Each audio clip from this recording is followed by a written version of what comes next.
Bet. Welcome to our virtual meeting. If you lose connection at any point during the meeting, you can reconnect by clicking the link or calling the number in your original email. Members, if you are able, please activate your video and keep it on for the duration of the meeting. Staff, if you are able, please activate your video when you are speaking. All panelists, that is alders, committee members, and staff have the ability to mute and unmute themselves. Panelists can also rename themselves if they wish to add pronouns after their name. Please do not alter the naming convention otherwise. Also, please continue to use the raise hand feature when you'd like to be recognized to speak, ask questions, or request a roll call vote. Lowering your hand will take you out of the queue. Members of the public who have registered to speak, the name you entered in Zoom must match the name you entered in registration. You will remain muted until called upon. The clerk will tell you when your time is up. After speaking, a member of the ALRC may ask you a question. If you need to share documentation with the ALRC, please send it to the email listed on today's agenda. Chair Donnelly, the floor is yours. Thank you very much. This meeting is governed by Robert's Rules of Order. Speakers may speak to the committee only after they're called by the chair. Each speaker will be limited to 3 minutes. Jim, do we have any notified absences? We do not. I call this meeting of the ALRC to order at 5:37 p.m. Will you please call the roll?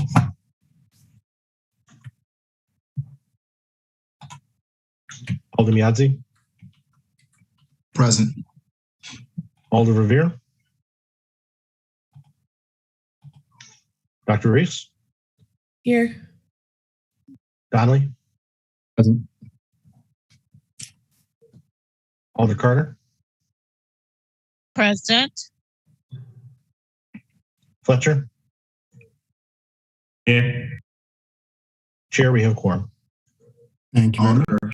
Alder Revere is here. Present. Alder Revere. I'm present. Thank you. Chair, we have quorum.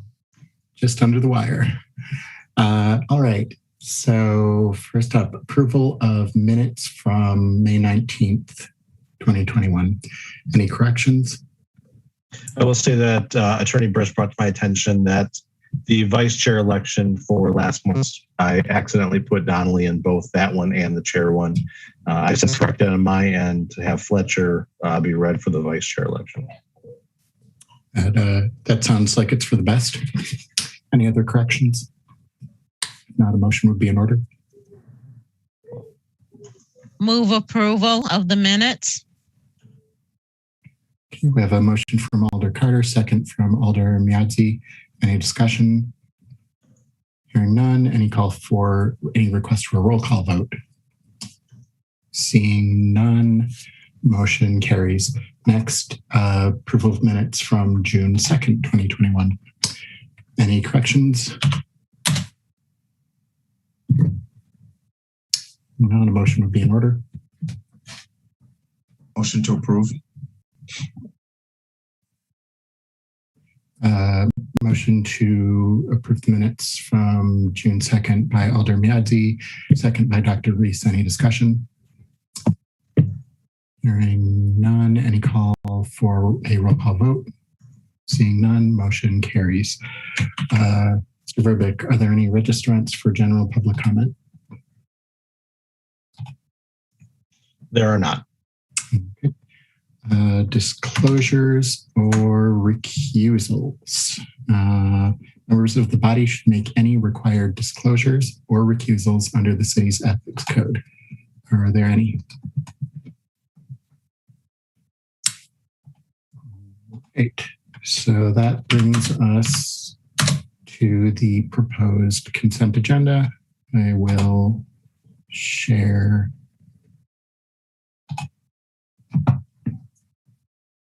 the rather lengthy list of items proposed for the consent agenda. So the ALRC uses a, well, hang on. ALRC uses a consent agenda to dispose of routine procedural items. At this time, a consent agenda will be moved with the recommended action being to grant with conditions or other action as proposed.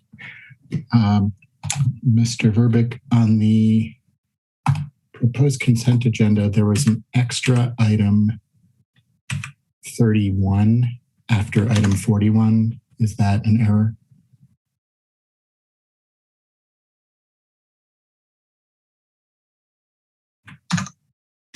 That's correct. That was an error. That one should not be on there. And based on a question from Dr. Reese before the meeting, we have an item to correct on the agenda. Mr. Verbeek, could you clear that up, please? Sure. For item number 30. 36. 36. The street area extension for Wando's. On the agenda, it says the current capacity is 200 indoor, 42 outdoor. Proposed capacity would be 400 indoor, 72 outdoor. The indoor proposed capacity on the agenda is incorrect. It should actually read 200 indoor. The indoor is not changing with this application. Just the outdoor is changing. Thank you very much. So, Mr. Verbeek, could you read through just letting us know what item numbers are on the proposed consent agenda? Then members can request that items be separated, and then we will vote on it and read the final accepted consent agenda. Sure. At the end, I'll explain, as I go by the ones at the bottom that aren't approvals, I'll explain why those are on there. So the proposed consent agenda for the RC tonight, recommend the council to grant change of agents 3, 4, 5, 6, 7, 8, 9, 10, 11, 12, 13, 14, 15, 16, 17, 18, 19, 20, 21. Entity reorganizations, items number 22, 23, 24, 25, 26, 27, 28, 29, 30, 31, 32, 33, 34, 30, and 35. Street extension license premise, items 36, 37, 38, 39, 40, and 41. As you mentioned, that 31 on there is an error. Recommend the council to place file without prejudice. Item number 2, temporary Class B retailer license, concurrent street permit. The concerts on the square, they're actually being held at Breeze Stevens Terrace or Breeze Stevens Field. So they submitted before they knew that they were going to commit to that location for the rest of the year. So they've withdrawn it. Recommend the council to refer to next meeting of the Alcohol License Review Committee. Items number 42 and 43 are both changes in premises for Brinker Restaurant Corporation. They were not able to have anyone at the meeting tonight, so they just asked if we could refer them to next month's meeting. And lastly, recommend the council to re-refer to Alcohol License Review Committee public hearing. Number 56, public hearing license for Lush Lounge LLC. They were not able to schedule their neighborhood meeting prior to this meeting, so they are asking to have it for to next month, so they can get that meeting in before it's considered by the ALRC. Excellent. And for anyone who's confused on item 2, they don't need a license for concerts on the square at Breeze Stevens because Breeze Stevens already has its own license and presumably will be covering that. So are there any items people would like to remove from the consent agenda?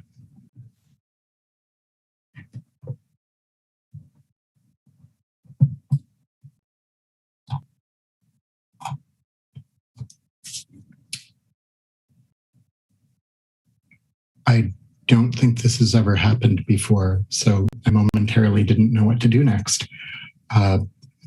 Would someone like to move to accept the consent agenda as presented by our deputy clerk?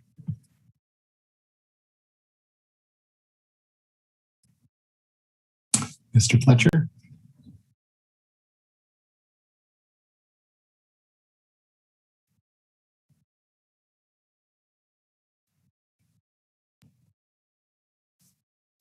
I would move approval of the consent agenda, Mr. Chair. Is there a second? Second from Dr. Reese. Any discussion?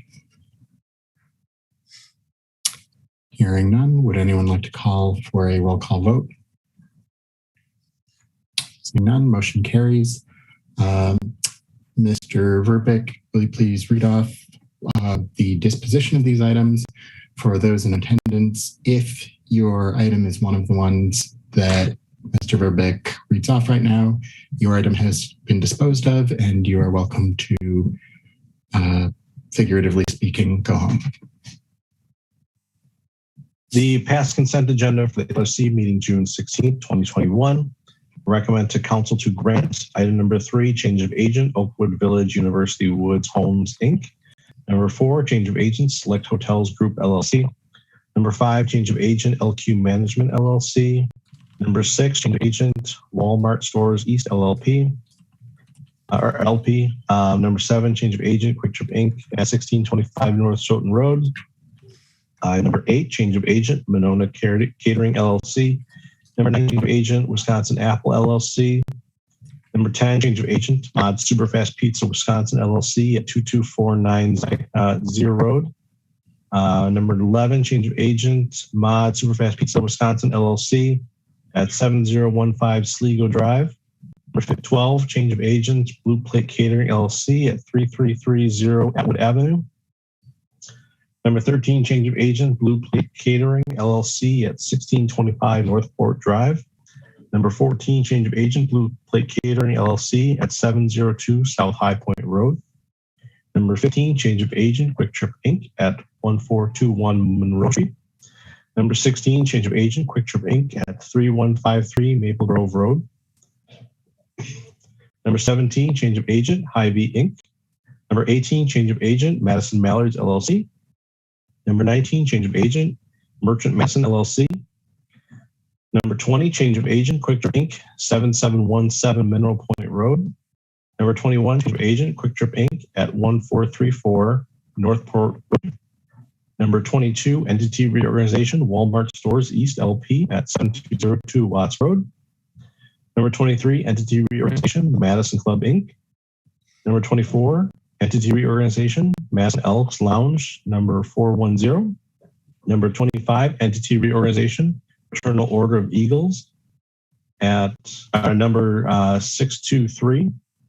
Number 26, entity reorganization, Concourse Hotel, Inc. Number 27, entity reorganization, Walmart Stores East, LP 4198, Nakusa Trail. Number 28, entity reorganization, Select Hotels Group, LLC. Number 29, entity reorganization, Barrymore Corporation. Number 30, entity reorganization, Madison Express, LLC. Number 31, entity reorganization, Brennan Cellar, LLC.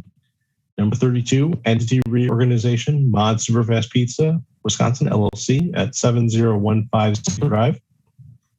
Number 33, entity reorganization, Mod Superfast Pizza, Wisconsin, LLC at 2249 Zaire Road. Number 34, entity reorganization, Real Big Fish, LLC. Number 35, entity reorganization, Looking for Group Brewing, Madison, LLC. Number 36, Streetery Extension License Premise, Wand Ventures, Inc. Number 37, Streetery Extension of License Premise, Stefan Joseph, DBA Le Tigre Lounge. Number 38, Streetery Extension License Premise, Yun Lai, LLC. Number 39, Streetery Extension of License Premise, Wonder State Madison, LLC. Number 40, Streetery Extension License Premise, Van Nest Enterprises. Number 41, Streetery Extension License Premise, Dream Lanes East, Inc. Recommend the council to place on file without prejudice. Number 2, temporary Class B retailer license, concurrent use permit, Wisconsin Chamber Orchestra, event location, Capitol Square, event, Capitol Square. Recommend to refer to next meeting of the Alcohol License Review Committee. Number 42, change of license premise, Brinker Restaurant Corporation at 7301 Mineral Point Road. Number 43, change of license premise, Brinker Restaurant Corporation at 4344 East Helm Boulevard.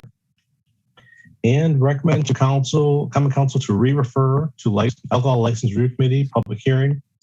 Item number 56, public hearing, new license, Lush Lounge LLC at 744 Williamson Street, Class B combination liquor and beer. Excellent. Thank you very much. Next up, do we have any items where we have a translator. We do. We have. Let's see. We have Spanish translator for item 47 and 59, and we have a Mandarin translator for items 52 and 58.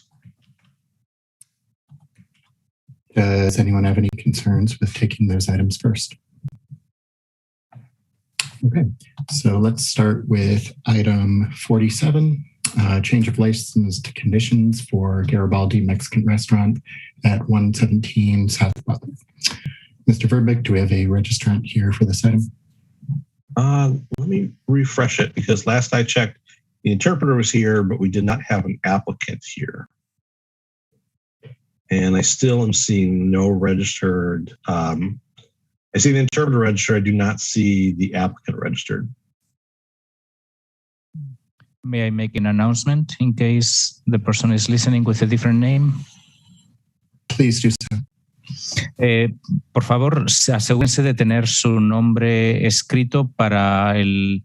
Hay dos casos que necesitan intérprete, el de La Bonita y Garibaldi. Por favor, levanten la mano si algún representante para La Bonita o Garibaldi están presentes en la reunión. I ask to raise their hand if anybody for any of the Spanish cases is present.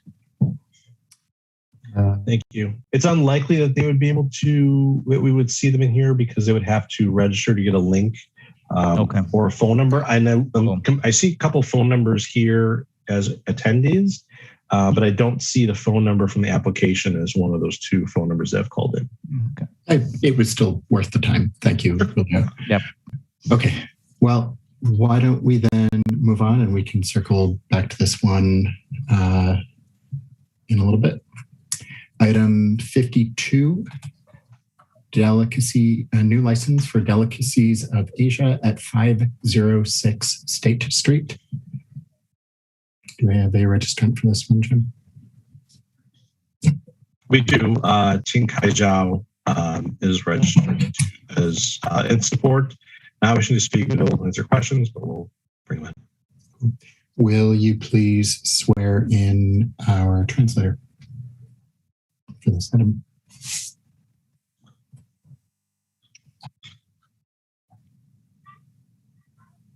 Interpreter, could you please raise your hand and affirm that you'll accurately interpret English to Mandarin and Mandarin to English? I do. Thank you. Excellent. Thank you very much. So for the turn down the volume on your device, we got a nice echo going on.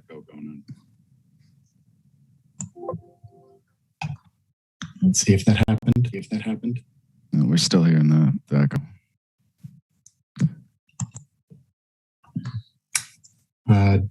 Joe, what do you recommend? Let me try something. So there's still an echo. Okay, it was the applicants. If the interpreter could ask the applicant to turn down the volume if they have another device. Okay, and what was the applicant's last name? Zhou, Z-H-O-U. OK， 周先生，请你把你这边的音量调低一下好吗？我们现在有很多那个回音的那个干扰音。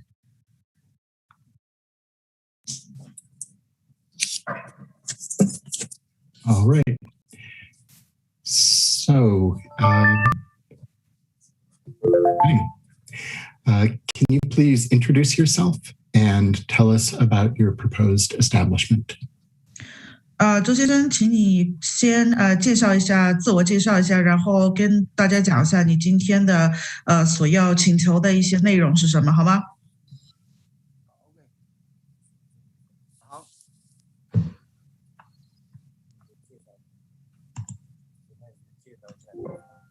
介绍一下我这个餐馆呢，我是在506 Stage， 我现在想里面做一个快餐洗面那个餐馆。名字叫美食城，美食了，亚洲美食。 Okay. My name is Zhou Tingtai, and my intention is to rent a space located at 506 State Street and to open a fast food and type of restaurant named Mei Shi. Excellent. Thank you. Committee, what questions do you have for the applicant?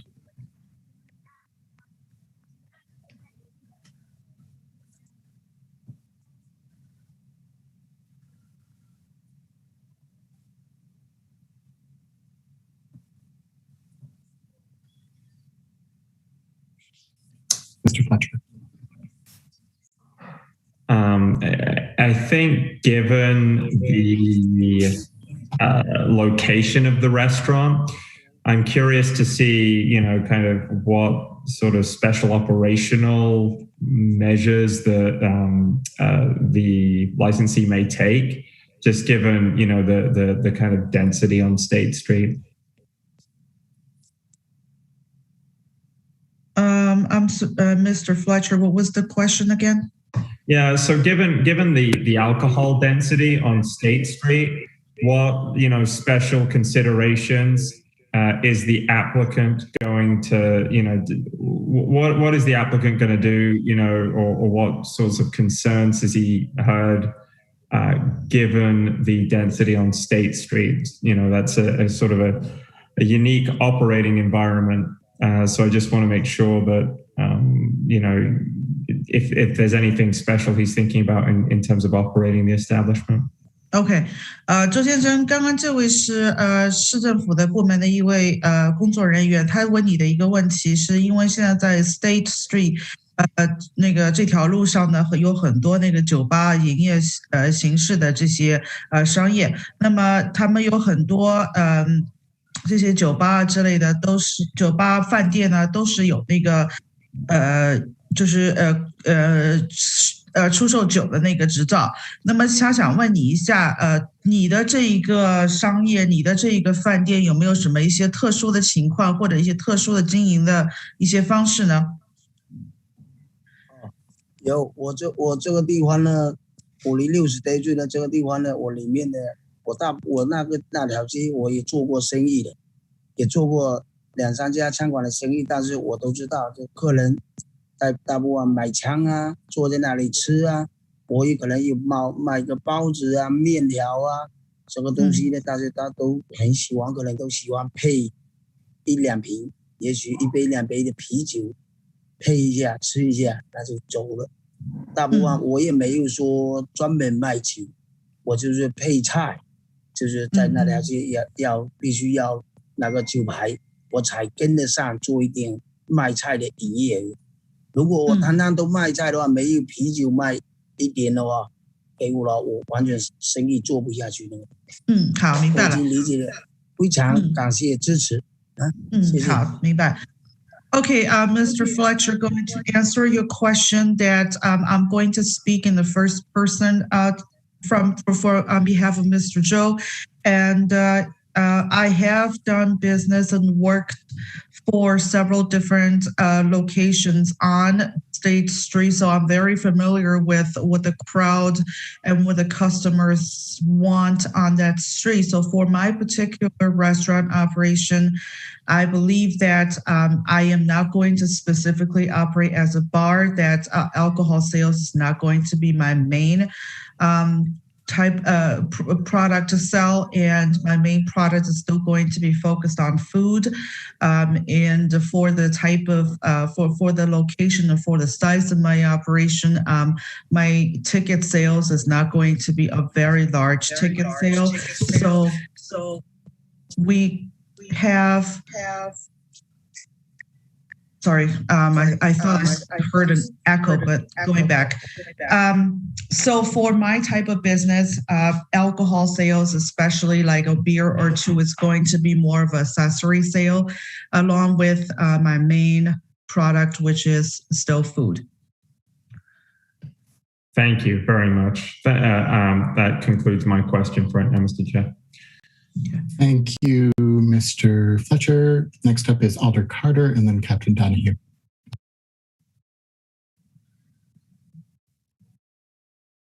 Yeah, I just wanted to know, since you are on State Street, do you have any security plans, especially for the weekend? 周先生，这位是另外一位市政府的工作人员，他的问题是要问你，你对，因为你的这个饭店是要开在那个 State Street 上，他问你对于那个安全方面的你有什么想法或者计划吗？尤其是在周末的时候。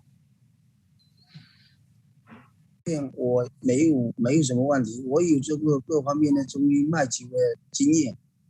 有的别人，比如有喝多了酒的顾客来，我完全就不会再卖给他。所以说要买菜配菜，我买点啤酒，叫服务员开一瓶啤酒，他配饭嘛，配面嘛，有配包子嘛，这样，是的，我才卖给他。完全一个人进来一直坐在那里，就是买，我买酒买2瓶喝呀，我也不卖。好，我就是让客人就是说配菜配饭。所以说他喝的1、2瓶那条街必须我还租也不嘛，1万多的租金嘛。我想做大家都做了那条街，我知道人蛮多的，做一点生意，房东也有租金收嘛，我也做一点小生意，大家渡过难关。希望呢各位领导支持我，我这个在这里马来西亚我也开了几家餐馆，我都在经营，我酒牌也拿过几个了，在那里我都没有一个发生过。都没有一个发生。好，一点都没有，我向你保证。谢谢，非常感谢。好。Okay, Alderman Carter, circling back to answer your question that I'm going to speak in first person. And so for the nature of my business and my product is still going to be food. And because of my experience in doing business and in this particular industry, especially on State Street, I've had experiences of selling product and along. So my focus, number one, my focus is not going to be selling alcohol. And number two, that I am very aware of not when to cut off the customer and when to serve the customer, especially if a customer comes in and is already intoxicated. So I do know the standards of in that particular cases. And in my years of working in the restaurant business and operating restaurant business, I have had 0 incidents in the entire history of having any incidents that's related to alcohol consumption or intoxication.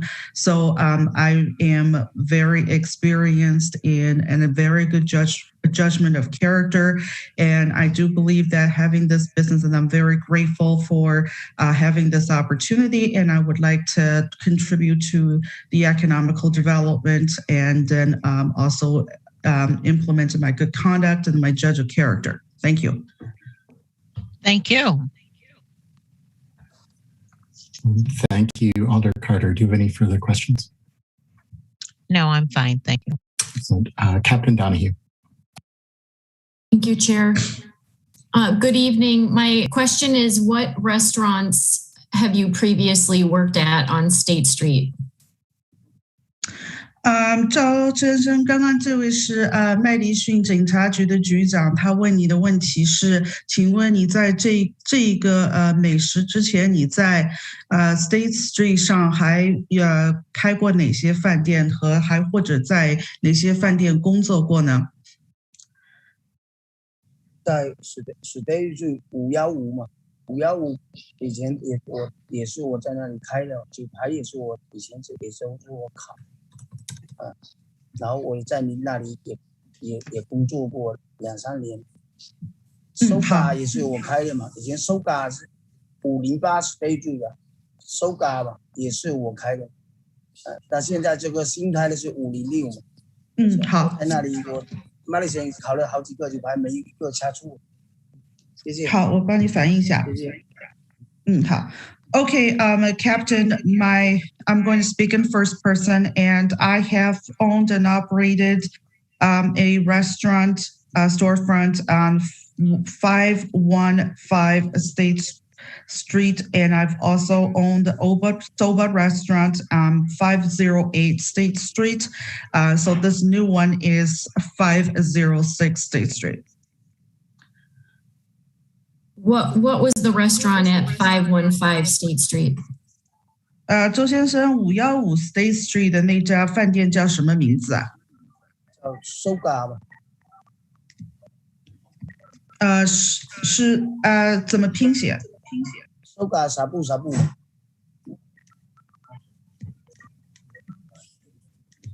Okay, SOGA 嘛 ，Soga。Osaka?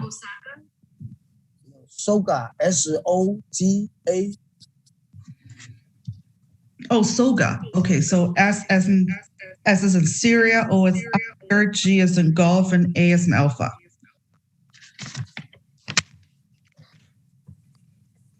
Did the applicant have any association with Osaka that was in the 500 block of State Street? 周先生，请问你对那个跟500号 State Street 那个 Osaka restaurant 有关系吗？没关系。Not related, Captain. Okay, thank you. I have no further questions, Chair. Thank you, Captain Donahue. Committee, what other questions do you have for the applicant? Or let's see. Alder Verveer. Thank you, Chairperson Donnelly. Hello, Mr. Joe. Welcome back to State Street. 周先生你好，欢迎您回到 State Street. I did want to ask. 谢谢。Thank you. I did want to ask you a question relating to potential conditions on your license. The first one is, would you have any objection to a license condition stating that alcohol service shall cease at midnight? 周先生，我的一些问题是，第一个问你，你是否同意，在午夜12点之前就午夜12点的时候，所有的含酒精的饮料就不能可以再出售，你可以接受吗？可以。That is no objection. And am I understanding your application correctly that you plan to close by midnight at the latest? 周先生，根据你的申请表上来看的话，如果我没有理解错误的话，或者没有记错的话，你的计划是在子夜12点的时候，整家店就关门营业，对吧？没错。That is correct. Thank you. And the second potential license condition would be that you meet the definition of a restaurant under our laws. I believe that you're familiar with this condition as it was on your license previously across the street at Soga. You wouldn't have any objection to that, would you? 第二条关于你申请这个卖酒的这个营业执照，你根据你以前开过这个 Soga 的话，你应该是比较了解了，对吧？对，就是你开这家饭店的时候有哪些要达到的饭店的要求，你都没有，你都还是记得还了解的，对吧？我都知道，我都了解，都知道。Yes, I understand and I remember very well. Thank you very much. And welcome back again to State Street. We've missed you. 好，谢谢周先生，欢迎你回到 State Street. 非常感谢。Thank you very much. Are there any further questions for the applicant? Alder Verveer, it sounded like you might have some conditions ready to make a motion to grant with conditions. Yes, thank you, Mr. Chair. I move to grant the Class B beer, Class C wine licenses with the following conditions. First, that that they shall meet the definition of a restaurant as defined by Madison General Ordinance, Section 38.02 at all times. And number 2, that alcohol service shall cease by midnight. I'll pause. Okay, we have a motion from Alder Verveer, a second from Mr. Fletcher. I'll pause to wait for translation of the motion with its conditions.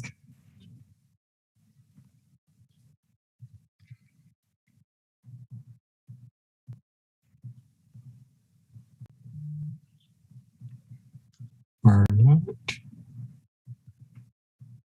Okay. Any discussion? Mr. Chair, if I could just say a word. Please do. In favor of the motion, just to share with my committee colleagues that I've known the applicant for many years since he did own and operate a restaurant at 2 different locations on State Street.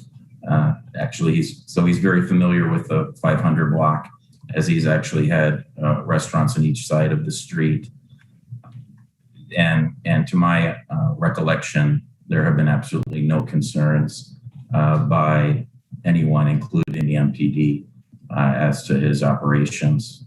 As you heard, he has quite a bit of experience and does have other alcohol licenses in the city. So thank you, Alder Revere. And for anybody who doesn't obsessively have their eye on their email, we received a message of support from Alder Heck. Mr. Verbeek. I was going to mention the email from Alder Heck that I forwarded around just before Alder Revere started to speak. He does mention at the end of that that if the LRC prefers that a condition do be included on both licenses for 52 and 58, requiring that food be available when serving alcohol, he would not object. I just want to make sure that the committee was aware of that. So, thank you, Mr. Verbeek. All right, so we have a motion to grant with conditions. Would anyone like to call for a roll call vote? Seeing none, motion carries. Congratulations, Mr. Zhang.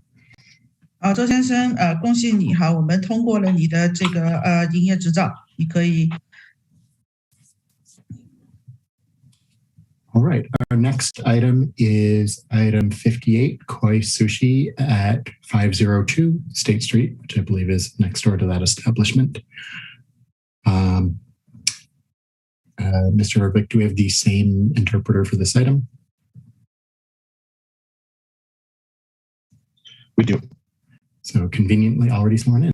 Do we have a registrant to speak on this item? We do. Jing Zhang. All right. Jing Zhang, welcome to the ALRC. Will you please introduce yourself and tell us about your proposed business? Mr. Donnelly, what was the last name of the applicant one more time? Jiang, Jiang. OK. 这位蒋先生，你在场吗？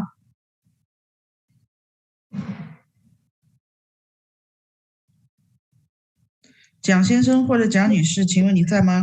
是502，我在。对，蒋先生，你好，你好，我姓张，我是今天的 Madison 的中文翻译。首先，请你自我介绍一下，然后讲一下你今天的申请的内容是什么，好吗？我今天的内容的申请就是我的酒跟食物，然后我的餐馆是502 State Street， 然后名字是 Koi Sushi， 我的名字叫金顺江。金顺江，好，这个饭店的名字请再告诉我一下好吗 ？Koi Sushi KOI。OK， 谢谢。Okay, hi everybody. My name is Jing Sun Jiang, and I am in the meeting today. I have filed an application for the licensing for my business, which is named Koi Sushi.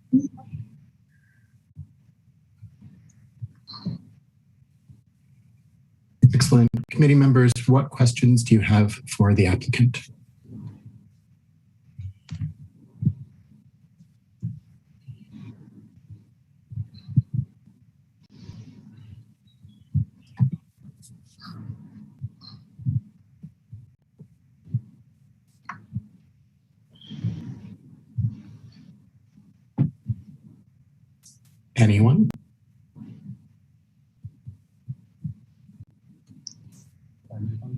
Mr. Fletcher. 没有问题。 I guess my first question would be, are there any operational changes in this application the committee should be aware of based on kind of Koi Sushi's operations in the past? 蒋先生，请问Koi Sushi 在将来的营业的程式啊方式会不会跟以前的那个Koi Sushi 有什么区别吗？是一样的，没有任何区别。 Okay. It is exactly the same and there's no changes. And I'll be more specific. There are no changes to operating hours and the balance of alcohol to food. 我具体问一下，就是关于营业时间和这个含酒精的饮料的出售的量都不会变，对吧？不会。Okay, go ahead. Okay, that is correct. Thank you, Mr. Chair. Mr. Fletcher, Captain Donahue, and then Alder Carter.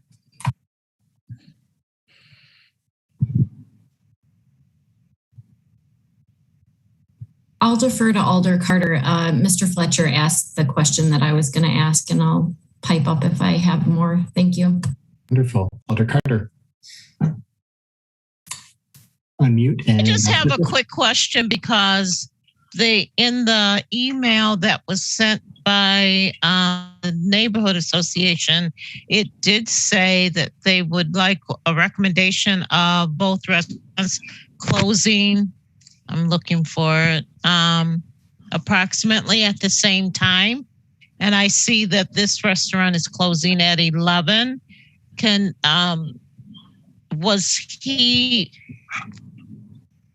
Did he discuss closing times with the neighborhood association?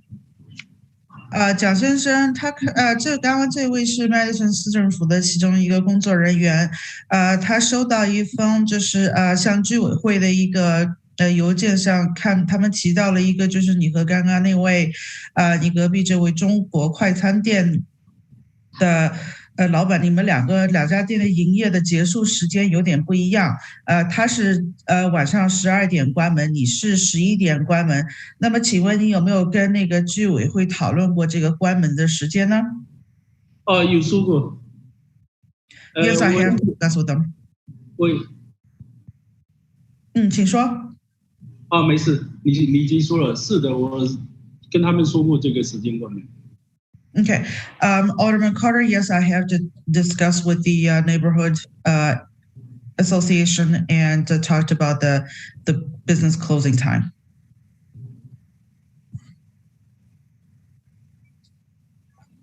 Was 10 o'clock discussed or were they okay with 11?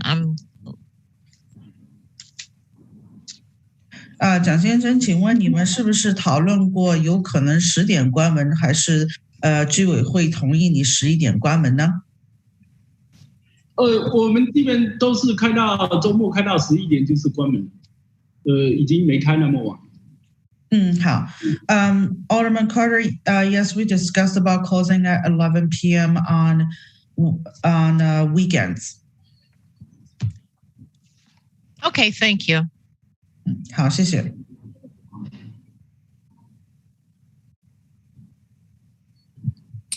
Any further questions, Alder Carter? Okay. Thank you, Alder Carter.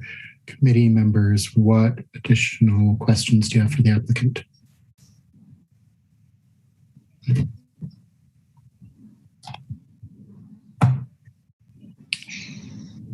Mr. Urbick, could you refresh our memories? I see you answered the email. Never mind. Okay, Alder Verveer. Thank you. Hello, Jane. Welcome back. 蒋先生，你好，欢迎你回来。I have a few questions for you. The first one is Laura Fallon still involved in the business at all?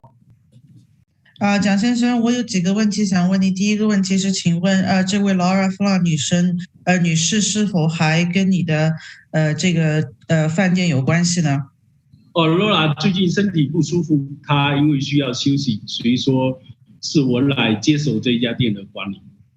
Okay, Alderman Vivier, Laura has not been feeling well lately, and she is taking some absent leave, so I have taken over the operation of the restaurant.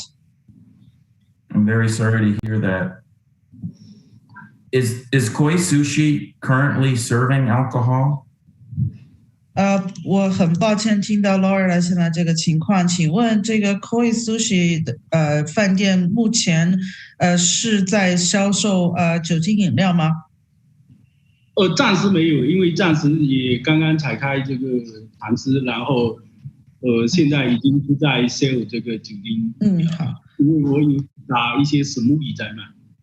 好，Alderman Vivier, not currently, since we had just opened and we are temporarily not serving anything contains alcohol. That's good to hear because I don't believe that the current alcohol license is active for your business. And maybe the deputy city clerk could confirm that for us whether or not there's currently a license that is valid at this address. But I'll move on to my next question while Jim can look that up as we go along here. So as you know, we have had some concerns with your business across the street years ago that Captain Donahue actually mentioned when we were discussing the prior application. And then, of course, you remember that Laura unsuccessfully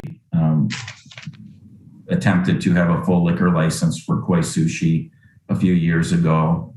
And we had the concern about the illegal construction upstairs in the property that you own. So with all that said, could you just reassure the committee that we won't have future concerns about this location or Koi Sushi once again having an alcohol license, especially if it will be a full alcohol license this time? 蒋先生，刚刚这位先生提到的是，当你们之前在就是你们现在的饭店的店铺的对面曾经你们也做过生意。那么之前的话，那个 Laura 女士她好像是申请过一个这个叫做全面的酒精饮料的这个营业执照，对吧？那么好像还有一些情况，就是之前的那个叫违章建筑之类的一些之前你们碰到过的一些问题。那么这位先生他想要跟你确认一下，就是当你们现在重新开始营业之后，将来就是不会碰到这些问题，你们也不会去申请一个就是那种全面性的酒精饮料的销售营业执照。我会，但之前的事情我也已经政府已经也都处理好，也没有任何问题存在。好。Okay, Alderman Revere, I am fully aware of the concerns that I have had in the past, and I assure you that this is all going to stay in the past. I will not have any reoccurring issues with that, and I will not be applying for a full liquor license. I Can you repeat that last sentence, please? This application is for a full liquor license. Oh, okay. Let me double check. 蒋先生，你的是申请的是全面性的酒精营业执照，不是部分的酒精营业执照，对吧？对，我是申请这个 A 跟 B 的。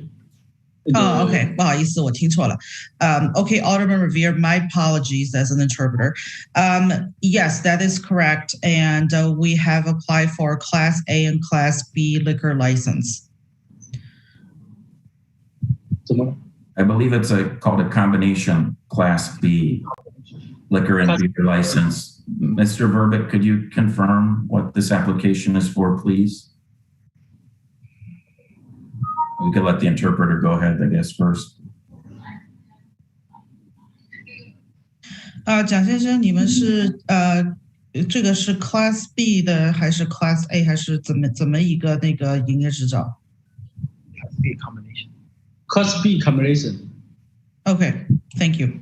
So he just clarified as a Class B combination. My apologies as an interpreter.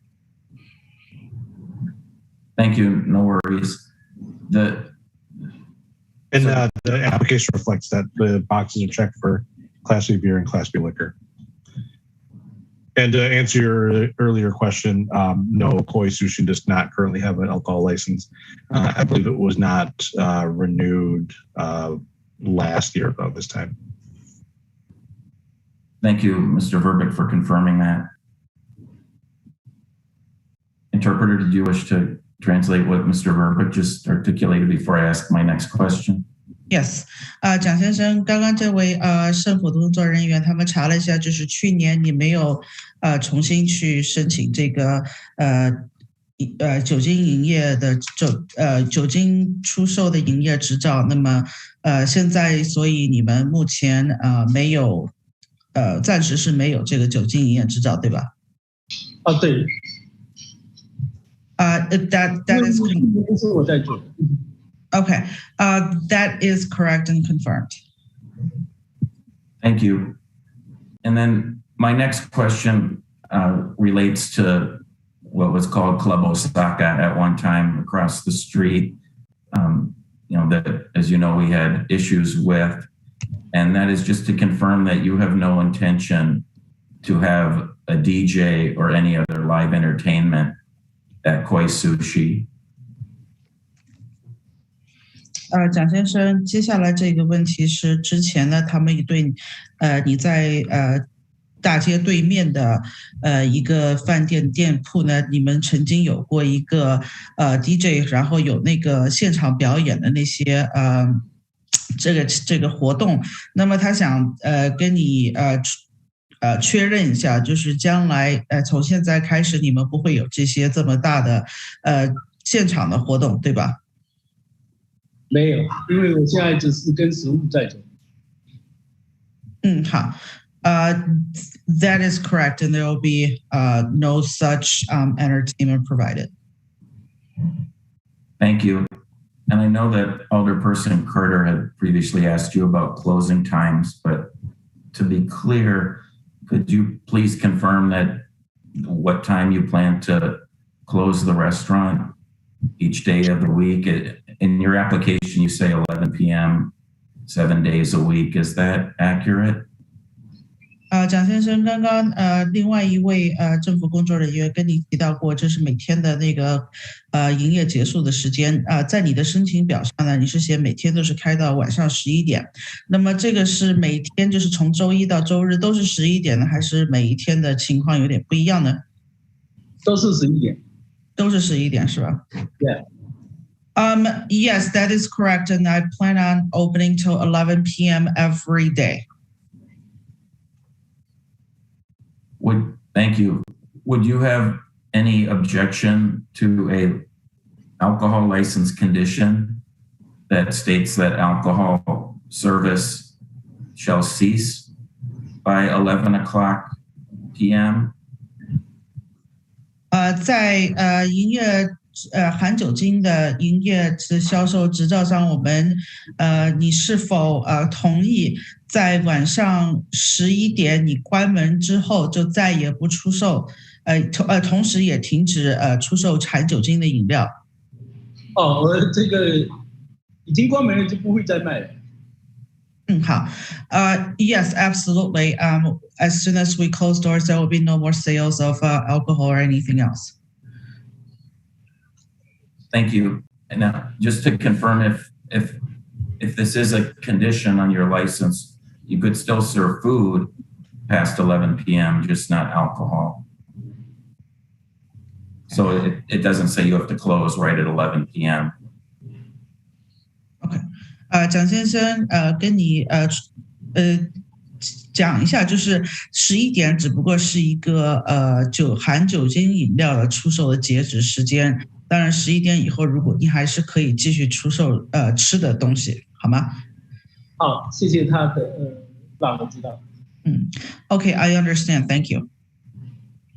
Although it's not up to me, it's up to the committee. But my last question relates to a potential sidewalk cafe. On your application, you don't mention outdoor seating, but I know that Laura previously at Koi had received a sidewalk cafe license, although it was not used very frequently by my recollection. Do you have any plans to have a sidewalk cafe and any seating outside on the street? 蒋先生，请问你们现在重新开始营业之后，对户外的营业的是怎么样的一个计划？因为之前好像那个 Laura 有得到过一个可以在户外卖这个食品的餐饮的一个执照。那么现在你的这个想法是怎么样呢？我跟他一样的想法，我跟他想法是一样的，但是外面的我们也会继续。就是还是要继续申请，对吧？哈。对对对。Okay.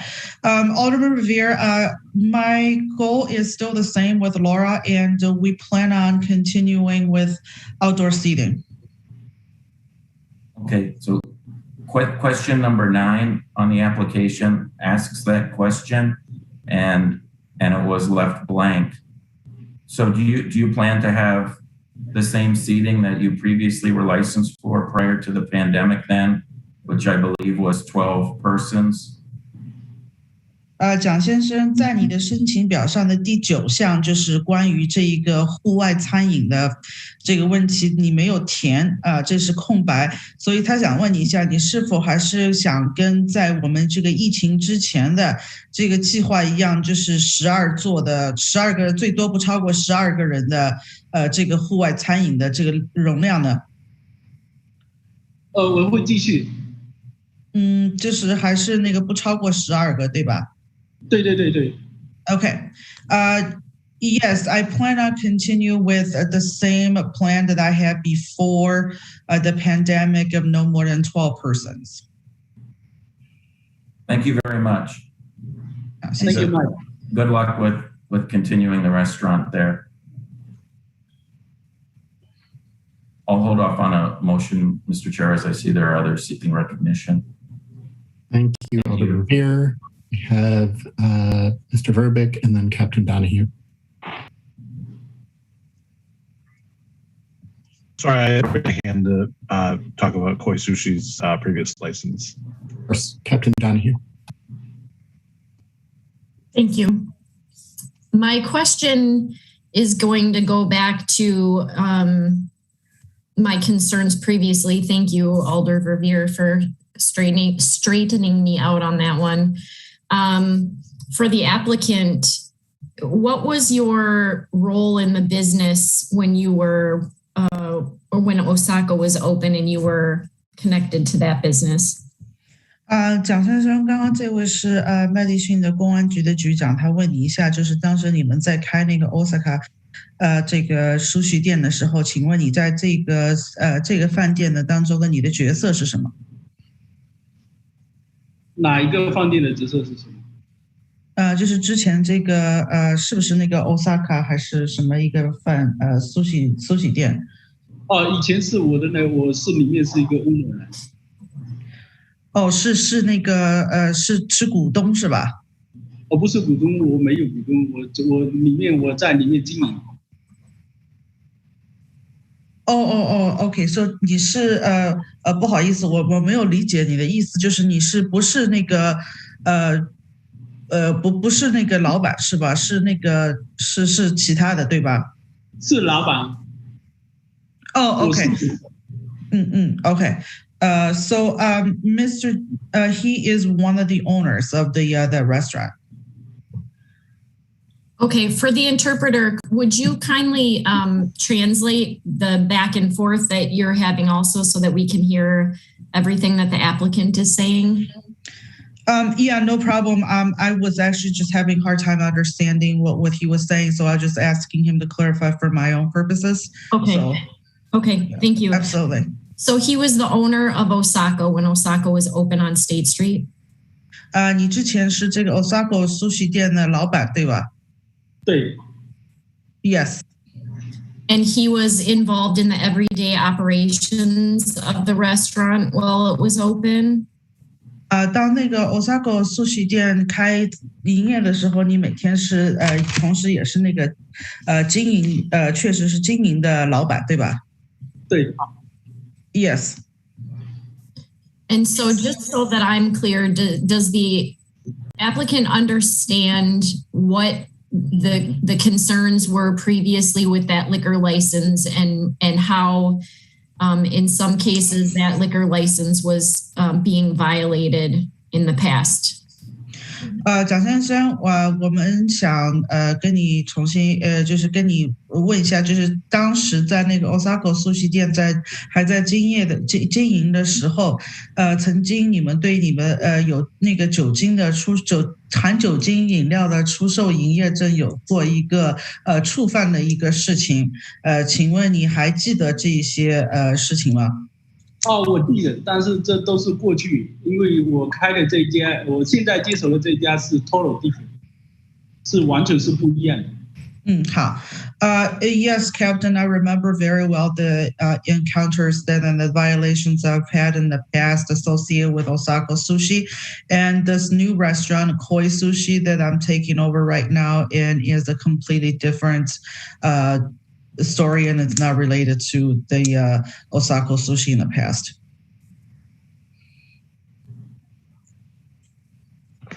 Okay.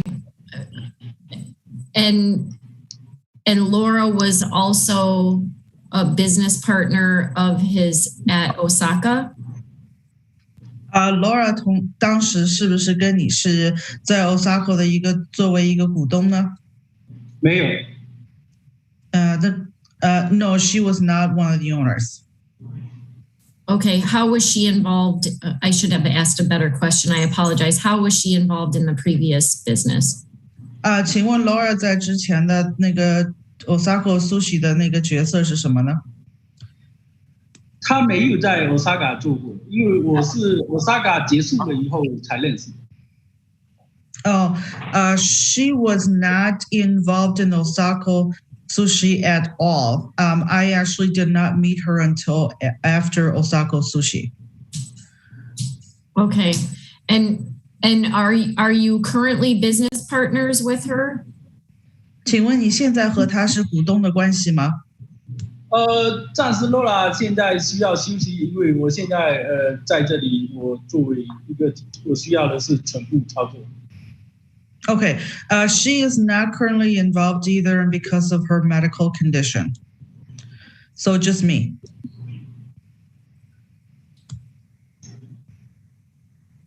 If her medical condition improves, is she back in the business? I guess are they business partners, or what's the plan for the future if she is well enough to participate?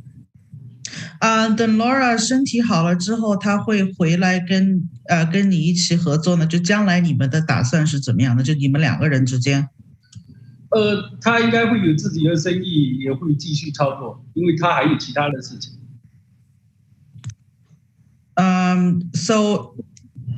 Okay. So when Laura feels better and well enough to return, she will be involved in her own business affairs on her own. Not with Koi Sushi? 和那个 Koi Sushi 没有关系吗？暂时是没有。暂时有。我也希望她能够回来帮忙，因为她挺好的。So far we have no plans of her coming back to Koi Sushi to be involved. Even though I wish she would come back because she's a very good help. Okay. I hope that for her too. I appreciate the answers to the questions. Chair, I have no further questions right now. Thank you, Captain Donahue. Hand went down. Mr. Fletcher. Thanks, Mr. Chair. And I apologize if this was just us, but I just want to clarify. How long have you been involved in the operations of this particular business? 蒋先生，请问你在 Koi Sushi 的经营的时间是到现在为止是多长时间？我一直都在里面做，是从开业到现在。I have been involved. 到现在我一直都在这里帮忙，我一直都在。I have been involved since Koi Sushi started. In what capacity? Mr. Fletcher, what do you mean by in terms of capacity? Could you elaborate that? What has your role been in the business since the beginning? 从 Koi Sushi 开业开始到现在，你在 Koi Sushi 的角色是什么？我做 sushi 也会炒菜。Okay, so I am a sushi maker and a kitchen chef. 然后也在管理这家店的需要帮忙做的东西。And I'm also involved in the overall management of the restaurant itself. My last question, Mr. Chair. Given the concerns about, the prior establishments you've been involved with and particularly been heavily involved with, I would say, what comfort should the committee have that you are going to be running this particular establishment on State Street where there have been other issues? 蒋先生，因为之前的一些情况，这些负面的一些情况，那么请你讲一下，就是从现在为什么这个旁边的那些居委啊，包括他们可以信任你将来开这个 Koi Sushi 不会有问题呢？我之前的有一些事情，这个我也有一些的经验，但是这个只是我也做过这几十年的食物的管理，还有餐馆的这个经验的管理。我相信，因为这一次继续回来的这个管理这家餐馆，我对我自己所积累的以前的经验，我会更加有信心，更加有把握。好，谢谢。Okay, so I have been in restaurant operations and management business for over 10 years, and I have learned from the negative experience and the positive experiences in the past, and I have grown quite a bit and then learned from the concerns in the past, and I've become extremely confident that going forward that I will apply my experiences and my knowledge from my in this industry that you can trust me. Can you provide a concrete example of having learned from something in the past that you will be doing differently at Koi Sushi? 蒋先生，请你举一个具体的例子，在以前你学到的一些经验，将来你在那个 Koi Sushi 的经营过程当中，你不会犯同样的错误。以前的那些错误是疏于过去了。我现在的这个，我一直都在里面管理，然后呢，这个管理呢，我这几年根本没有出过任何的一个问题。然后这就是之前的经验所存在的。然后我现在在接下来的，我也没有开到很晚，我只是正常的时间在操作这个经营。所以说，希望大家相信我，我会有这个把握。Okay.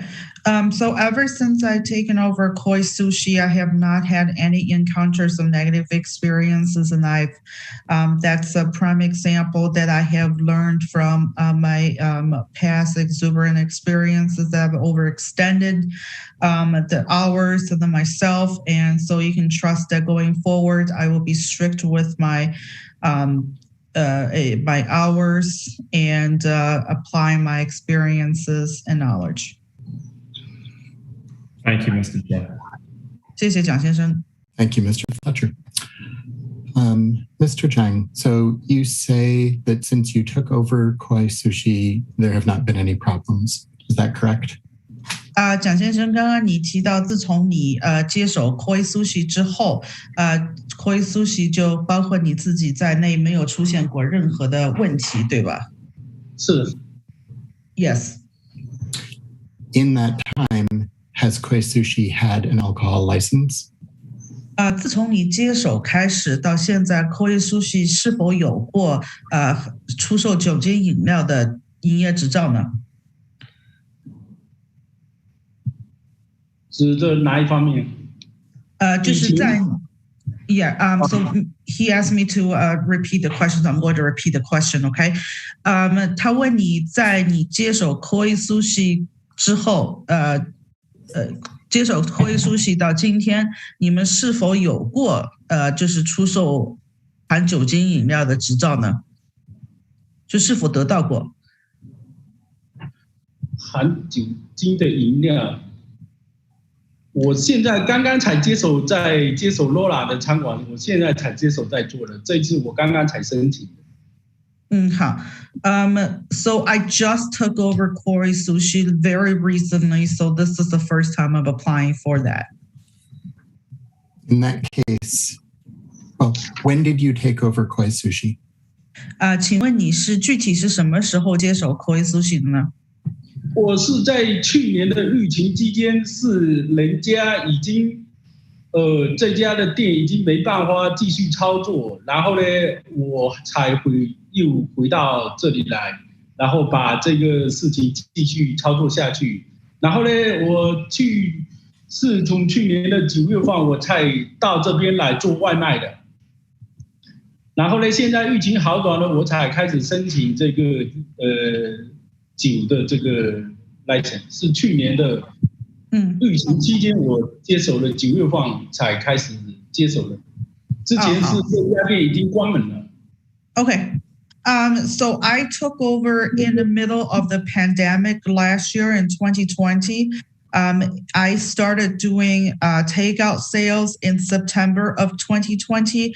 I took over Koi Sushi after the previous operation could not sustain it anymore. So I have not applied for any alcohol sales license until now that we are slowly back to full capacity. So you have not had any problems since you took over Koi Sushi, but since you took over Koi Sushi, it was not very long, and most of that time was only takeout, and you did not have an alcohol license, correct? 蒋先生跟你确认一下，你是在去年接手 Koi Sushi， 那么时间还不太长，你一直是从去年的9月份开始一直是做外卖，然后你一直是没有申请过这个酒精饮料的出售证，对吧？对，没有，是今年才开始。That is correct, and I had just started applying for alcohol sales license this year. So, for my fellow committee members, the example that the applicant gave of a history of responsible operatorship is a somewhat constrained period. I have a technical question, Mr. Zhang. On your application on item 8, you describe the premises fairly briefly. All alcohol beverages will be stored and sold inside the restaurant property. My question is, does the map attached to your application represent the entirety of the proposed licensed premises? 蒋先生，我有一个很具体的问题要问你一下。当你在你的申请表当中的第8项，是一个然后你指明了你的所有的含酒精的饮料都是储存在你的饭店的店铺之内，然后只有在店铺内才卖这个酒精饮，才准备买这个酒精饮料。那么你的提供的这一份图啊，这个图当中是否是精确的表现出你所有的含酒精的饮料储存的地方呢？我酒精的饮料是都在酒吧，还有一个就是在酒吧里面。会有酒进来的都是放在酒吧，我没有地方，还有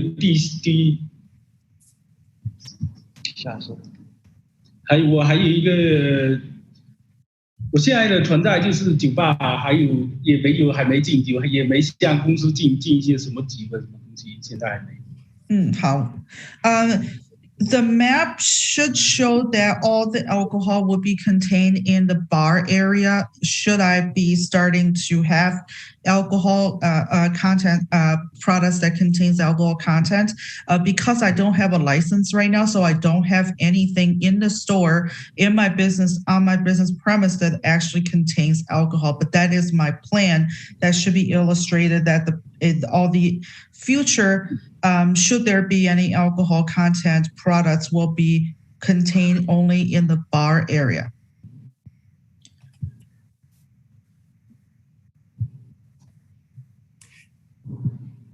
I believe you may be unclear on what this question means. It is not just about where you will store the alcohol. It is also about where you will sell it and where patrons will consume it. 蒋先生，我们觉得你好像没有太了解很清楚这一条问你的是什么的问题。它上面说，除了你要标明你在将来如果你要开始卖酒精的饮料的时候，酒精饮料放在储存在什么地方之外，他们还要你说明一下。你是在什么样的你是在哪里会出售这个酒精饮料？然后你的客人会在哪一些区域之内饮用这个含酒精的饮料，也要注明一下，好吗？我这是跟着食物在走的，客人进来餐馆吃饭的时候，我们才配酒的。我们不会外卖，也不会外带。好。So far that we plan on only selling alcohol content products to customers that come dine in, and we will not sell them to takeout. So the consumption area will be can pertain to the business premise.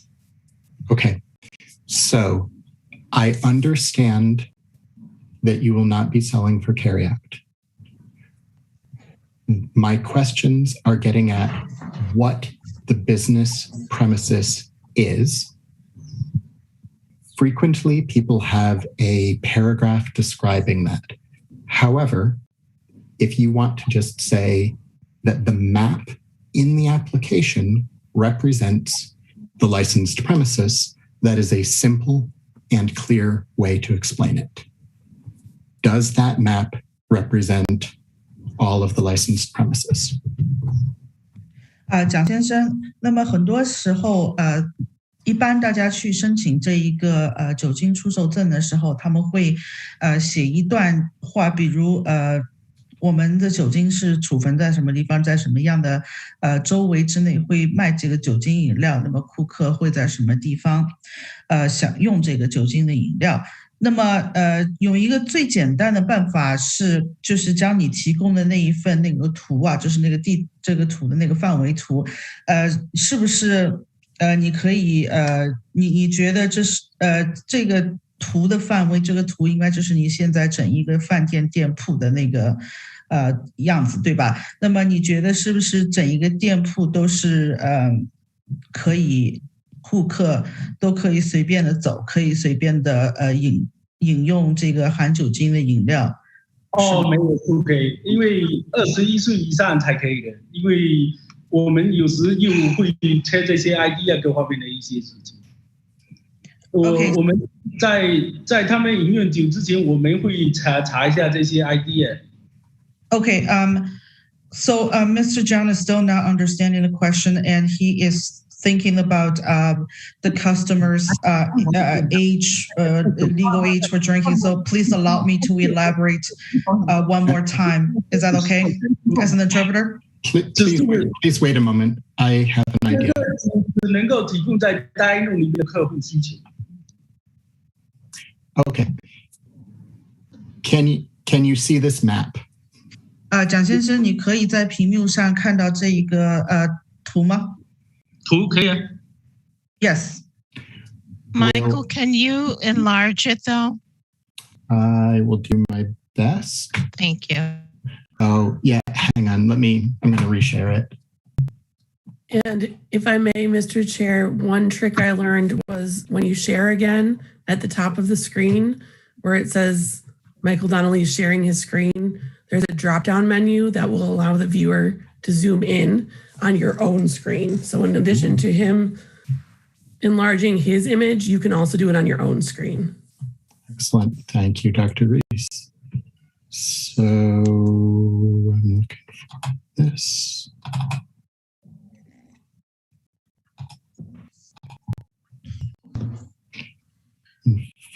Oh, wait, no, here we go.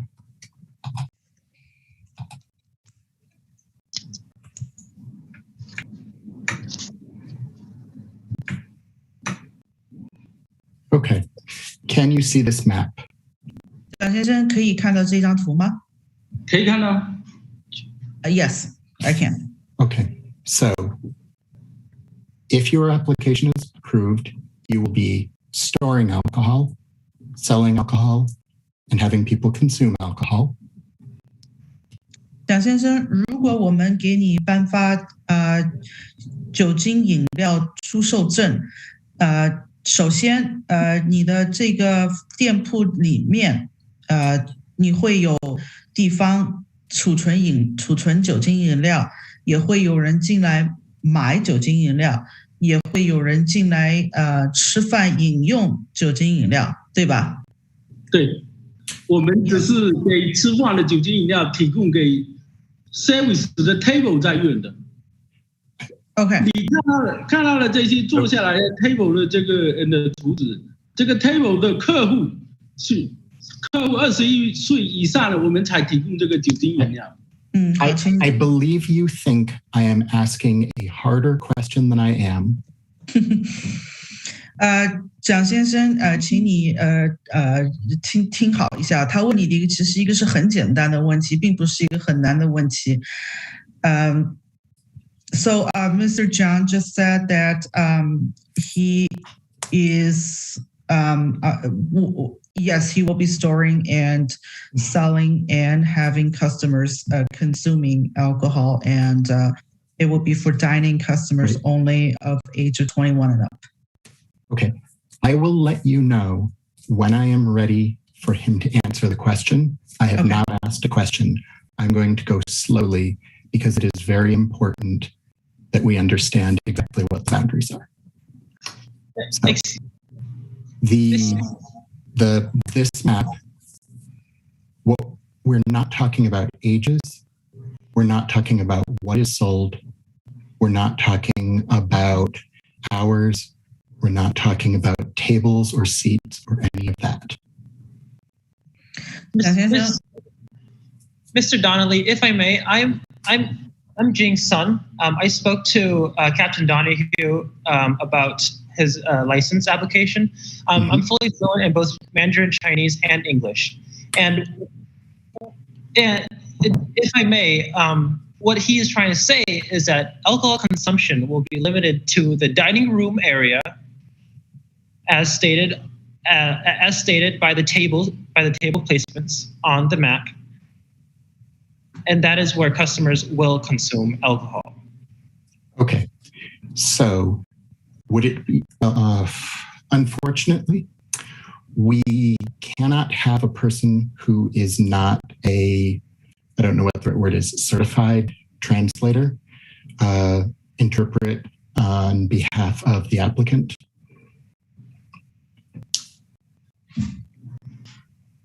So while we appreciate your willingness to help, I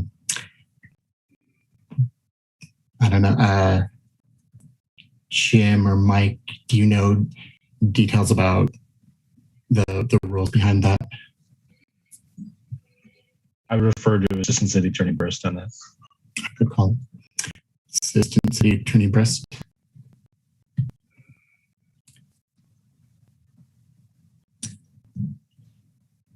If the family member were going to translate, we would have to have them take the oath.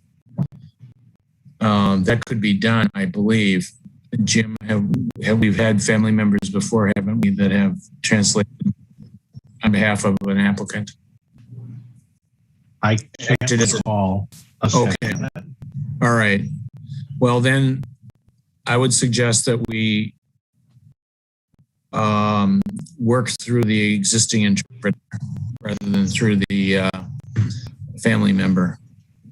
So, Ms. Zhang, I'm going to go slowly so that you can translate individual bits, but please do not indicate that means that the applicant needs to answer every individual bit. I am merely explaining things, not asking a question. Is that clear? Okay, understood. Excellent. So, what we are seeking to understand is not details of how or when alcohol will be sold and served. 蒋先生，我们的目的并不是想要知道，你是怎么样出售这个酒精饮料，包括你的顾客的年龄啊，之类的。我们是有一个其他的目的，好吗？请您听好。We are merely seeking to understand precisely where alcohol will be served.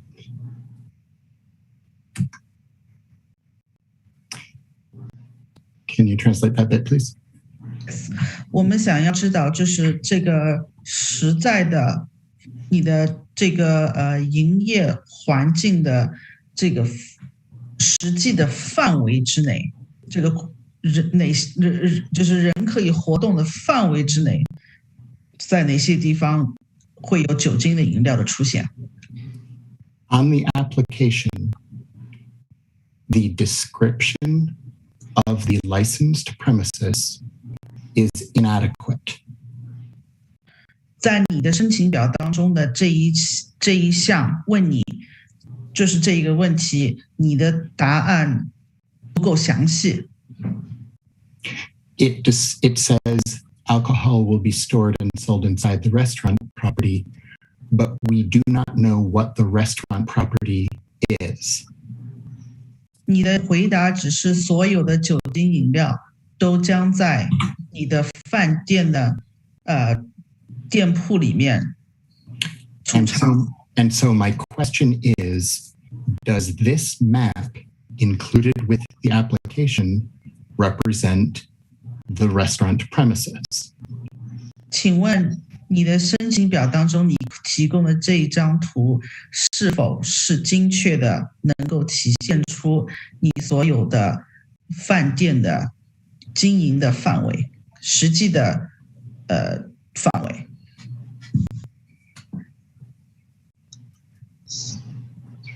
Yes， 是的。 Yes, that's correct.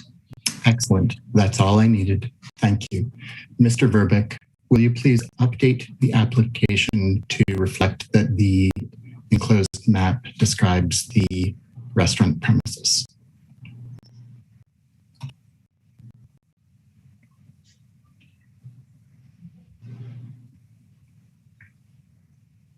Jim, did you have a question about that? Yeah, I mean, I hate to further complicate the issue, but usually that description of where alcohol is served and where alcohol is stored is articulated on the license, and to just refer to a map would be inadequate for that function. Okay, let's circle back around to this one and let some other people ask some questions first. Mr. Fletcher, and then Alder Verveer. I'll yield to Alder Verveer. Yeah, right now.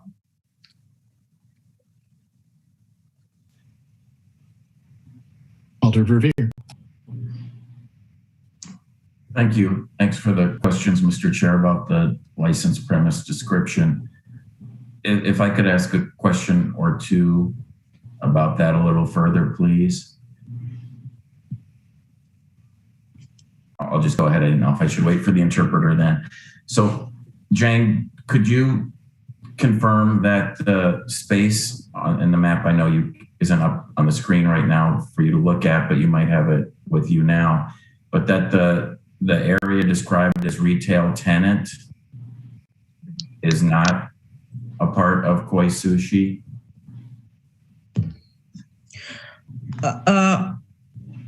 蒋先生 ，Yes， 你提供的这一张图，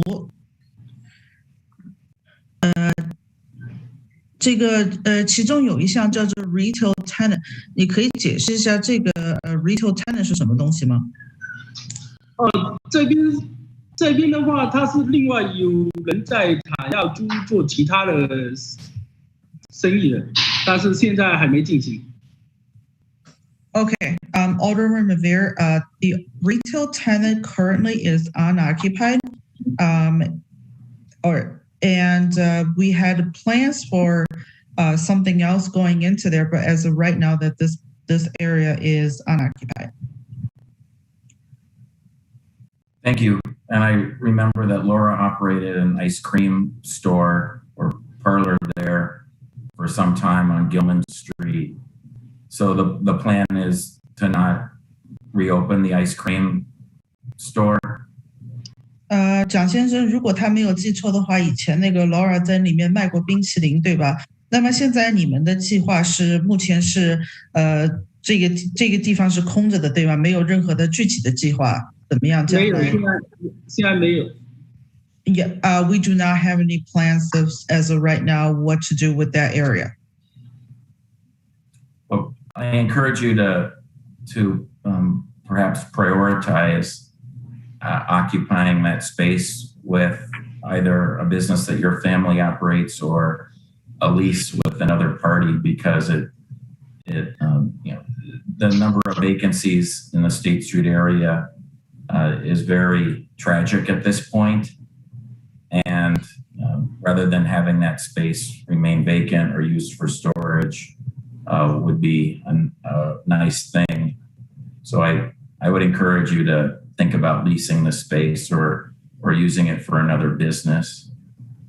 蒋先生，我们希望你把那个现在空在那里的那个空间啊，你可不可以想一个办法，让你的家人啊或者朋友啊，开始做一些什么生意？因为现在 State Street 上面那些空的那个店铺很多，所以他们想要那个重新振兴一下这个 State Street 的一些商业啊，那个餐饮啊之类的，所以他们请你想想办法帮忙，可不可以看一下怎么样处理这个空的那个空间？你可以租给别人啊，也可以你可以自己想一个怎么样可以使用这个空间的办法，好吗？我会，因为现在也是疫情刚刚结束，所以说现在才有会去想这个方面怎样去把这个经营回来，因为空在那里也很久了，其实你一直以来都没有什么收入。Okay.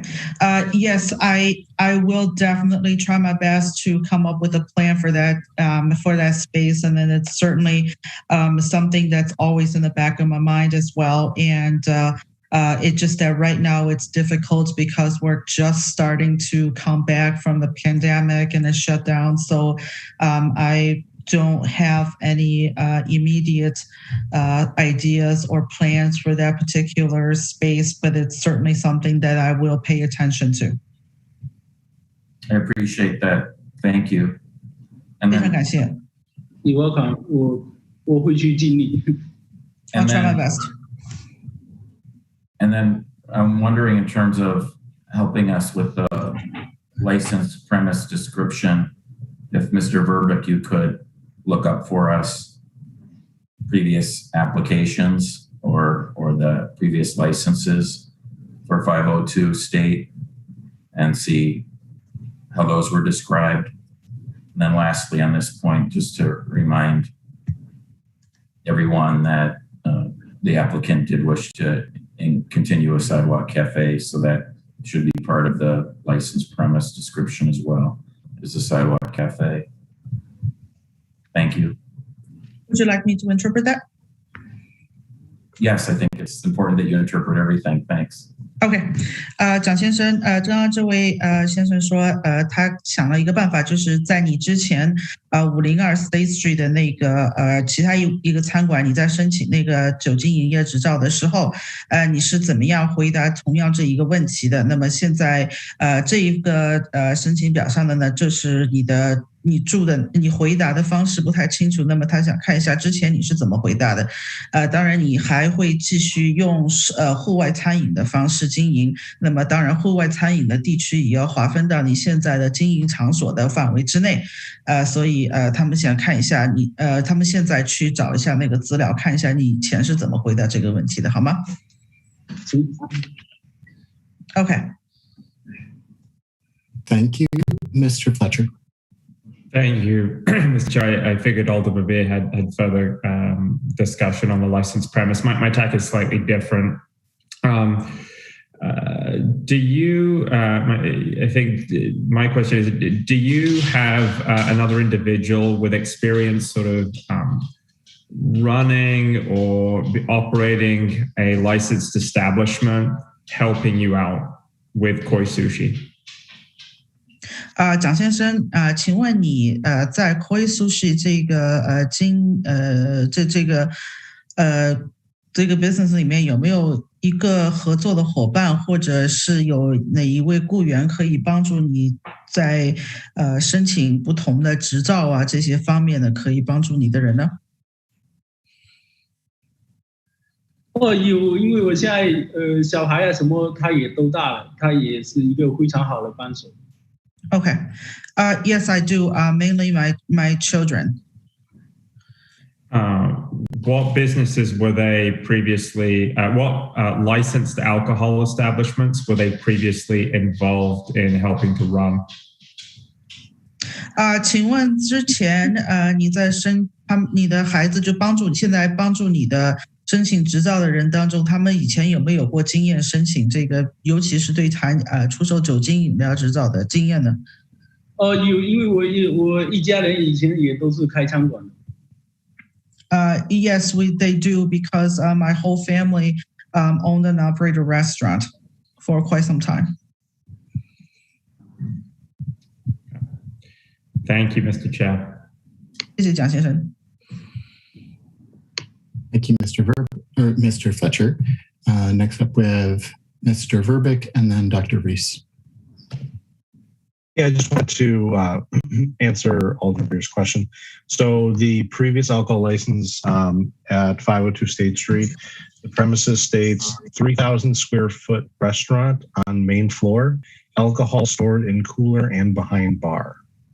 And I just wanted to add that the reason it's important for it to be very clearly articulated where service occurs and where storage occurs, and even where any records related to purchasing alcohol are stored, is because those are the very specific areas that the municipality and the Department of Revenue are able to look and ensure that what is articulated in the license is what's occurring.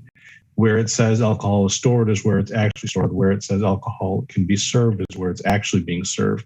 And so that's why it's very important that you be very specific about where that's stored. Okay, law interpretation.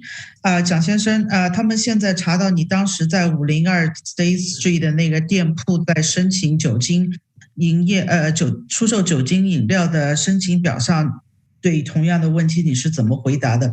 那么当时你在申请的时候呢？你是写的是第一层就是房子第一层3000平方英尺之内都是你的经营范围。那么含酒精的饮料都是储存在酒吧的那个冷藏库里面。那么他想提醒你一下，就是他们为什么原因要你用很详细的方法，将你的那个经营的范围划分出来以及解释清楚。那么他们的所有的市政府以及那个商业部，他们是严格按照这个经营的范围，然后他们是通过这一条来督促，是来检查，不同的像你这样的经营的饭店啊、酒吧之类的，所以你要一开始的时候就要写得很清楚，要不然的话以后他们会用这一个方式来处罚之类的，好吗？好，我记得了，谢谢。Okay, I understand now. Thank you. Thank you. Mr. Verdict? I just had one more thing, and I just wanted to make it clear for the applicant's family member that we don't doubt your ability to translate Mandarin English to Mandarin. The reason that the city does that is because we go through a vendor that provides licensed interpreters, and that's both for the city and the applicant. We ensure that what we are saying and what the applicant is saying is being accurately translated to each other. Again, we don't doubt what you're saying, but we just want to make sure that we have somebody that we know on record who is licensed to do this. OK， 蒋先生刚刚跟你解释一下，就是你的家人提到过，家人在这样的情况，我们今天的会议这样的场景之下，由你的家人代表你。作为我们的翻译，那么这个麦迪逊呢，像麦迪逊这样的市政府，他们是要通过由于法律的原因，他们是要通过一个专门的翻译公司，那么很多都是因为一个执照的问题，好吗？好，我知道。Okay, I understand. Right. Thank you, Mr. Verbeek, with Dr. Reese and then Alder Miadzi. So it sounds like we still have issues with the question at hand because I don't think we heard a clear answer about the retail tenant space, which I'm assuming alcohol wouldn't be involved in that area, but we don't have that answer. And then also, as Alder Verveer mentioned and the applicant mentioned, they would like streetery space. So I'm wondering if that's possible to make those amendments to the application during this meeting, or if I should move to refer. 蒋先生，刚刚这位女士提到的是因为现在我们对之前你们卖过冰淇淋的那个空间的地方，你们现在的计划还不太清楚。那么将来他们也知道你会继续提供户外餐饮的服务形式，所以他们要他要问一下是否把那个户外餐饮的空间也加入到你的申请表当中，作为你的营业范围，好吗？请听好。And I apologize, my question was to the chair or other city staff that may be able to answer that. 我是问其他的政府人员这个问题，不是问你，好，不好意思。Thank you, Dr. Reese. We have certainly at many points in the past made adjustments to applications while people were here at the ALRC, or here before the ALRC. In cases where it could be done simply and confidently. If it's something that is more complicated. So let me give two examples. If somebody had either an error in their proposed capacity, or we negotiated and they agreed to lower their proposed capacity, replacing one number with another is fairly simple. On the other hand, in a case where someone has not provided a security plan and we want a security plan, we won't have somebody write out a security plan during the meeting. And that's something that would either be handled by referral or by approving the license and saying that actual issuance of it is conditional upon the applicant providing that detailed information before the next Common Council meeting. So, Mr. Chair, just to make sure I'm clear, one route we could take would be to grant conditional upon providing the map with the correct locations. Providing the prose description of the location that could be printed on the license, but yes. Okay, exactly thank you. Right. Of course. Thank you, that's all. Thank you, Dr. Reese. Alder Miadzi.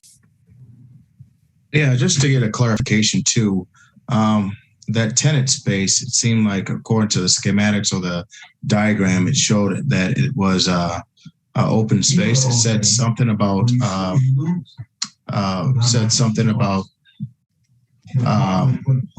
that it was like an open space, that it was to be welded, or I don't know. If you want to bring up the diagram, it looked like it was an open space. I don't know if it's been used to go from, is it an open space? Is there a door there, or has a previous person that used to own the restaurant, was it used, the retail tenant space? 蒋先生，关于这个现在空在的那个 retail tenant 这个店铺区哈，他想问一下，这个店铺区和你的饭店之间是不是有可以是通的呢，还是不通的？它有一个以后以前是政府设计通过，是通的。哦，是通的是吧 ？OK， Alderman 以后通行而已。Okay, Alderman Yazzie, to answer your question, there is they are connected, the retail tenant and then the restaurant space. They had applied, the previous operation for this particular space was able to grant a permit to build the connection between the two business space. Thank you.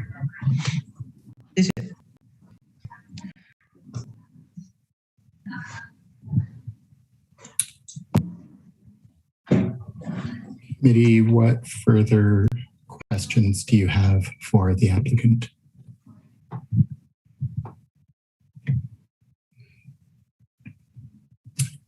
Okay, Mr. Zhang, the committee will now begin deliberation. I presume that Ms. Zhang will continue to translate, but we will let you know if we are asking a question. 蒋先生，现在我们政府的工作人员之间我们会讨论一下这个问题，好吗？如果有没有什么问题，他们会通过我问你。行。Okay. Committee, what is your pleasure?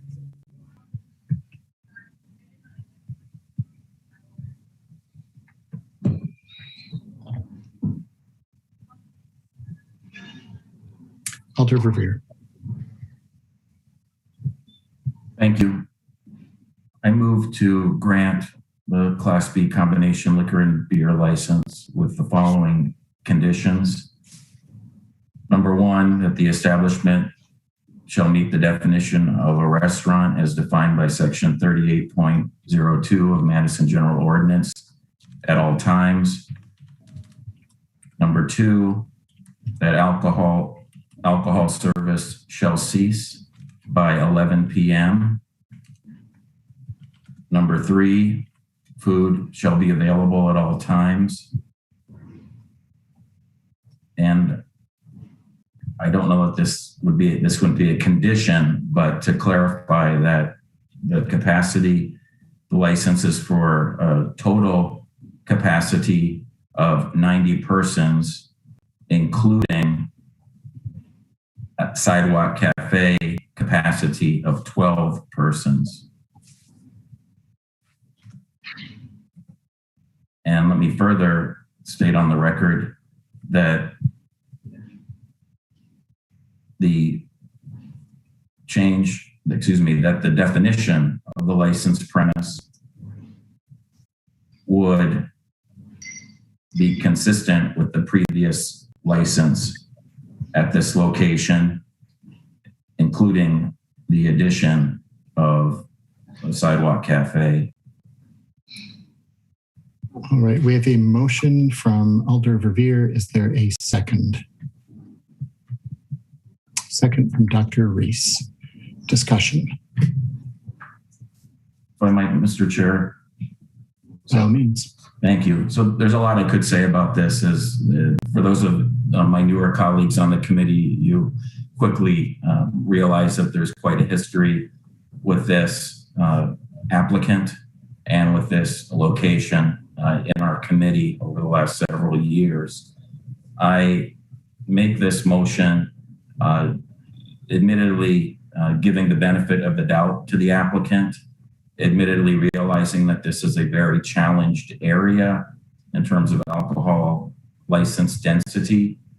As we discuss other downtown applications later in our meeting tonight, you'll hear about some significant concerns with violent crime that has occurred in this immediate area over the last few weeks.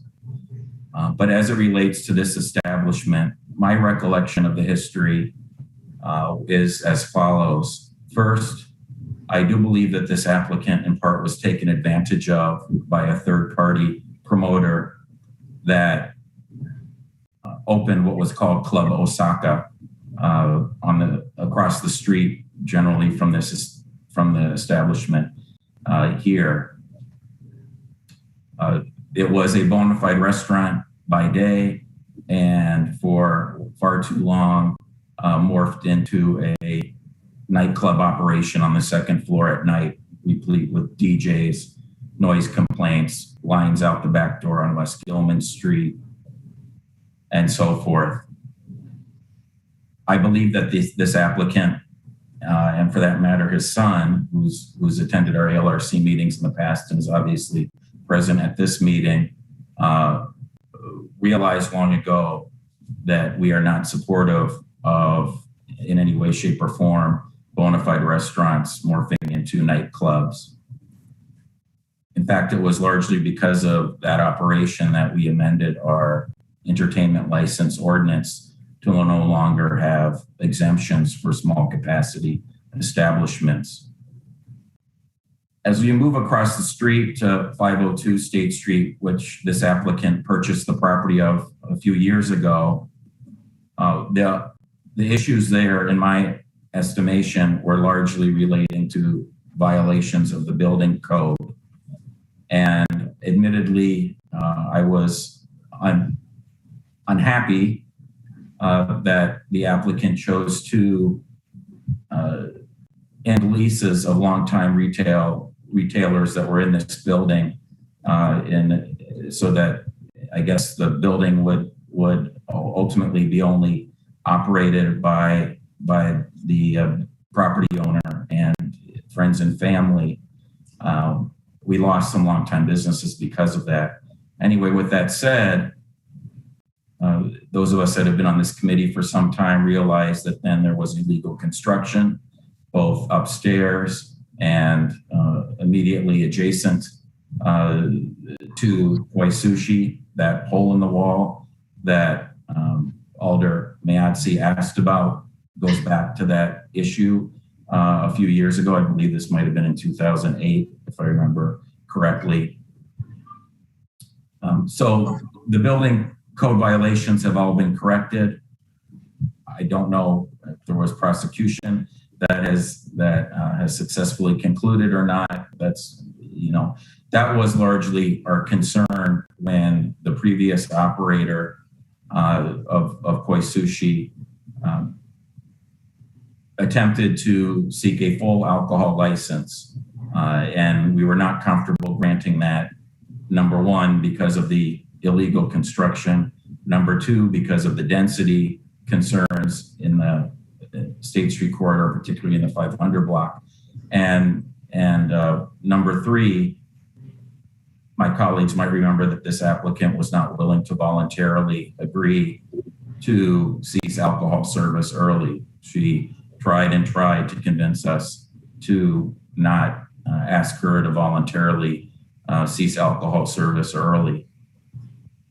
This application, as well as the previous one that we just considered at next door, were both vetoed by Mayor Soglin and overridden by the Common Council at the time, owing to the density concerns. I will say, as a longtime representative of this area, that my density concerns do not include bona fide restaurants, particularly bona fide restaurants that choose to cease alcohol service at a relatively early hour. So with the representations made and the condition that was voluntarily agreed to tonight to close the business at a relatively early hour, but moreover agree to voluntarily stop the service of alcohol at an early hour. I don't believe that this application or the previous application we granted unanimously contribute to the density concerns and the public safety concerns that are sadly reality in this area still. I also will say lastly that with the pandemic and the civil unrest that State Street is struggling mightily these days. And I certainly want to err on the side of promoting businesses on the street, doing everything that we can to avoid vacancies on the street because we have far too many today than we had a couple of years ago compared to a couple of years ago. So for those reasons, I make this motion and urge my colleagues to support it and have every hope that Koi Sushi will remain problem-free. And again, I say that because operationally, I don't recall issues with Koi Sushi when they were operating as a restaurant. The concerns were building code violations as they were operating as a restaurant in the past under Laura Fallon's management. Thank you. Thank you, Alder Revere. We'll hear from Assistant City Attorney Zilliby and then Alder Miazzi. Oops, I forgot for a second that I had my hand up. I just wanted to make sure that the applicant knows that he has to get approval for the sidewalk, the outdoor seating before he can use it. 蒋先生，刚刚这位女士问你一下，你是否知道，你如果要开始室外餐饮的服务的话，要在批准之后才可以开始。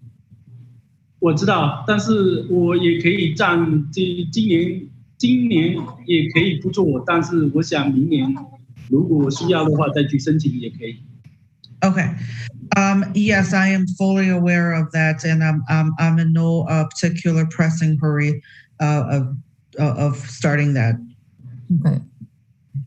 That's it.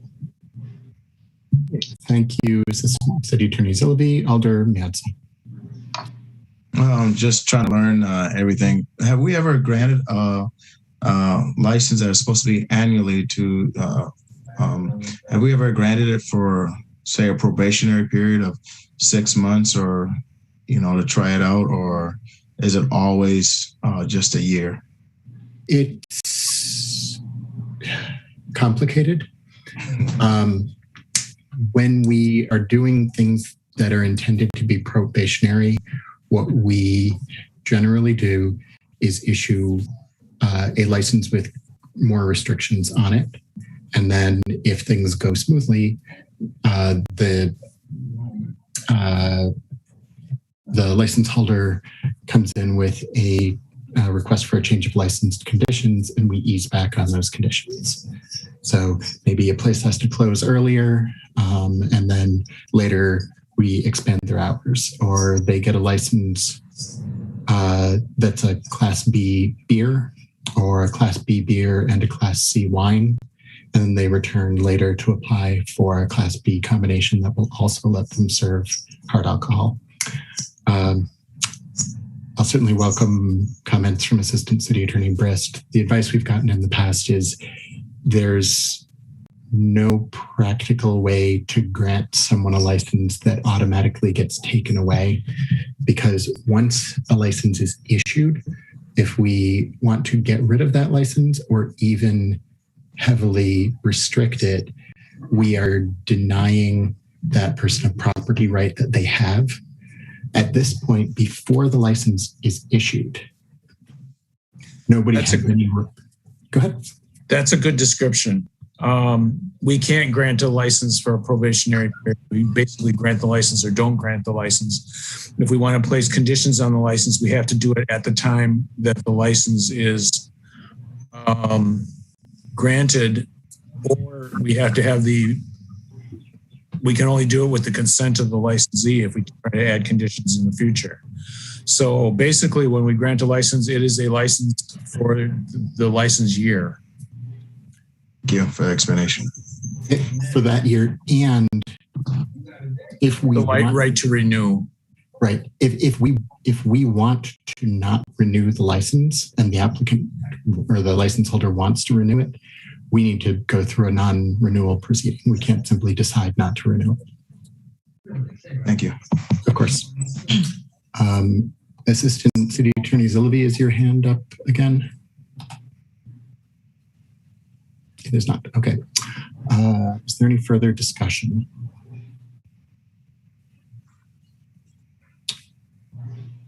It looks like there is none. We have a motion to grant with conditions. Would anyone like the conditions read again, or are they similar enough to all of the other ones? Excuse me, Mr. Chairperson. Do we have the issue of the premises where alcohol is being, whether the license is covered, taken care of, or do we still need a verbal description to be created for that? Alder Verveer said, well, I'll let him say it in his own words. Mike. As part of the motion I offer, I stated that, you know, this technically wouldn't be a condition, but that as part of the motion, the assumption that this license would include the previous license premise description. The same space. For 502 State Street, but with the added notation of a sidewalk cafe. When that's approved. But we would be willing to license that. Yes. Okay, thank you. That answers my question. You're welcome. Thank you, Assistant City Attorney Brist. Captain Donahue. I just want to add, I guess, before the vote, I think Alder Verveer touched on most of what I would have wanted to say, and my feelings might be a little bit raw after the last couple of weeks downtown and right in this area. Significant violence. I think the hours of operation of this establishment makes me feel a little bit better, but having worked in the Central District at the time that the applicant ran the previous restaurant and what Alder Verveer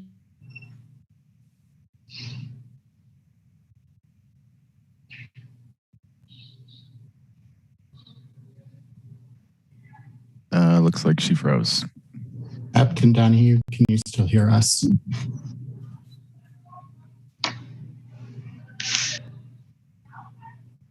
She'll have to leave the meeting and come back in. While we are waiting for that, does anyone know? Are you able to hear again? I'm sorry. Yes, we can. I apologize. I'm going to keep my camera off because I think that might be part of the issue. Okay.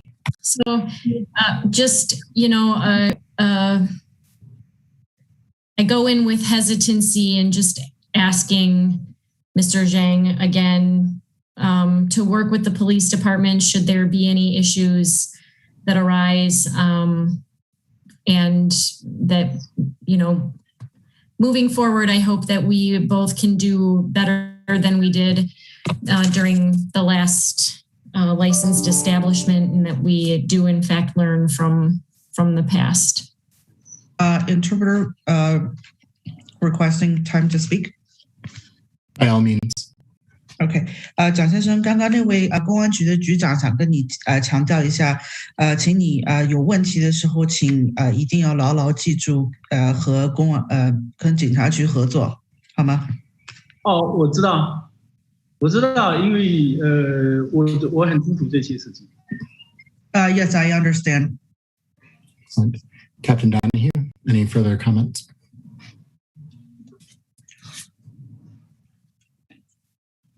No, thank you. I'll take my hand down. Thank you, Captain Donahue. Anyone else? Mr. Verbeek, will you please call the roll?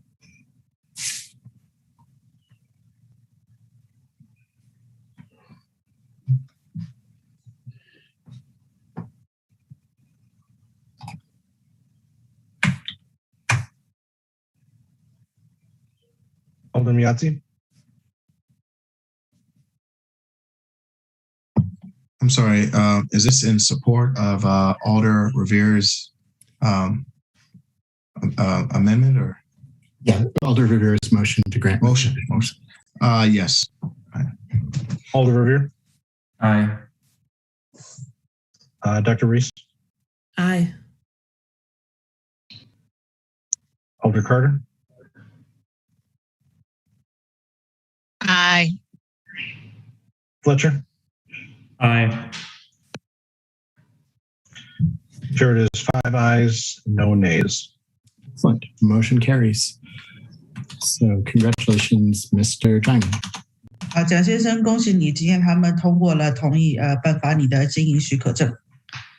谢谢他们的支持，非常高兴在这个疫情期间大家一起度过。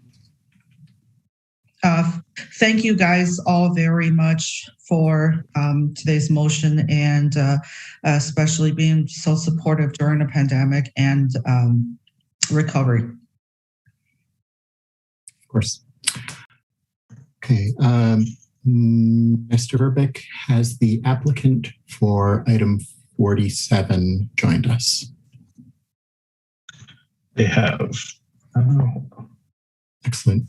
Did you swear Julio in yet? I have not. Yep. Julio, if you could, excuse me, raise your right hand and affirm that you'll accurately interpret English to Spanish and Spanish to English. Aye, sir. Excellent. So who do we have registered for this item, Mr. Verbeek? He's listed under there as Eric. Joe, I think I lost my co-hosting abilities when I got disconnected. Oh, looks like I have to promote him to a panelist because the device he's on. They're on.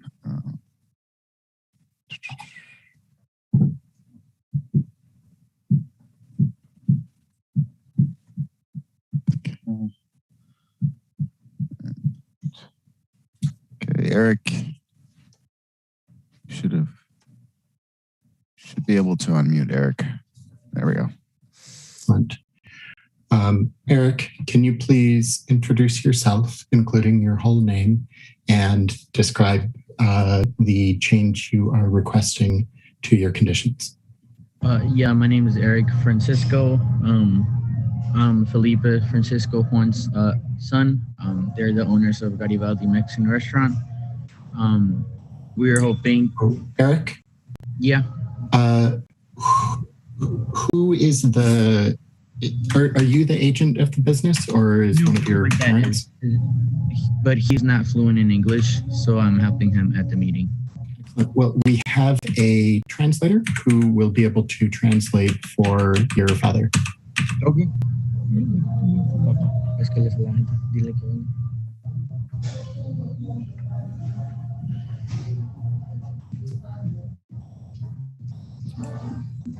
So, yeah. Felipe, are you on? Felipe, ¿está ahí? Sí, está viniendo para acá. Un minuto. He's coming. It will be a minute. Excellent. Thank you.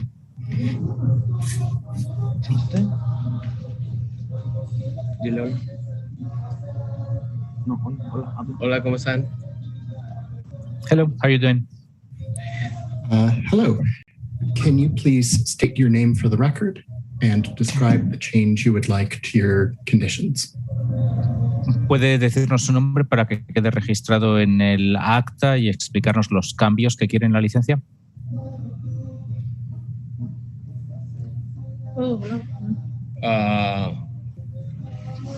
Sí. Sí, buenas. Felipe, ¿puede decir su nombre? ¿Puede decir su nombre completo, Felipe? Sí, Felipe Francisco Juan. Felipe Francisco Juan. Let me know if you need it to be spelled. No, I don't believe so. So you are applying for a change to the conditions of your alcohol license. What is the change that you would like to make? ¿Está usted solicitando un cambio en la licencia de alcohol que tiene? ¿Cuál es el cambio que quiere hacer? Sí, estamos solicitando un cambio. Lo que pasa, ¿cómo se llama? Ya ve que después del COVID corre todos los biles y entonces queremos abrir nomás lo que es no sé si nos pueden dar permiso jueves, viernes, sábado, pero nomás los que toman nomás hasta ahí nomás.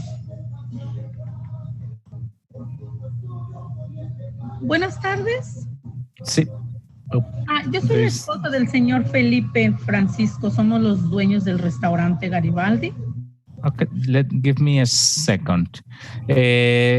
So the last person that intervened was the wife of Felipe, the person who spoke. Let me translate what he said, and then we can go to the past. So yeah, we are asking for this change because after COVID, we were having like many bills to pay, and we would like to request if you would be able to grant us permission to for Thursday, Friday, and Saturday, and the sentence was cut in there. Okay. So you have a request for Thursday, Friday, and Saturday. What is it? ¿Cuál es lo que está solicitando para el jueves, viernes y sábado? Sería solo el viernes y sábado. Nos gustaría como cerrar un poquito más tarde, ya que estamos cerca del Capitolio y con todo lo que ha estado pasando en los restaurantes ha estado muy lento ahorita. Queremos alargar un poquito las horas, lo que es el viernes y el sábado. Since it would only be for Friday and Saturday because we are close to the capital, and as you know, the business has been very, very slow. So we would like just to extend the hours a little bit on Friday and Saturday. And what is your name, ma'am? Yeah. ¿Puede dar su nombre completo, señora? Patricia Doroteo Crescencio. Are you a co-owner of the business? ¿Es usted también dueña del negocio? Sí, mi esposo y yo somos los dueños. Yes, excellent. Both my husband and I are owners. Very good. Then we can speak to you. Entonces podemos hablar con usted. Sí, gracias, muchas gracias.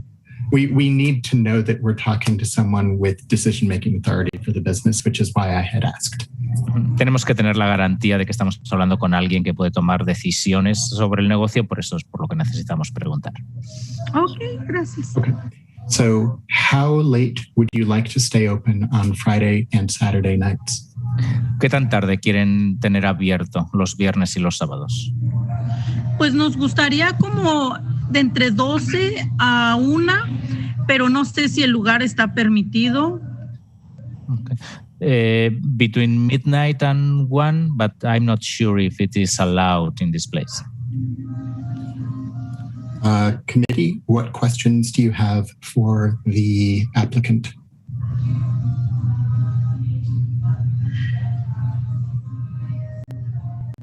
Captain Donahue.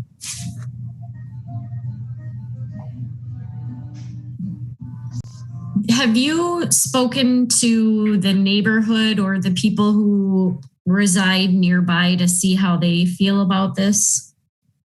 ¿Han hablado con el vecindario, con las personas que viven cerca de su restaurante para ver cómo se sienten acerca de este cambio? Pues ahorita no hemos hablado con nadie, solo pusimos el papel anaranjado que nos dieron, lo pusimos en la ventanilla y nadie llegó, nadie estuvo aquí, pero al lado de nosotros tenemos unos apartamentos y hasta el momento ellos están contentos con nosotros porque no hacemos como entretenimiento, música alta, solo estamos manejando el restaurante nada más. So far, we have not been able to talk to anybody. We placed on the window the orange paper that was provided to us, but nobody talked to us. So far, nobody has come. There are some apartments right next to us, but they have never had any problems with us because we don't provide any loud entertainment. Captain Donahue, do you have any further questions? I do have one other question. And then what do you foresee your sales being if your hours are extended later into the night? Do you foresee that being alcohol sales primarily or food sales? ¿Qué anticipan que van a ser las ventas si se les deja abrir más tarde por la noche? ¿Van a ser principalmente ventas de alcohol o de comida? Pues principalmente ya después como el de las 10 promocionar un poquito como el alcohol, appetizer, ya que nosotros sabemos trabajarlo toda la cocina también, poner un poco de appetizer para que suban un poquito nuestras ventas ya que corren todos los biles y pues sí, no, y eso es lo que nomás nos gustaría extender las horas esos 2 días, porque tenemos algunos clientes que vienen y pues a las 10 tenemos que cerrar y los clientes nos piden, ay, ¿por qué no nos dejan estar un poquito más tarde? Y nosotros les respetamos las reglas de la licencia del alcohol, no podemos tenerlos aquí y los tenemos que sacar. Y eso es lo que hemos visto ahorita, por eso nos gustaría lo que es el viernes y el sábado nada más. What we have seen is that some clients, we have to close at 10 and some clients are asking us to stay longer. And as you know, it's going to be a mixture of alcohol and appetizers because we run the kitchen, so we anticipate that the sales would be like alcohol and appetizers. And we would like to be open more because the bills keep running. And with all this, as I said, the clients coming at 10 and then wanting to stay longer.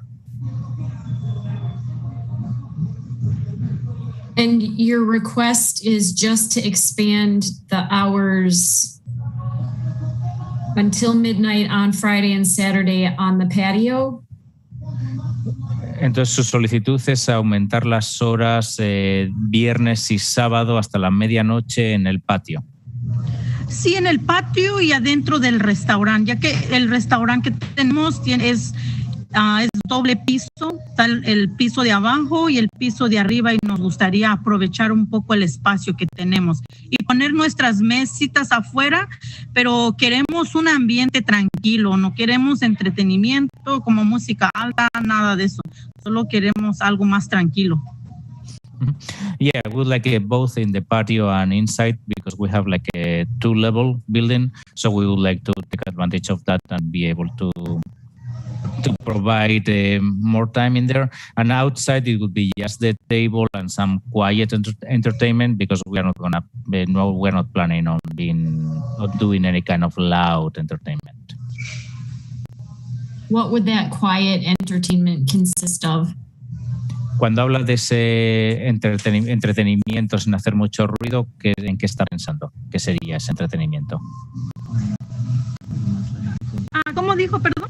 Que el entretenimiento del que habla, un entretenimiento que no haga mucho ruido, ¿en qué es lo que está pensando? No, yo quise decir que no vamos a hacer nada de como música alta o sonido, no, solo va a ser como hacer funcionar la barra más tarde. No, what I meant to say is that we are not going to have like any kind of like entertainment with music or anything like that. We just want to like run the bar a little later. Okay, thank you. I have no further questions right now, Mr. Chair. Thank you, Captain Donahue. As you can see, I'm sharing the license, which shows the current conditions, alcohol sales ceasing at 10 p.m. and the patio closing at 10 p.m. I have a question for Alder Verveer, who conveniently has his hand up anyway. Alder Verveer, do you know with this location how late a patio is allowed to stay open? A Sidewalk Cafe is 1 o'clock a.m. This is though on private property, I believe. The applicants can confirm that obviously if the patio in question is private property versus public property. My recollection is it's the front yard and it's private property. So then if that's the case, the default is the condition in the conditional use permit granted by the Plan Commission. No sé si pueden confirmar si el patio está en propiedad privada. ¿Es propiedad privada el patio? No estoy segura. I'm not sure if it's private property. All right, if I could go ahead, Mr. Chair. Please, sir. is any of your seating on the sidewalk, or is it all in adjacent to your building? Ok, ¿están las mesas y donde se sientan las personas, están en la acera, en la banqueta, o está pegado al edificio? Yo pongo mis mesitas como por la banqueta, que no tape el paso de la gente, y ya más tarde yo pongo unas 2 mesitas como pegadito a la pared, pero siempre trato de dejarle espacio que camine la gente. Como yo estoy todos los días aquí, yo siempre trato de mantener el lugar limpio. Al otro día tengo que recoger, como tenemos una guardería al lado, me gusta tener el área limpio porque salen los niños a caminar. Y sí, las mesitas solo los tengo como por la banqueta. Yeah, the tables are on the sidewalk, but I always make sure that there is a space for people to walk by, and maybe later at night it's just like a couple tables by the wall, by the front, and I always like to keep like everything very clean around our restaurant, because we have like a childcare right next to us, and the kids are always coming out, and I always like to keep everything clean. Thank you. I do have some other questions, if I might. By all means. Mr. Chair, thank you. So first, let me begin by saying something very similar to what I said when you were before our committee back in last year before the pandemic. And I'm sorry that you had to open your restaurant at the worst possible time during the pandemic. But you might remember that I said at the time, please don't take all of these various conditions that we were imposing on your first license personally. It's not because of you or concerns about your operation. It's because of the past operators at your premises. So I just wanted to remind you of that and also explain to the newer colleagues on the committee that the reason why there are 6 conditions on the license, and thank you, Chairperson Donnelly, for sharing your screen so everyone has those in front of them, was because of the past problems that we had with Blue Agave and the Bayou. So I probably have talked longer than I should for the interpreter, so I'll stop there with my the preamble to my further question. It's okay. I will. So basically, I just want to make a comment similar to the one we made last year, right before the pandemic started. And I'm really sorry that the pandemic happened just right after you opened the business. And as I said, we don't want you to take those. Perdón. Oh. Okay, sorry. Simplemente quiero hacer un comentario. It sounded good in English. Sorry. It's consistent with what I think I said, but yeah, we need okay. it in Spanish. Simplemente quiero hacer un comentario similar al que hicimos el año pasado, justo antes de que ocurriera la pandemia, y lamento mucho que abrieron el restaurante justo al comenzar la pandemia, que no se tomen las condiciones que se les pusieron personalmente como algo personal. Únicamente la causa de estas condiciones que se pusieron era por las personas que operaban el negocio con anterioridad, los problemas que había. Entonces estas 6 condiciones que aquí se han mostrado en la pantalla están más relacionadas con lo que ocurrió con los dueños anteriores de Blue Agave y del Bayou. Thank you. So we have at least one of your adjacent neighbors is in the meeting wishing to testify after we're done with questioning for you. So you realize that there still are concerns on that block because of the past issues that we've had with other businesses at your premise. Tenemos... Sorry. Go ahead. Sorry. Go ahead. Sorry, pensé que I thought it was a pause. Tenemos una persona, un vecino aquí en la reunión que quiere testificar, y simplemente eso es testimonio también de las que todavía quedan algunas preocupaciones de lo que ocurrió con anterioridad en ese edificio. Thank you. So my first question beyond what we talked about with the Sidewalk Cafe is so that I understand what you're asking for. You wish to have both the condition relating to alcohol service ending by 10 p.m. and the patio closing by 10 p.m., which are two separate conditions. You wish to amend both of those? Is that correct? Entonces, simplemente quiero confirmar que lo que hablábamos sobre esto de tener el café en la acera, lo que quieren cambiar dos de las condiciones que tenemos, la de servir alcohol después de las 10 y también la de la condición que se puso sobre el patio, quieren cambiar esas dos condiciones. ¿Es correcto eso? Sí, eso es correcto. Yes, Queremos, that's correct. Como le dije anteriormente, nos gustaría cambiarlo como hasta las 12 o yo creo que más tarde sería a las 12 o a la 1, pero también es decisión del comité. No sé si nos permitan o no. Yeah, we would like to change it like maybe around midnight or maybe 1 p.m., 1 a.m., but it's the decision of the committee. I don't know if you would allow us to do that. And I'm a little confused because at the beginning of your testimony, Thursday was mentioned, and then also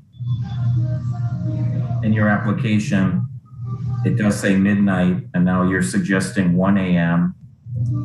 And then to further confuse things a little further, our agenda is worded that this request only relates to outside on the patio. But what you're really asking for is a change in how late you can serve alcohol inside the restaurant. So maybe for one last time, could you just explain exactly what you want? And is it Thursday, Friday, Saturday? Is it just Friday, Saturday? Is it to extend the alcohol sales to midnight or 1 a.m.? Is it to extend the patio hours until 11 o'clock or midnight or 1 a.m.? Sorry, I'm just a little confused still.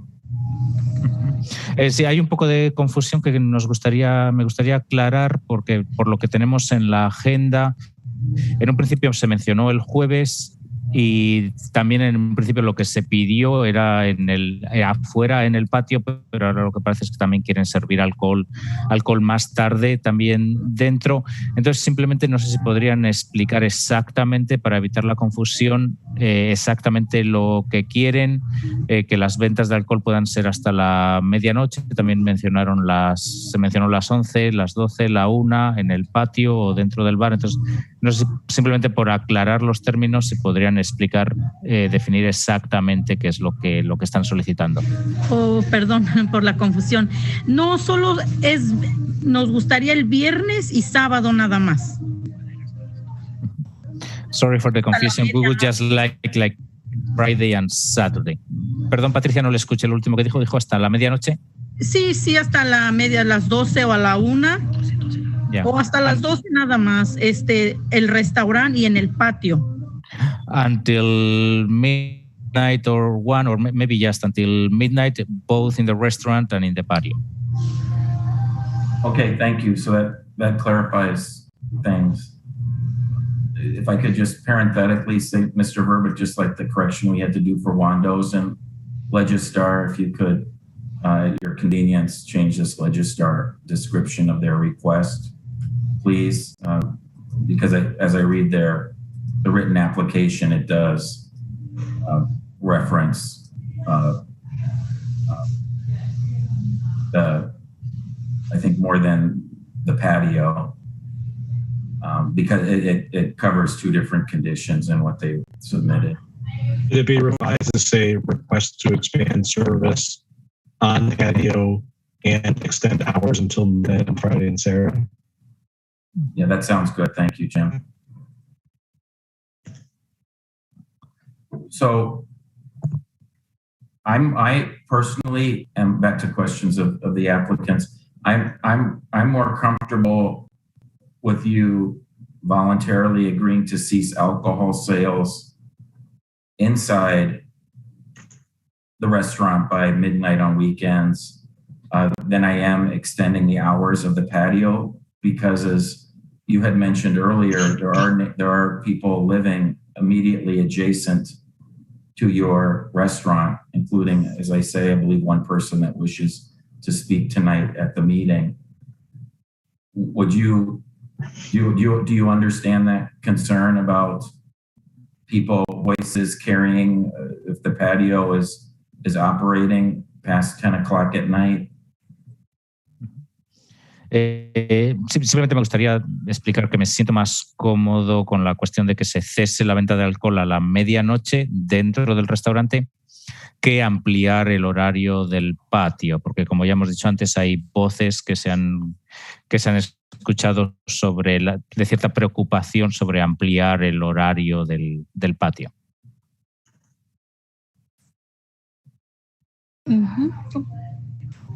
No entendí, perdón. Perdón, la pregunta. ¿Entiende la preocupación sobre ampliar el horario del patio, ya que hay un edificio adyacente junto al restaurante?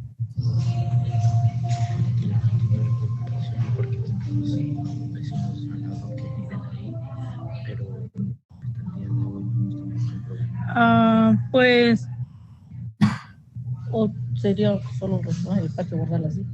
O también lo que está diciendo es que aquí a las 12 y afuera cerrar como si fuera ahorita.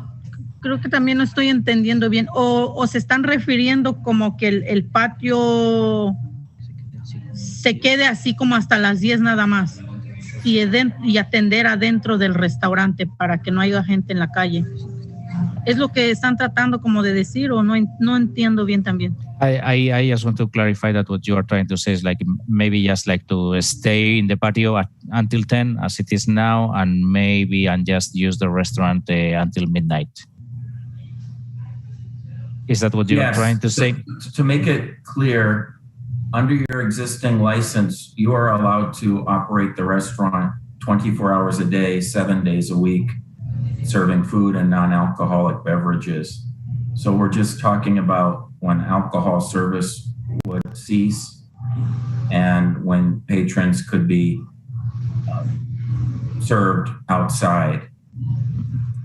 But my suggestion, this isn't a motion, we still have other registrants to hear from, but my suggestion is to compromise and perhaps allow the alcohol service until midnight on weekends. But again, that has to be voluntarily agreed to. But perhaps at this point not continue serving people outside, perhaps past 10 o'clock. Sí, simplemente por aclarar, ustedes pueden servir comida, según la licencia de su restaurante, pueden servir comida y bebida no alcohólicas 24 horas al día, 7 días a la semana. Entonces aquí únicamente estamos hablando de la cuestión del servicio de alcohol, de hasta cuándo se puede servir alcohol y de si a los clientes se les puede servir afuera.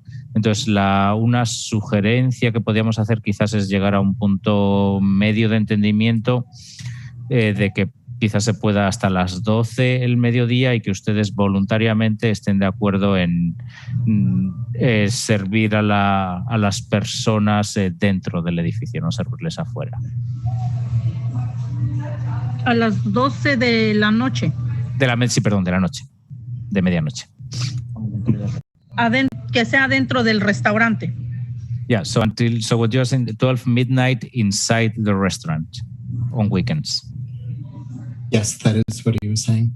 Sí, eso es lo que estaba diciendo. Hasta las 12 de la medianoche, los fines de semana, dentro del restaurante. Pero el patio sería cerrar hasta las 10 nada más, dejar de servir hasta las 10 el patio. ¿Es correcto? So then in the patio we would be stop serving at 10, right? Correct. We haven't made any decision yet. I guess to rephrase my question, were you more interested in expanding the hours of the patio or expanding the hours that alcohol may be served in the restaurant? Sí, simplemente no estamos todavía tomando ninguna decisión. Simplemente mi pregunta quizás es ¿en qué es en lo que estaban más interesados? ¿En ampliar el horario del patio o ampliar el horario de venta de alcohol dentro del restaurante? Pues ampliar, bueno, yo me estoy refiriendo a ampliar, cerrar más tarde el restaurante, lo que es viernes y sábado. No solo me refiero como ventas de alcohol, sino que sí, o sea que la venta del alcohol incluye, bueno, es lo que estamos hablando, ¿verdad? Que esté permitido vender, que podamos vender alcohol, lo que es el viernes y sábado hasta la medianoche. Y quería incluir el patio, pero si piensan que es un problema que esté la gente más tarde afuera, pues solo podemos servir adentro del restaurante. Y eso, bueno, eso estamos de acuerdo también. Yeah, I was mainly interested in being able to operate further in the night, later in the night. But if you think it could be a problem to be able to serve outside, include the patio in this opening later, then we can agree not to do it.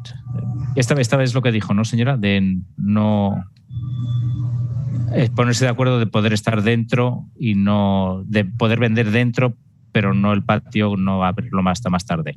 Ajá, el patio no, pues sería hasta las 10 para pues sí queríamos también el patio, pero si creen que es un problema tener gente afuera hasta esa hora, pues solo podemos usar el restaurante adentro y no afuera. Afuera que nos den el permiso hasta las 10 nada más. Yeah, I was just clarifying just like the wording of the sentence. Yeah, we wanted to have both, but if you believe it is a problem to have people outside until midnight, then it will be no problem to just doing it inside. Well, thank you. Perhaps we can compromise on the patio too. Mr. Chair, I'll yield and allow for further questions and moreover the testimony of Jamie McCarville and anyone else that's registered, and then I might have other questions for the applicant following the other public testimony. Thank you, Alder Revere. Committee members, do you have any further questions for the applicant before we move on to hearing testimony from other members of the community? All right, Mr. Verbeek, who do we have to speak to us? We have, we have Jamie McCarville has registered in opposition, wishing to speak. All right, Jamie, can you please let us know? Just for the record, we have Jamie registered in item 45 accidentally. So if they want to be registered correctly, they're going to have to re-register. Okay, I can re-register 47. Can you hear me? We can, and you're welcome to give your testimony first and do the registration later. Okay. I live next door, and we were rather surprised that there was no neighborhood meeting because I'm certain that a lot of the neighbors would really like to talk about this. And with the police department there, I have to say that I'm a regular customer at the restaurant and I appreciate it, but I do not want to see any evening expansion because historically it starts to be a problem because the problems of downtown then wander over into our neighborhood on South Butler. And I absolutely have recommended the restaurant. The food is excellent. The people are lovely, but I don't want to see any more alcohol expansion on my street. Great. Thank you, Jamie. Committee, what questions do you have for this speaker? Assistant City Attorney Zellaby. I just have a comment on this. I remember these applicants when they came before the committee a year or so ago, and they appeared to me to be all about their restaurant, a family business. I didn't get any of the inklings that I got from prior applicants as to what may eventually happen at the business. And I would just encourage the committee to remember what the last year has been like, especially for restaurant and bar owners, that many of them, you know, it was a horrible, horrible year for them.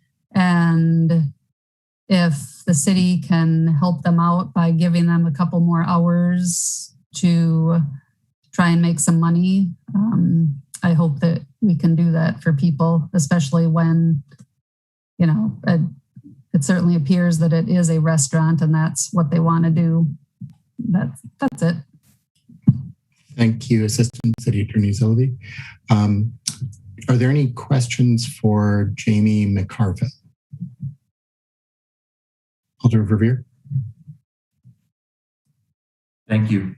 I do have a question or two for Jamie. Thanks for being here tonight, Jamie.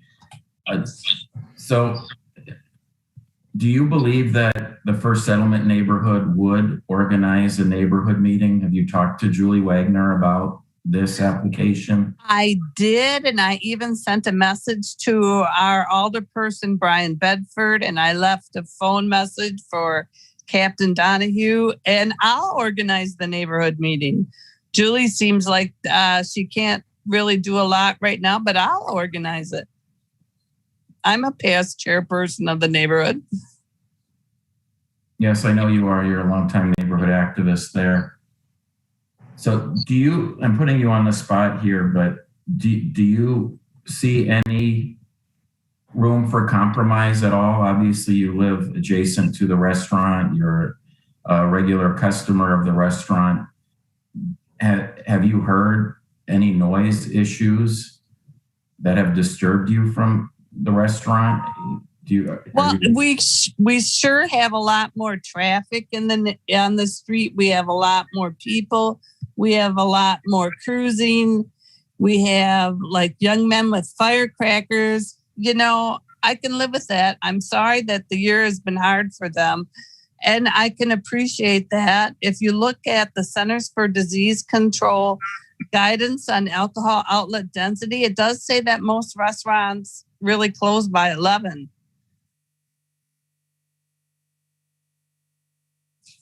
What time do you believe that they currently close? 10:30. And that's on the weekends too?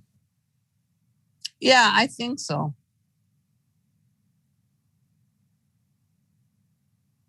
I'll ask you then also similar to the questions I was asking the restaurant operators. Are you more concerned about the voices carrying of people dining outside, or are you more concerned about the voices of customers just entering and exiting the restaurant to eat inside? I'm concerned about both because historically, the later you go, we know what happens to downtown. Madison's like a tale of two cities, you know. There's downtown and there's something else. So I'm just really concerned about the problems of downtown drifting over onto our street. Because historically, that's what's happened. Thank you. And then in terms of I'm still wondering about this neighborhood meeting. You didn't discuss, when you saw the sign hanging in the window, did you discuss the application with the? I discussed it with people in my building, and then I had sent a message to my alderperson, Brian Bedford, to Captain Donahue, and our neighborhood chairperson asking about, you know, is there going to be a neighborhood meeting? Because there usually is. Yeah, and you copied me on the email as well. Yes, I forwarded it to the deputy city clerk if you wish to forward it to the whole committee. But yes, where's the meeting? You did send that some time ago, and this application was on our agenda last month, and the applicants weren't there. Did not appear for whatever reason. But I do think it should be discussed with the whole neighborhood. Did you notice on orange sign, did it include an informational meeting date? Well, I had to call the city clerk because we had to try to kind of figure out what was happening with it. And then I think I sent on the email message that I had sent to you that my neighbors would need an interpreter. Yes, that was included. And Mr. Verbeek has just forwarded the email to the whole committee that you sent. Thank you, Jim. All right, I have no further questions for Jamie. Thank you, Mr. Chair. All right. Thank you, Alder Verveer. Alder Carter, what questions do you have for Jamie McCarville? Thank you for being here tonight. Alder Verveer mentioned the patio closing at, I believe it was 10 o'clock. Can you address your concerns about the patio? And if you did before, maybe I should. We appreciate outdoor seating, but you know, the later you go, the more problems there could be. So, I mean, if it closed at 10, I would be very content with that. Because we're all working people in the building next door. Right. Okay. So you wouldn't want it to go any later than 10, but 10 and earlier is fine. Yes, ma'am. Okay. Thank you, Jamie. Thank you, Alder Carter. Alder Miadzi. Yeah, thank you, Jamie, for being there and being that voice. Just wondering, what other things have you heard when you talk to people in your building? I think you said you talked to a few people in your building. Yeah, you know, we were concerned about the problems of downtown drifting over onto our street. And so, you know, we were all saying, why wasn't there a neighborhood meeting? I'm just wondering the concerns, not, you know, because you said it was great food, great people. So I'm just wondering, so what exactly, when you talk to your neighbors and you say, you know, the concerns, are they concerns? You haven't had any concerns before. So I'm just wondering, any concerns that anybody else addressed? We just talked about the problems of downtown drifting over onto our street if there is alcohol being served later. Okay, thank you. Mm-hmm. Thank you, Alder Miadzi. Any other questions for this registrant? So thank you very much for your time, Jamie. Oh, Alder Carter. I just have one. And Jamie, can you jog my memory? At one point, is this the location that was having after party at one point? So could be a couple of years ago. Does anyone? I'm just trying to visualize. Historically, there has been problems here the later you go at night. You know, and it was a neighborhood bar. And then, you know, as different people owned it, we got more problems. And then if the bands go later at night, it fills up and then people use our yard as a toilet. You know, then there's different people and there's been some violence there in the past. And it's just the tragedy of downtown that the later some of these businesses are open, you know, something bad happens. Okay, and you can just see.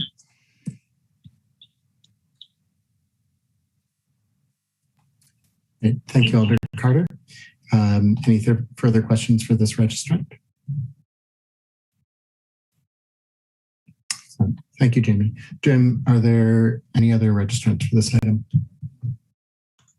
There are. All right. Committee, what is your pleasure?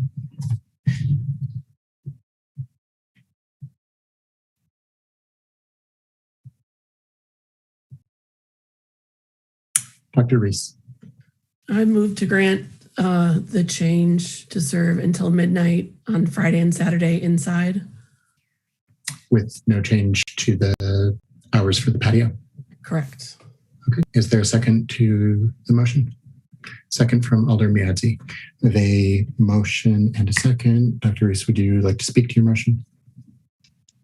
Yes, I just to say that I understand the residents' concerns, but I think there has been ample time for community conversation about this. I also sounds like the current owners are responsible and understand the concerns, and we know that there's been issues with past owners, but we have no reason we don't see any issue with the current owners, so it'd be unfair to judge them by what's happened in the past. So I support the motion that way. Thank you, Dr. Reese. Alder Carter. Yes, I wanted to know, well, two things. What was the condition for the patio? I mentioned 10 o'clock, but it wasn't in Dr. Reese's motion.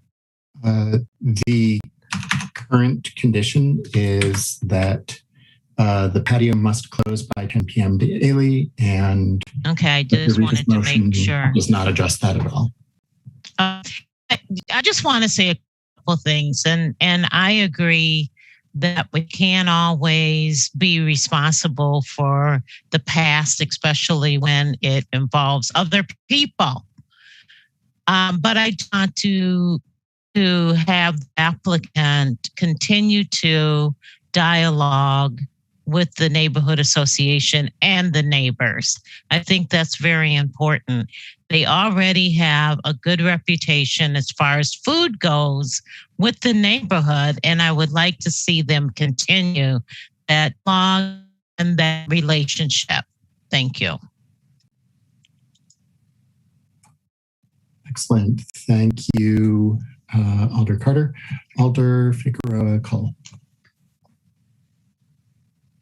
I just have a general process question. When we have interpreters in these meetings, is the entire conversation being interpreted to the applicant? And is Felipe translating everything that the neighbor that the callers and what you guys are saying? Do you know? I do not know. I know it is ideal if that happens. Can he answer that question, Felipe? I mean, I don't know if he's in the phone with her or. So, I think it's important for her to understand what, we're talking about her business here. So I can. Mr. Garcia. Yeah, I can clarify. The whole conversation is. Yep, sorry.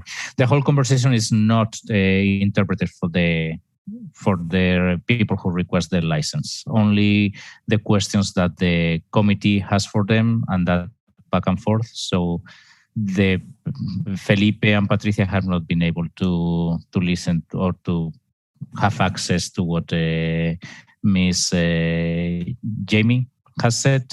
Or I just noted that what Alder Carter wanted to tell them about the dialogue. So I can. Do you want me to make like a big summary of the conversation, how it went? I mean, I am not part of this committee. I'm not part of the committee, so I don't want to make the rules. But it seems like, I mean, I think that's kind of wrong, right? That we are here talking about her, her lifeline, and there's no communication on what is happening around her. And if it was a worst case scenario where people were point of order. So thank you. Yeah. Alder Carter. Yes. Chair Michael, can you, in this case, direct the interpreter to provide the applicant a summary? This part of the conversation is really discussion. And so we are the license at this time. We're not asking any questions, but in this case, so we can move on, can you have the interpreter do a short summary? Yes, of course. Mr. Garcia, could you please? Ya hay que dudarte. Felipe, Patricia, simplemente me están pidiendo que están discutiendo qué tan justo es que no tengan acceso ustedes a toda la conversación. Entonces, simplemente les voy a hacer un resumen rápido de lo que se ha discutido. Cuando empezó a hablar la vecina, Jamie McCarver, básicamente su comentario es que no ha habido ningún problema con ustedes, la comida es excelente y ustedes son magníficas personas, pero tiene la preocupación de que, como ha pasado en que cuanto más tarde se cierren los bares o se sirva alcohol, más problemas, es más factible que haya problemas. Entonces, su preocupación es que los problemas generales que hay en el centro de la ciudad lleguen de nuevo a la calle Butler. Y mencionaba que ella pedía que hubiera habido una reunión con los vecinos, que no ha ocurrido. Y los miembros del comité han expresado que quizás también ha habido suficiente tiempo para organizar esa reunión y no ha habido esta reunión. Y la concejal Carter sí que directamente les quería decir que les quería sugerir que fomenten el diálogo con los vecinos y la relación con la asociación de vecinos para precisamente poder tener estas conversaciones antes de venir aquí. I just make a quick summary that I think conveys most of the most significant information. Sorry. Y también que las dos cosas que han mencionado los miembros del comité es que también quizás es injusto que ustedes paguen la culpa de lo que han hecho de lo que hicieron otros dueños anteriores, que no hay ninguna preocupación acerca de ustedes, que ustedes se les ve como unas personas perfectamente responsables con su negocio y que en cierta medida sería injusto que pagaran ustedes por los pecados anteriores del negocio. Pues eso hemos sufrido mucho con todo lo que pasó antes y pues lastimosamente nos tocó abrir nuestro restaurante en plena pandemia. Ahorita vino el dueño del edificio a hablar con nosotros, nos subió la renta, todos los biles son más altos. Es por eso que entre mi esposo, mi hijo y que estamos más metidos en nuestro negocio. Tengo 2 hijos, mi esposo y yo. Y por eso tomamos una decisión, quisimos ampliar un poquito las horas para que a ver si nos va un poquito mejor, porque de hecho hemos decidido hasta cerrar domingos, por lo mismo que las ventas han estado muy bajas. Ya no estoy abriendo los domingos porque solo cuesta más mantenerlo abierto por la luz, el aire acondicionado, por ahorita que hace mucho calor. Y pues por eso he decidido cerrar los domingos. De hecho, solo estamos trabajando entre mis hijos, mi esposo y yo, porque ha sido bien difícil. Y pues, the committee did not have a question for you at this time. Mr. Garcia was providing a summary so you would understand the discussion that had happened. The committee will address you if it has questions. No había ninguna pregunta directa hacia usted, Patricia. Entonces, simplemente lo que estábamos dándole la oportunidad al intérprete para ofrecerles un resumen rápido de lo que habíamos estado hablando. Entonces, les preguntaremos si el comité tiene alguna pregunta directa, se la haremos saber. Thanks, Julio. Alder Carter, was that to your satisfaction? Yes, and this is... Yes, I'll talk to you offline. Sounds good. Alder Verveer and then Captain Donovan. Thank you. First, I do appreciate the more robust interpretation services. And as a reminder, when we meet in person in the good old days, and hopefully sooner rather than later in the future here, the interpreter would I believe, by my observations, provide a full translation in the gallery area. So I feel awful that perhaps in the age of pandemic and Zoom virtual meetings that we are really doing an injustice to our applicants. So I feel awful about that, and I appreciate that we're trying to correct that, and I appreciate Alderperson Figueroa Cole bringing that concern to our attention. With all that said, Mr. Chair, could I ask if the interpreter it does have a summary in their notes from what the applicant had just said. Could he please share that with us, since that was articulated in the meeting? And by all means. Yes, I have it. So basically, what Patricia said is like, we have suffered a lot with all these past events that happened in our building and what happened with the pandemic. And on top of that, now the owner of the building has raised our rent, and all the bills are higher. And it's basically myself, my husband, and my two sons who are running the business and who are doing most of the work. And I have even decided to close on Sundays because business was kind of slow, and it took a lot. It was a lot of money to keep it open just because of the electricity, the AC, because of the heat and all that. So mostly we don't open on Sundays anymore. Thank you for that. Then on to discussion on the motion. I would appreciate if the interpreter could share this with the applicant after I concluded. But let me just begin by saying I do support the motion offered by Dr. Reese. I think it is a good compromise. I feel awful that this restaurant opened literally at the beginning of the pandemic and has never been able to get a sure footing. The reality of downtown dining in particular is that late night hours are almost the norm, frankly. What is unfortunate is that there are residents, and the residents, by the way, don't happen to be university undergraduates, which is often the case with licensed premises downtown, that though would be disturbed by later business.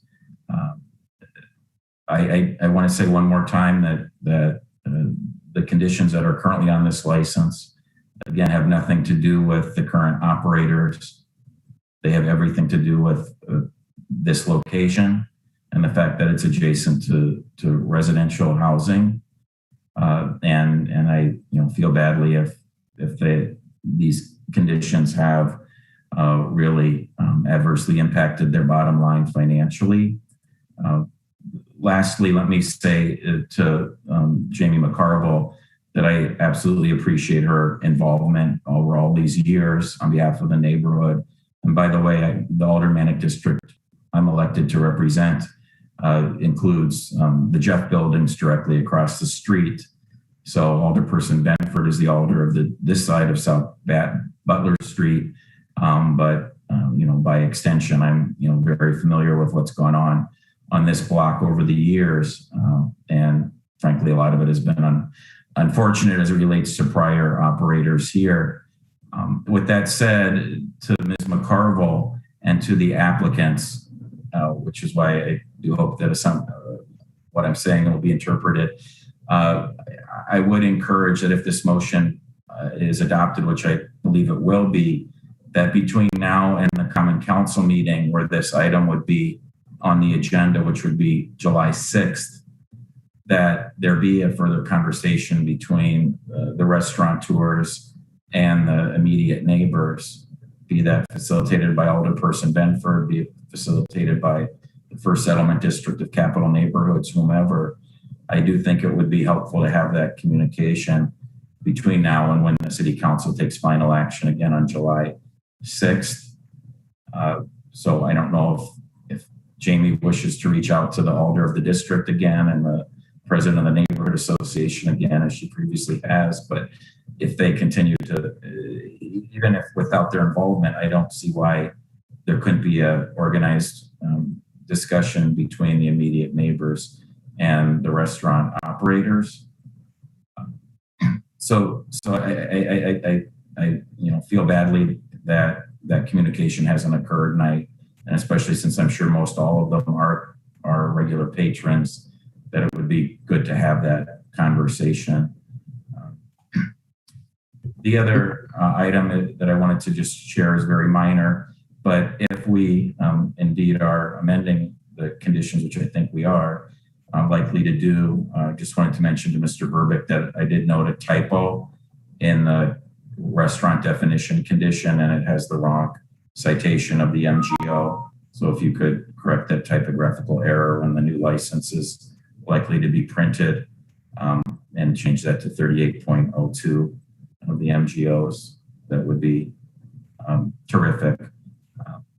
And then lastly, I hope, and I already said lastly once, I know, but I mean it, this is really last, to the applicants, please don't hesitate to return to our committee if you find that any of these conditions continue to be a burden to you. The patio condition, which I couldn't support changing tonight, is a condition that has been on the previous operators of 117 South Butler Street. So it's not a new condition. It's one that's been on the licenses of the predecessors at this address. But if it really is a burden, don't hesitate to please make a new application to return to our committee. And I wish you continued success. Thank you. Thank you, Alder Verveer. I'll pause for interpretation of Alder Verveer's comments and then move on to Captain Donahue. Sí, lo primero, voy a empezar por las cosas que creo que más directamente les están pidiendo. Lo primero es animarles a que se reúnan con entre la fecha de ahora y el 6 de julio, que va a ser cuando en el Consejo del Común, el Common Council, en el Consejo del Común se apruebe lo que se decida aquí hoy. Animarles a que tanto ustedes como los dueños del restaurante como los vecinos mantengan una comunicación y hablen unos con otros, puede ser a través de la asociación de vecinos o a través del concejal, para que tengan una discusión organizada para poder, creo que sería bueno antes de esa fecha, simplemente que tengan esa comunicación entre ambas partes. Y la otra cosa que dijo el concejal que es importante es que si en algún momento ven que hay una carga, que el hecho de que las condiciones que se les ha puesto a la licencia son una carga que se les hace complicarse el negocio, por favor que hagan una nueva solicitud de cambio en la licencia o una nueva solicitud, porque muchas de estas condiciones están relacionadas con lo que ocurrió con los anteriores dueños. Creo recordar que la cuestión del patio también era una restricción que había con los anteriores dueños, esa no es una nueva, pero simplemente eso, que si en algún momento ven que estas condiciones que se han puesto son una carga excesiva para su negocio, pueden hacer una solicitud para solicitar el cambio. O sea, estas son las dos cosas importantes, el animarles a que tengan esta comunicación con los vecinos y que si quieren cambiar alguna condición que le digan. Y al principio mencionó, que fue más un comentario de que se sentía mal el concejal, porque él recuerda perfectamente cómo ustedes abrieron el negocio justo al principio de la pandemia y cómo la realidad de lo que ocurre en el centro es que las horas hasta bien tarde en la noche son la norma. Y sí, sabemos que no todo el mundo que vive en la zona del centro son estudiantes, que también hay otro tipo de población, pero es un poco la realidad que se ve y que siento muy mal del impacto económico que puede haber tenido todas estas restricciones sobre su negocio. Thank you, Alder Verveer. Captain Donahue. Thank you, Mr. Chair. I just want to echo the appreciation for Alder Figueroa Cole's reminder, and we'll try to pause more frequently so that we can get some interpretation. I want to also express appreciation for Jamie and her comments, but also want the committee to know that I support the change as recommended by or moved by Dr. Reese. I agree it could be problematic to have increased hours outside late at night. However, the applicants have given, there's been no concerns at this establishment. I'll pause there.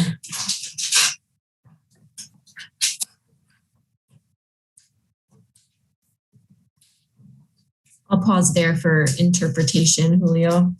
Sorry, I didn't see the unmute button.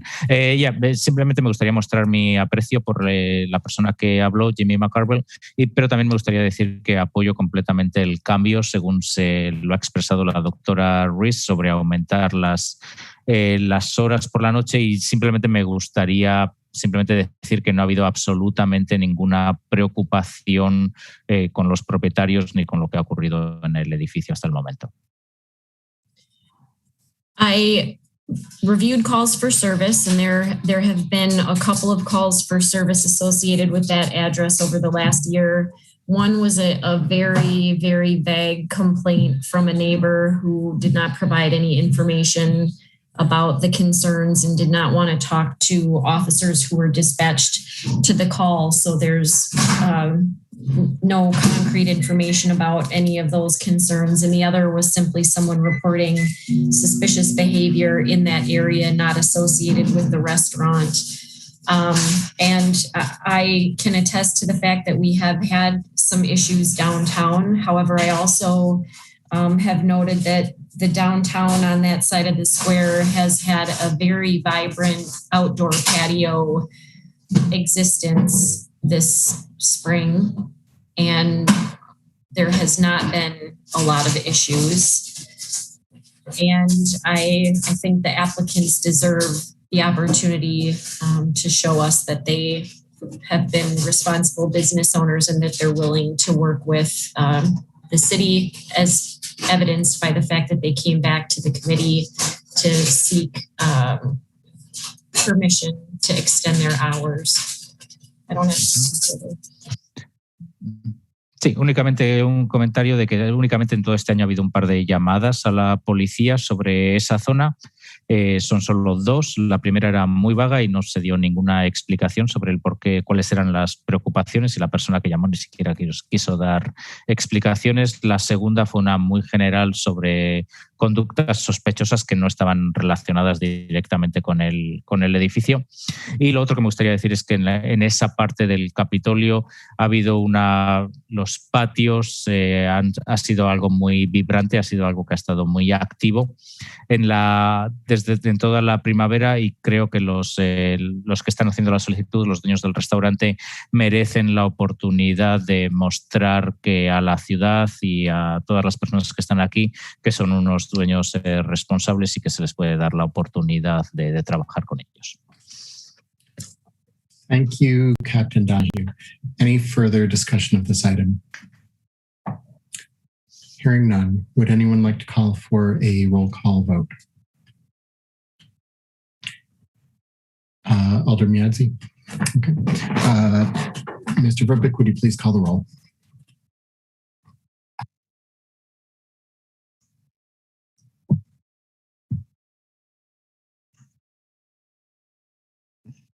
Fletcher? Aye. Alderman Carter? Aye. Dr. Reese? Aye. Alder Revere? Aye. Alder Miadzi? Aye. Chair, it is 5 ayes, no nays. Excellent. Motion carries. Congratulations. Our next item. La moción ha sido aprobada. Enhorabuena a los aplicantes, a los solicitantes.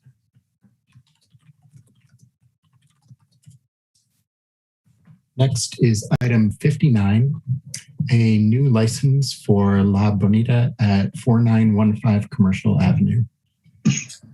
And Mr. Verbeek, do we have an applicant here for this item?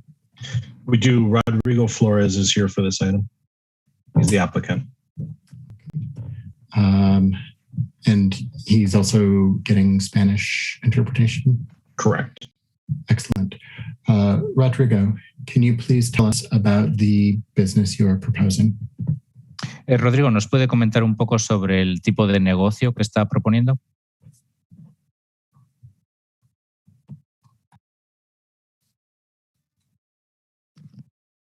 Rodrigo, ¿está ahí? If you could tell him there should be a mute button to unmute himself. Sí, Rodrigo, no sé si está conectándose a través de Zoom o a través del teléfono. Tiene que tener donde hay una imagen de un micrófono que quizás está tachado con una raya roja. Apriételo, pulse ahí para poder hablar. O si está conectándose a través... ok, perfecto. Yep.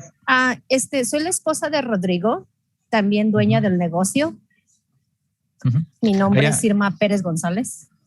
I am the wife of Rodrigo. I'm also the owner of the business, and my name is Irma López González. Pérez González. Pérez González, sorry.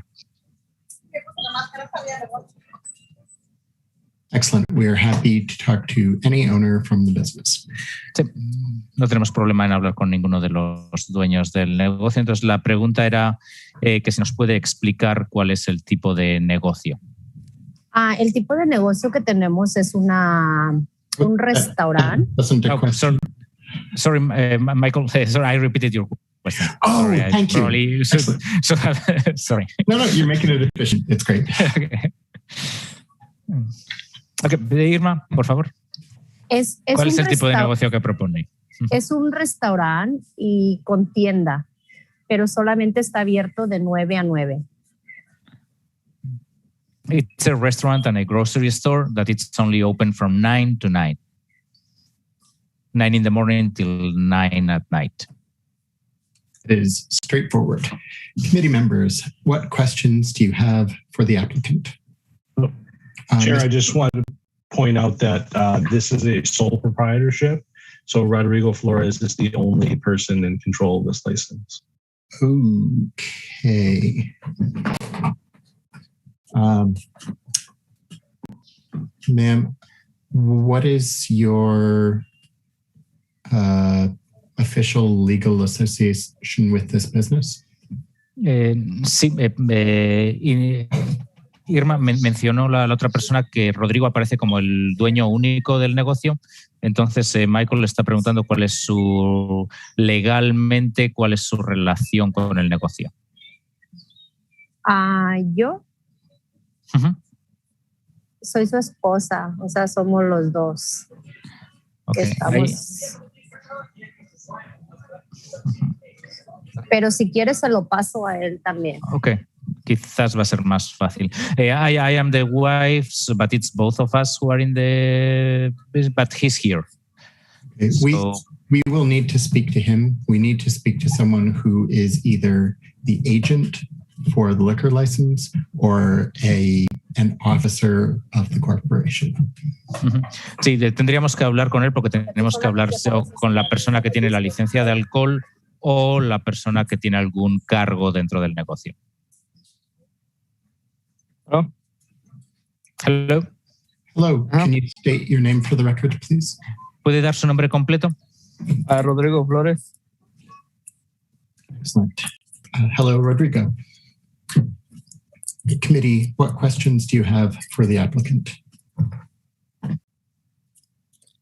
Sorry, Chair, this is item 59? This is item 59, yes. Okay. Just FYI, we also do not have the applicant actually registered for the item. Okay. Rodrigo, you will need to fill out a form to register to speak to the committee. You can do this after you're done speaking now. Sí, Rodrigo, únicamente que es un requisito el estar registrado para hablar. Entonces, después de la reunión tiene usted que hacer el registro oficial para la reunión. Okay. Yo le puedo mandar el enlace para que lo haga después de la reunión. I added that I'm going to send him the link so he thank you. So he fills out the registration. That is excellent. Okay, committee, what questions do you have for the applicant?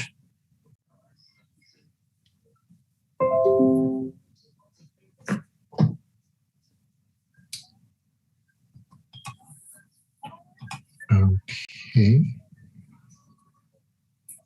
Well, then I will ask a question.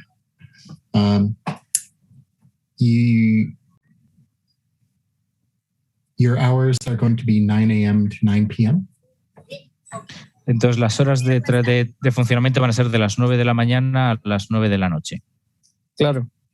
excepto los domingos a las 7 de la noche, de 9 a 7. Yes, except for Sundays that we will close at 7. We are never concerned with people closing earlier. nunca nos preocupa que la gente cierre antes. Alder Carter. Yes, can you tell me what your security plan is? Sí, ¿me puede explicar cuál es su plan de seguridad? Mi plan de seguridad acerca de la venta de alcohol. My security plan regarding the sale of alcohol. How are you going to keep your patrons safe while they're in your establishment? ¿Cómo va a mantener seguros a los clientes mientras están dentro de su establecimiento? Okay, con cámaras de seguridad y solamente les voy a permitir consumir 1 o 2 cervezas máximo. Yeah, with security cameras, and I'm only going to allow them to have 1 or 2 beers at most. And will your security cameras be operable at all times? I'm sorry, Alder Carter, you were like cracking up. I heard like the security cameras will be operable. Will your security cameras be operable at all times? Okay. Las cámaras de seguridad estarán encendidas, estarán operativas a todas las horas? Sí. Yes. Finally, how long will you be keeping the digital recording? ¿Cuánto tiempo dejaría la grabación digital, guardaría la grabación digital de las cámaras? Entre 60 y 90 días. Between 60 to 90 days. Thank you. Thank you, Alder Carter. Committee members, what additional questions do you have? Mr. Verbeek, do we have any other registrants for this item? ¿Perdón? No era para usted, Rodrigo, la pregunta.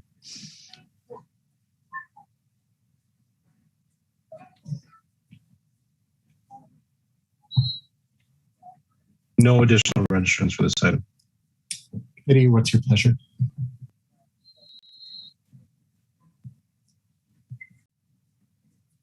Alder Carter. I move approval. We have a motion to grant. Is there a second from Dr. Reese? Any discussion? Would anyone like Mr. Fletcher?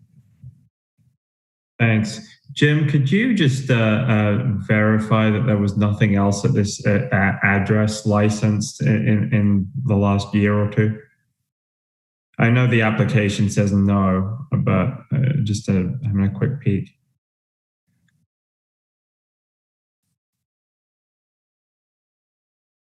Yeah, let me just look at that real quick. Thanks.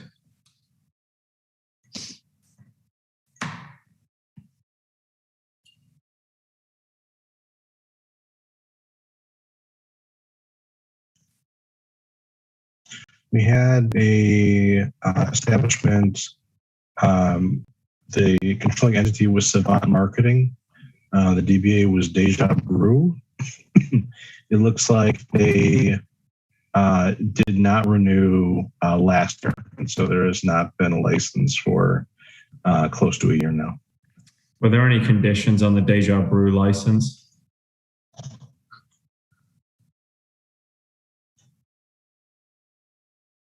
There was not. Thank you. All right. Thank you, Mr. Fletcher. Any further discussion? Any requests for a roll call vote? All right. Hearing none, motion is granted. Congratulations, Rodrigo. No hay la moción se ha concedido. Enhorabuena, Rodrigo.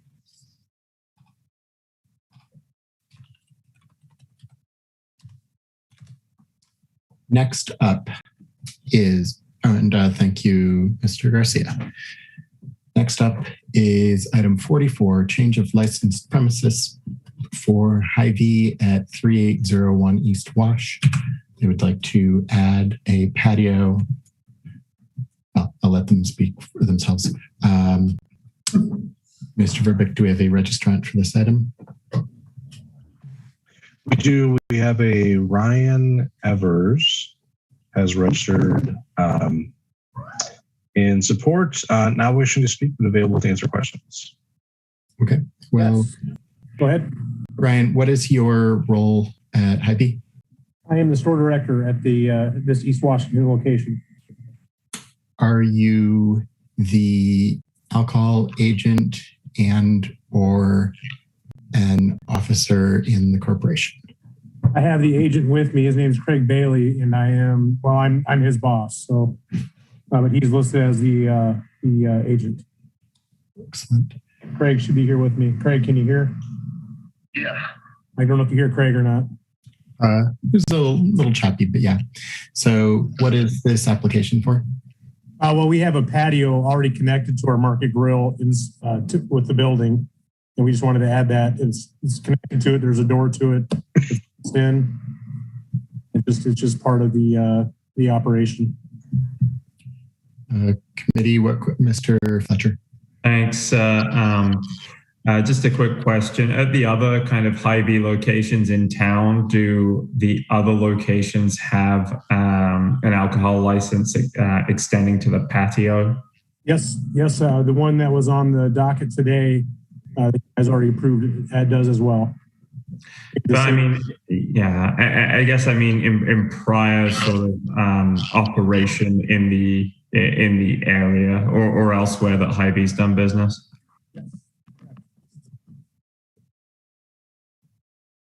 Yes, they do. I'm going to guess it's a pretty similar size and build out. Yeah, it's almost identical to the West location here in Madison, as well as other locations throughout Hy-Vee. Okay, and in terms of kind of operating lessons that have been learned by Hy-Vee for the patios, is there anything specific to kind of alcohol service that you change up necessarily as opposed to kind of what you do regularly just for food and non-alcoholic beverages on the patios? We haven't had any issues in the past, to my knowledge. We're only open. Our Market Grill is only open till 9 p.m. and our store closes at 11. So typically, it wasn't used at all last year and hasn't been used very much at all this year when it comes to eating food outside. So it's very infrequent in usage. I mean, we have seating available outside, but depending on the weather, we don't see a lot of customers use it. Okay. Thank you very much. Thank you, Mr. Fletcher. Committee, what other questions do you have for the applicant?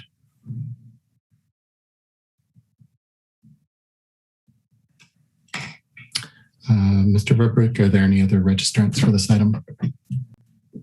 There are not. Dr. Reese, then Alder Carter, then Mr. Fletcher. Thank you. One question about what is your security plan for outdoors and how will you be monitoring the area while people are consuming alcohol? So we do have security cameras. We have staff on hand at all times. So we're not without staff. We also have security in store that is that's here actually during the hours of they're here till 9 p.m. So we have security cameras as well as security officers on site. Thank you. That's all for me. Thank you, Dr. Reese. Alder Carter. I may have missed it, but what are the hours going to be for the patio? So our Market Grill, and that includes the patio, we close at 9. We open Market Grill at 6 a.m. and then we close at 9 p.m. Okay, and when you close the patio, is the entrance to Market Grill also closed, locked? Correct. Okay, thank you. Thank you. Thank you, Alder Carter. What's your pleasure? Mr. Fletcher. Move approval. Motion to approve. Is there a second? Second from Alder Miazzi. Any discussion? Any request for a roll call vote? Seeing none, motion carries. Item 44 is approved.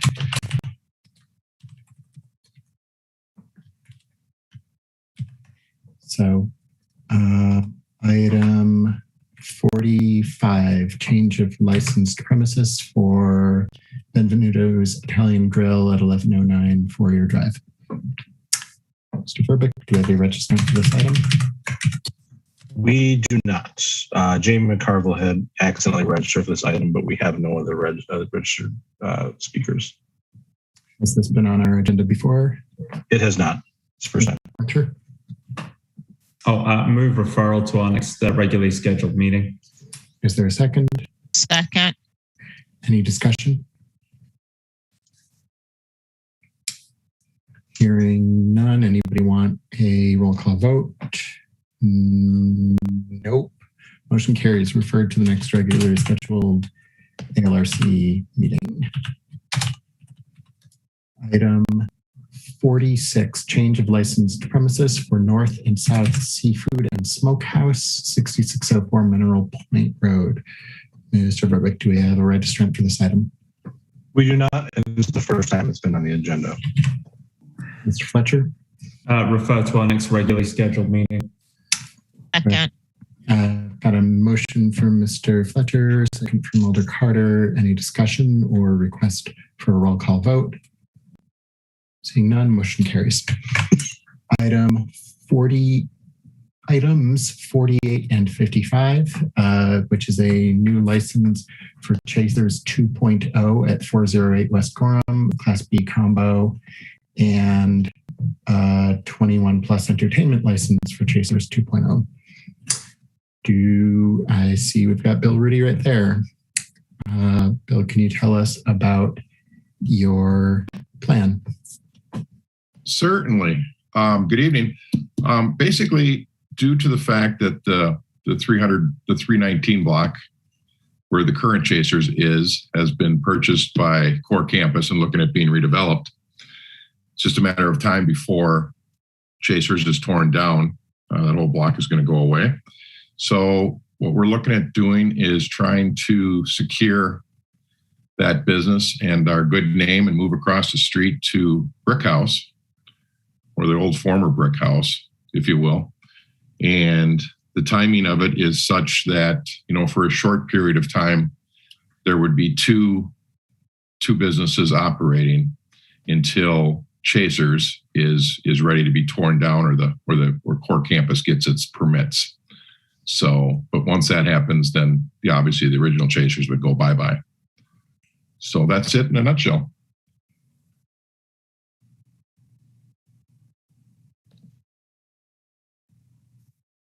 Excellent. Committee work. Mr. Fletcher. Thanks, Mr. Chair.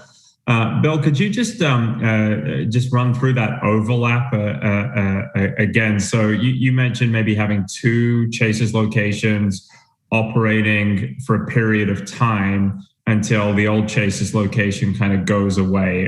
Did I hear you correctly?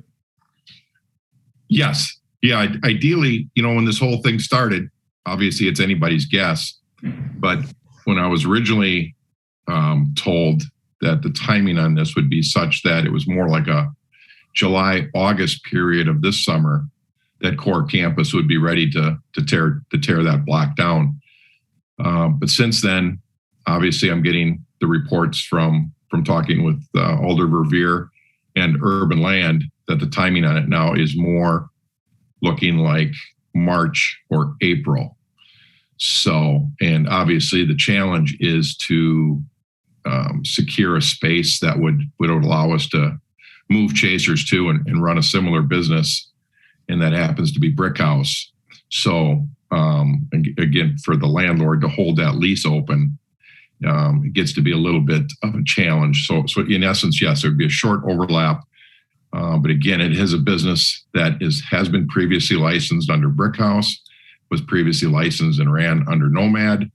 So it's really not a big ask, if you will, or it's not a brand new licensed establishment that's never had alcohol and service out of it. So, but yes, we'd be operating 2 of them until core campus is ready to tear Chasers block down. And Bill, in terms of the kind of brick house location right on the corner there, what is your proposed capacity for that location versus the prior capacity? Right now, it's identical. From what I understand, and talking to the license, looking at the last license, the total capacity is 382, and 100 of it, and 100 for outdoors.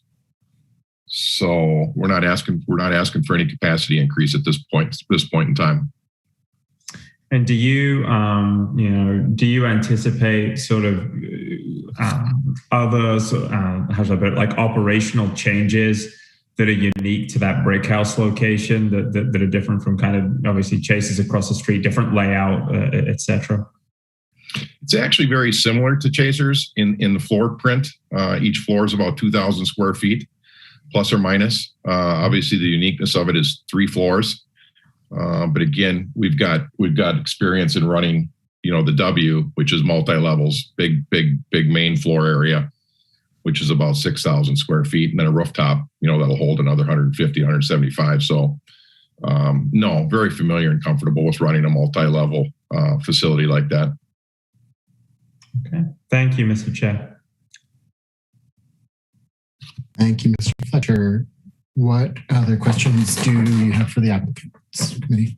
The applicant, Alder Carter. Yes. Bill, are you going to be increasing not only your staff, but security? Oh, absolutely. Yeah, we'd hire a whole new team for Chasers 2.0, if you will. That would be a whole new, we've already got the management team in place for it. Mm-hmm. And once I got approval, we would start hiring a whole new team to start training at Chasers in the W that could move over there in mid-August when we open. So, and will you have cameras? I'm sorry, you were pinging out there a little bit. I'll turn off my video. Would you have security cameras? Oh, absolutely. Yeah, we've got them all over the Chasers right now, all over the W. And yes, absolutely. Security cameras on all the floors and, security between the guys from each floor, the ability to talk from first floor to second floor to third floor. And the Chasers 2.0 is, you said 3 stories, so it's much larger than you have now? It is larger, yes. It's 3 floors. Each floor is about 2,000 square feet. So it's about 6,000 square feet. And then it's got, and then the patio is similar to what I've got at Chasers right now. So total capacity at Chasers is about 224. Pulling from memory, I'm sorry, it's a little late. My mind is fried. And this capacity would be 382, very similar to what we have at the W right now. Okay, and your staff would be used for both places, or you would increase staff? Oh, drastically increase staff. We'd be hiring 80 to 100 new people. Whole new management team, and 80 to 100 new people. Okay, thank you. Thank you, Alder Carter. What other questions do people have for the applicant? Dr. Reese. My extreme apologies if you said this and I missed it, but what happens if Chasers never gets torn down? Would you be expected to operate both businesses? Yes. Yeah, I'd be prepared. I'm not thinking that's going to happen, but there is always the outcome. I can't imagine that would happen with Core as far into the process as they are. But again, this has been an operating business in the past with Brickhouse for 6, 7, 8 years, and then Nomad for a couple of years until COVID caught them. Thank you. That's all I have. Thank you, Dr. Reese. What other questions do people have for the applicant? Mr. Verbeek, are there any other registrants for this item? There are not for either the entertainment nor the alcohol license. Alder Carter.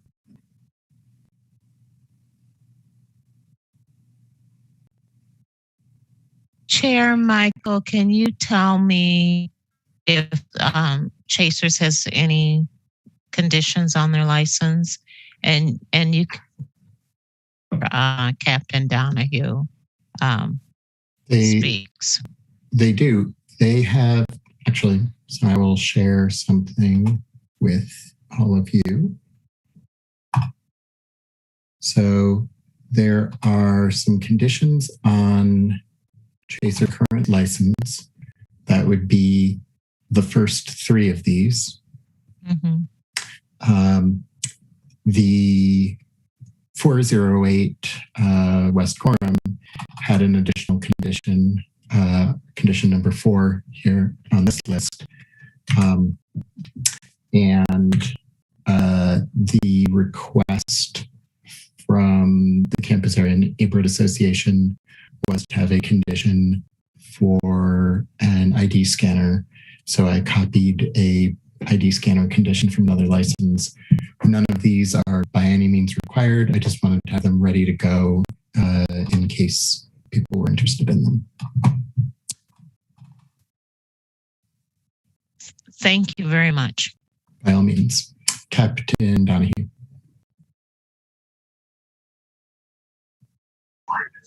Thank you, Mr. Chair. Bill, just one question for the purposes of sharing the information with the rest of the committee. For your entertainment license, are you planning, can you talk about just frequency, and are you talking DJs, bands, kind of your idea for that?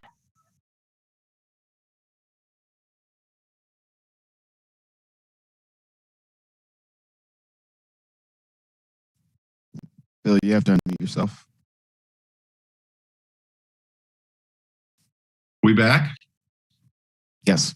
Okay. Sorry about that. Yeah, I'm interested in doing some entertainment in this place.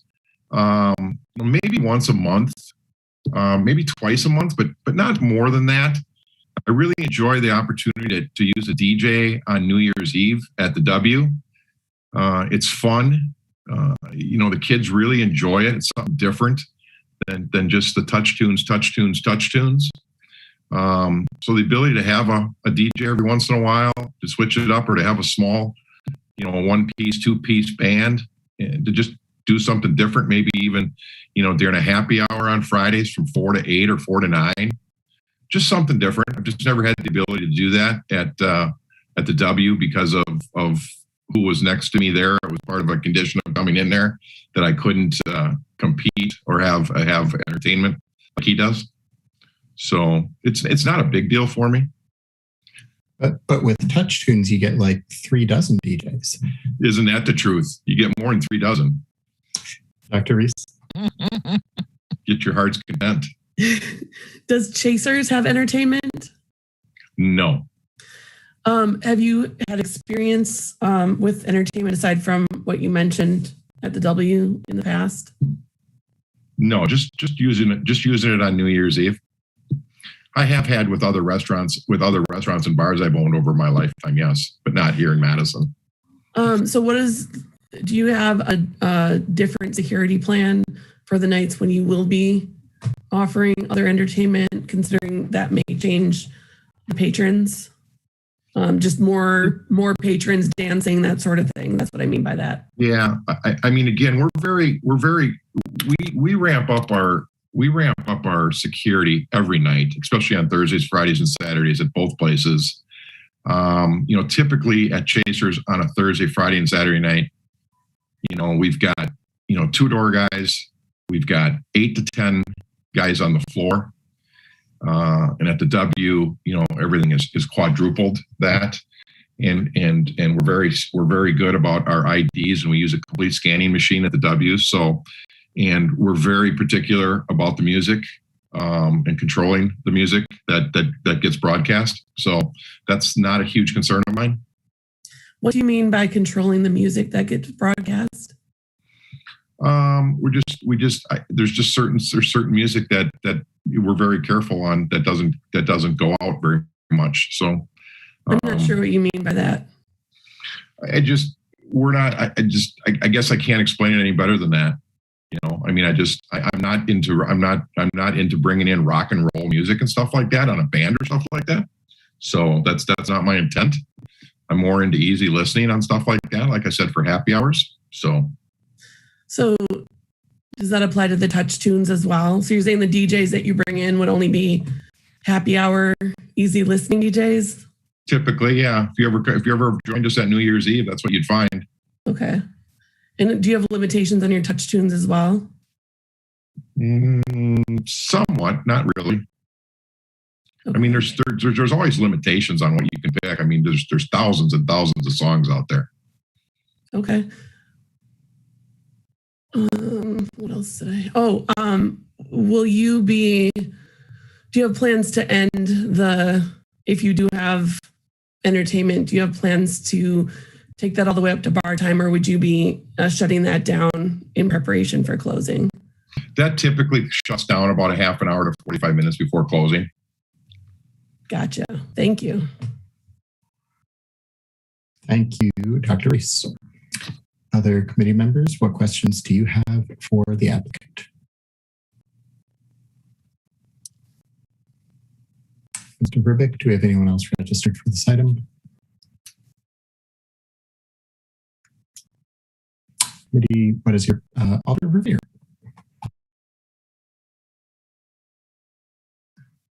Thank you. Hello, Bill. Thanks for waiting all these hours to testify. I wanted to ask you, and well, perhaps you want Captain Donahue to answer the question first, but I wanted to ask you if you could give us your impression of the recent violent crime that's occurred in this area and what measures you've taken at Chasers to respond to that violence and what you might do differently in the future at both Chasers if the license is granted for the second Chasers. I'm not 100% sure the question you're asking me, Mike. I might defer and default to Captain Kelly on this one. I mean, again, we're very strict at our doors with our IDs. I think our past record at Chasers over the past 12 years really shows that we work hard and are very careful and cautious on our safety. That safety is number one. And I think it shows the same at the W too. Correct me if I'm wrong, but we really have not caused or had a lot of calls to either of our places for fights or bad things. So if you're asking me, can I control what goes on the street? I don't think I can. Have you noticed an uptick in violence I shouldn't say in, but around this intersection? No. And so you haven't heard anything from your employees in that regard? No.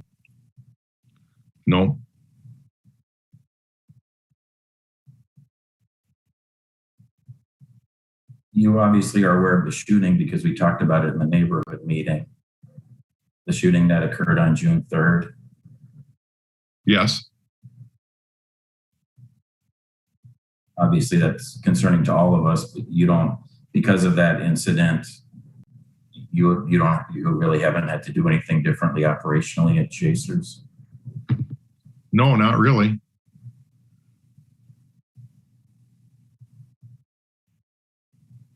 Well, one of the establishments that's your neighbors have told me that they've seen beyond that shooting and the shooting last weekend a block away at Gilman and State that they've had firearms pulled on employees and have had a difficult time controlling the crowds.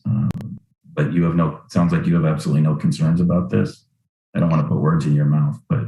Well, when you say no concerns, obviously I am concerned anytime you have a shooting in downtown Madison.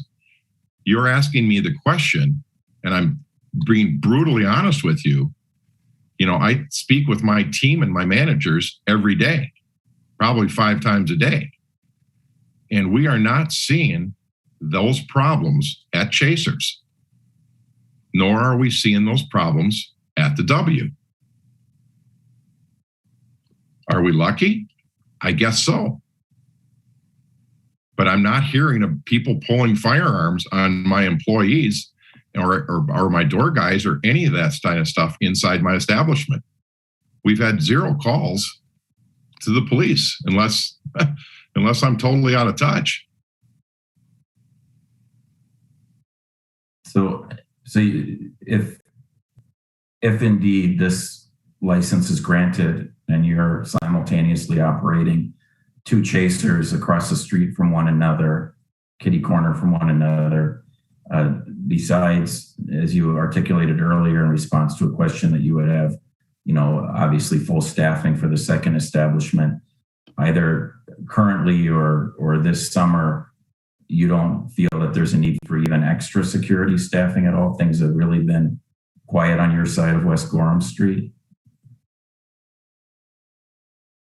Yes, on our side, it has been relatively quiet. Again, we probably overstaff from the onset.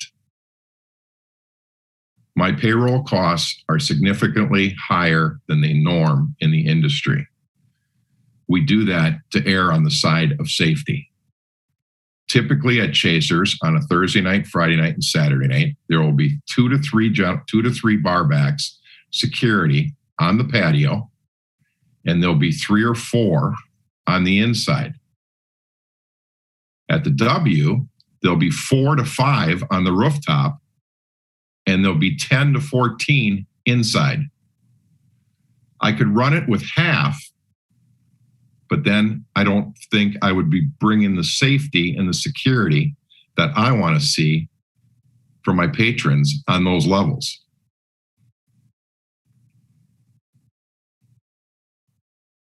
I did talk to Captain Donahue the other day about the parking lot at Riley's, and my concern there is that last Friday night that was packed with cars, and I talked to her about my concern there, that I think we have to work together, that that's a private parking lot, and that I wouldn't want to see cars being parked there on a Friday night or a Saturday night or a Thursday night.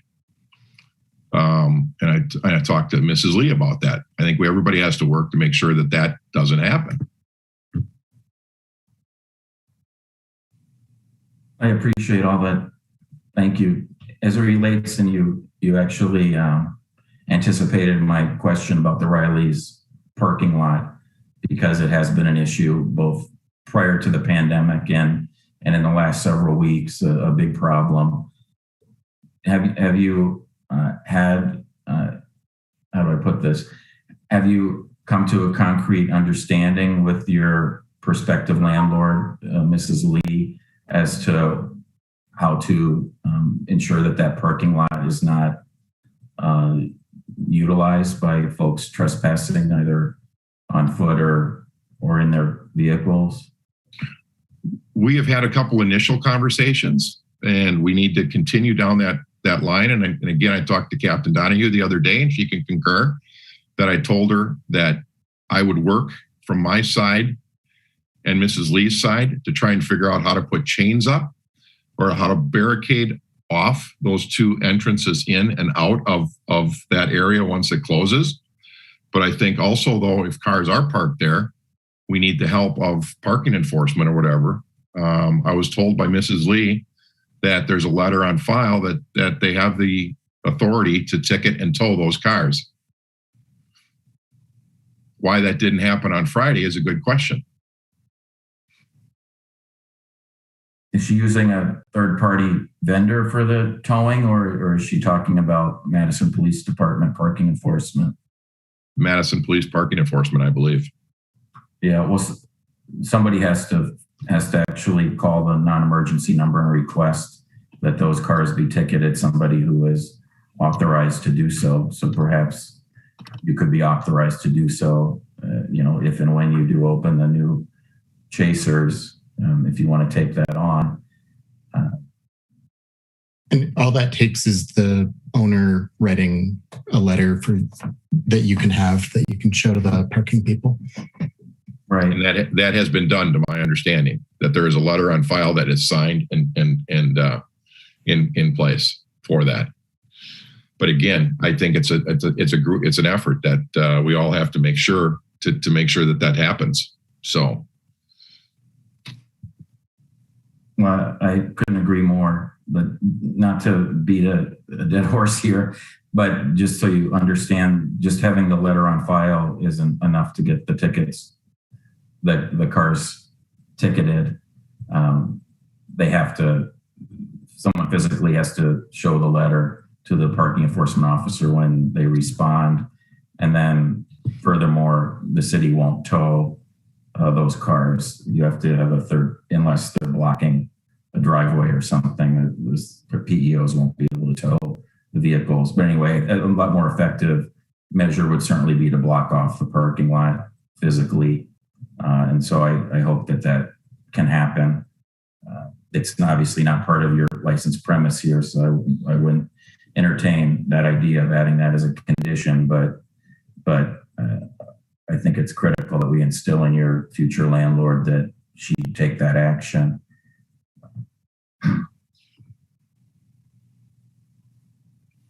Obviously, you and I have talked about this quite a bit, Bill, this application. So a couple of areas just to confirm on the record here for the benefit of the entire committee. You saw Chairperson Donnelly had taken the time and trouble to collate, if you will, the various license conditions that are currently on your license at Chasers, and then the most recent conditions that were on Nomad World Pub. Could you just confirm for us that you have no objection to continuing those conditions, please?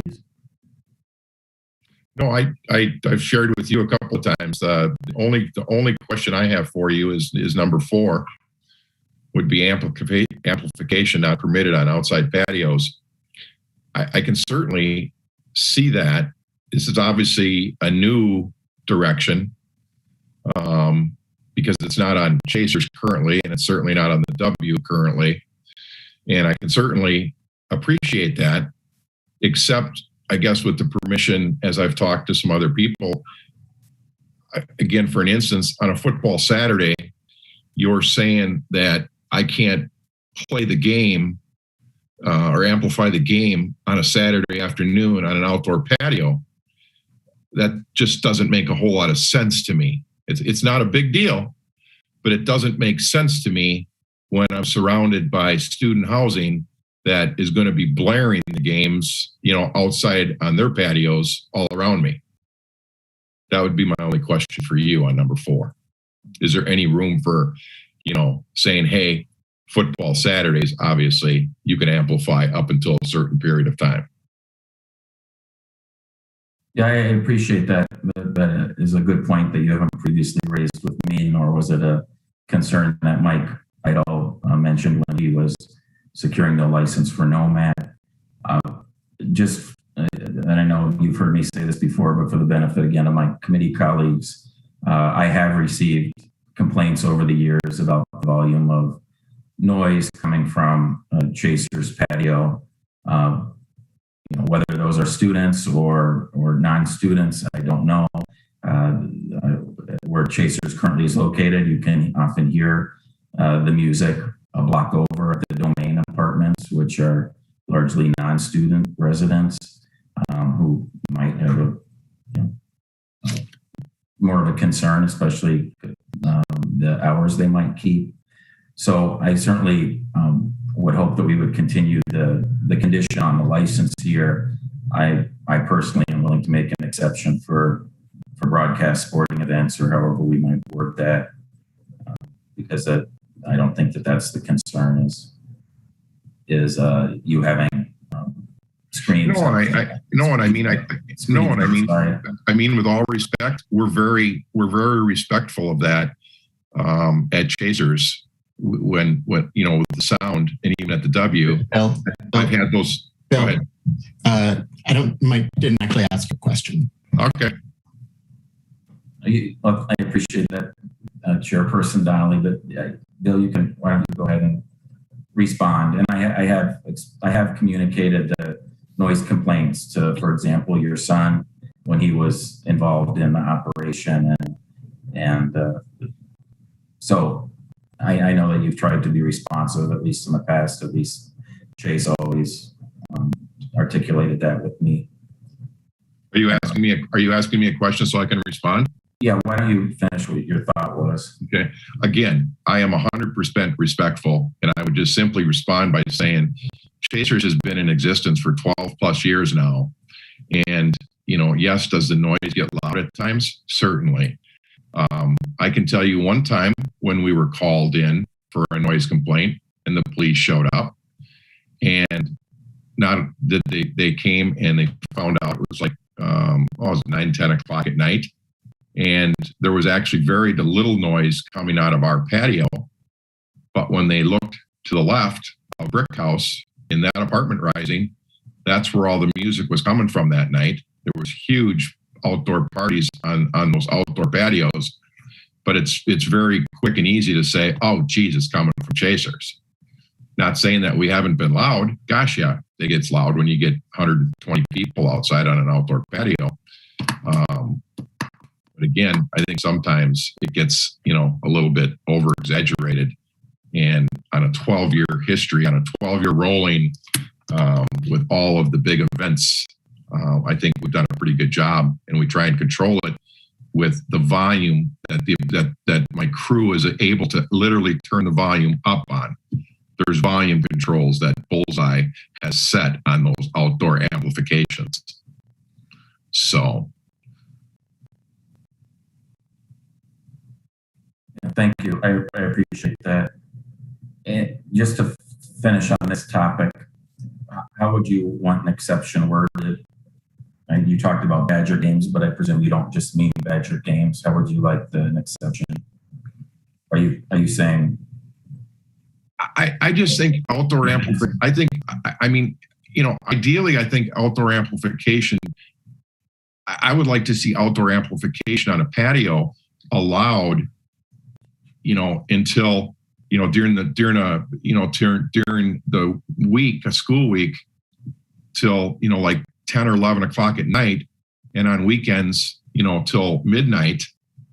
But if that's not going to be something that's looked at, then I would just simply ask that obviously outdoor amplification is allowed on sporting events during the day. Because I just think, again, we're downtown. It's just there's those games are going to be broadcast out of every apartment, and it's just. I'm not saying that I want the whole city to be able to hear a broadcast, but I'd certainly want to be able to broadcast, the football game or a basketball game in the middle of the afternoon. And most of those games are over by 9 o'clock at night. How about except for broadcast sporting events?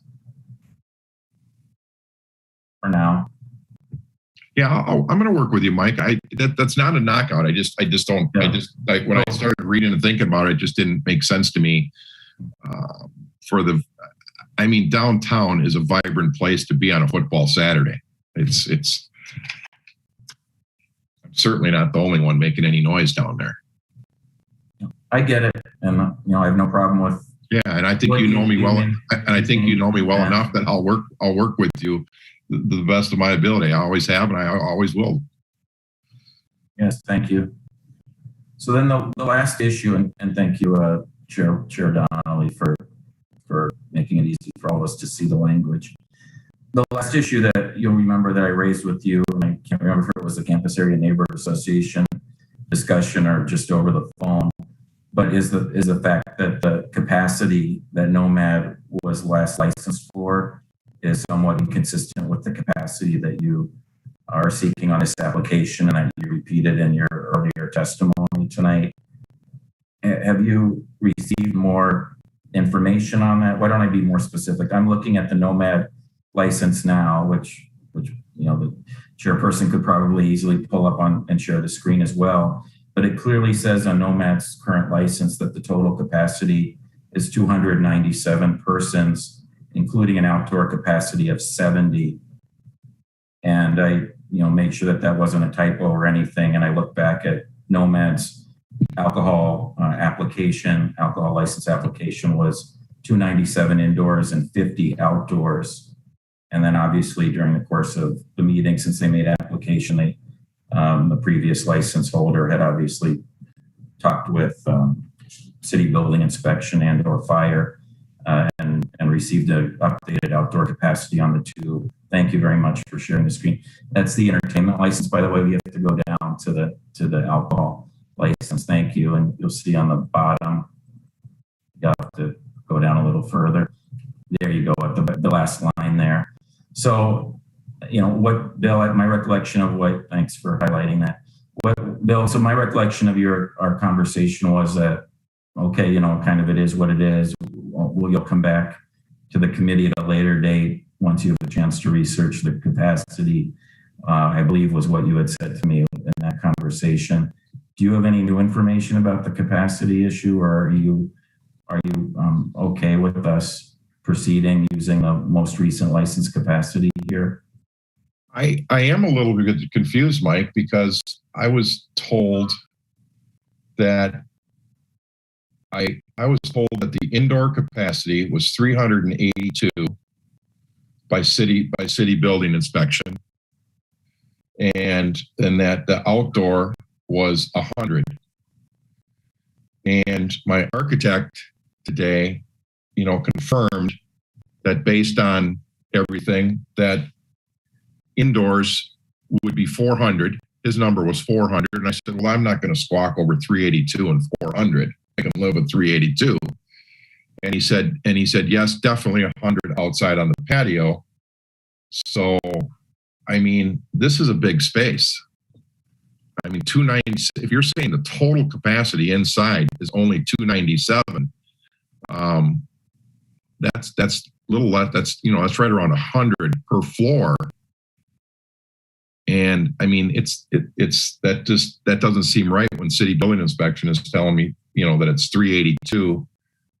And my architect is telling me that legally it should hold and be licensed for 400 inside.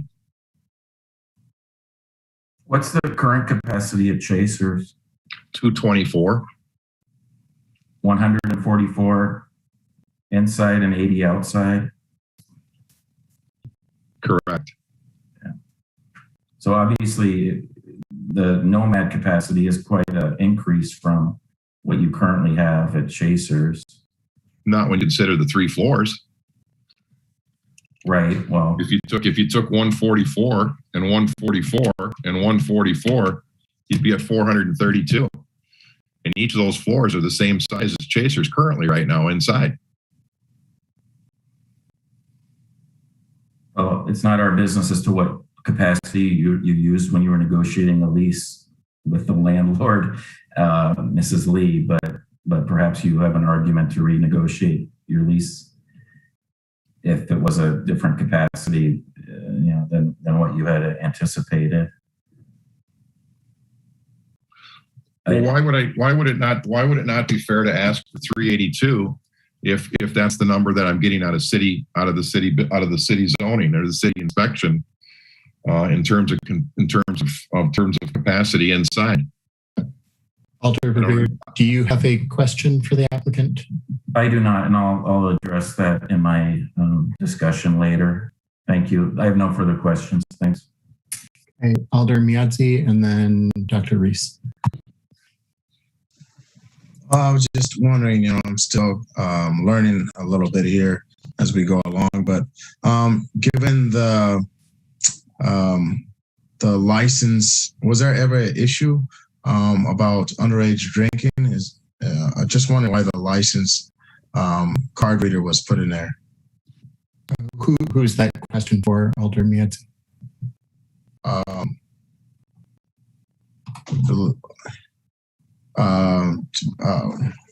Hillary, to Bill. If you're asking me, it just when I was in the conversation with the neighborhood association, they asked me if I would put in an ID scanner like we use at the W?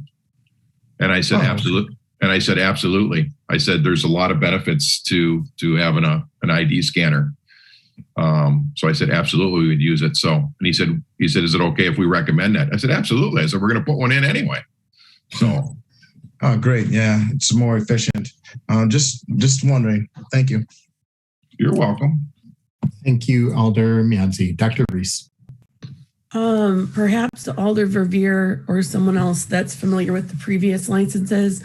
What is the reason for do we know the reason for the amplification outdoors condition? Was that due to neighborhood feedback or complaints?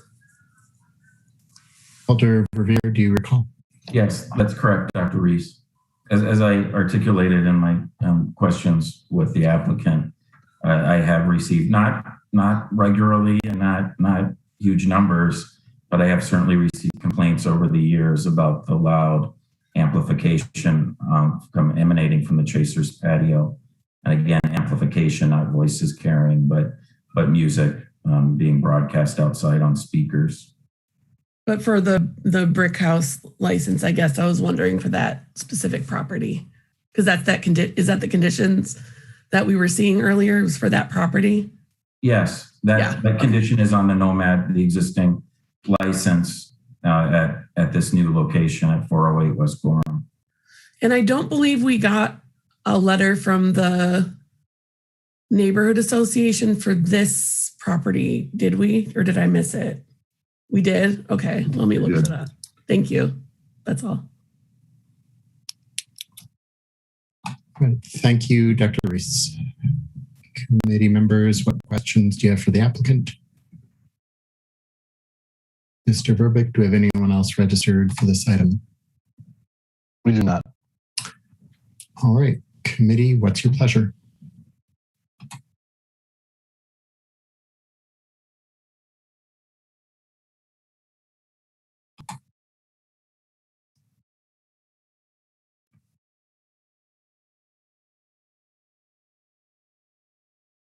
Oh, I'm sorry, Alder Verveer. Thank you. I am prepared to offer a motion, but I would be more comfortable if we could hear from Captain Donahue about this issue. And if Captain, you could please provide the committee an overview of the significant public safety issues that we've experienced the last several weeks in this area. Yeah, I'm happy to. I will say that I don't know how relevant they are to this application. I think it's fair to say that the crowds that have been gathering downtown in the last few weeks have not been using the businesses much. The reports that I'm getting is that there is a lot of loitering, a lot of drinking, not inside establishments, but likely in the vehicles that are parked in the area. A lot of marijuana smoking, crowds gathered on the street, in the street, on the sidewalk. Some concerns about a couple of licensed establishments, but that is a concern that was occurring previous to the last couple of weekends when we've had shootings. I think too, Mr. Rudy was asked about if he's, I felt like he was kind of being accused of not caring about the safety. And I think that's not the case at all. I think we had a very good conversation about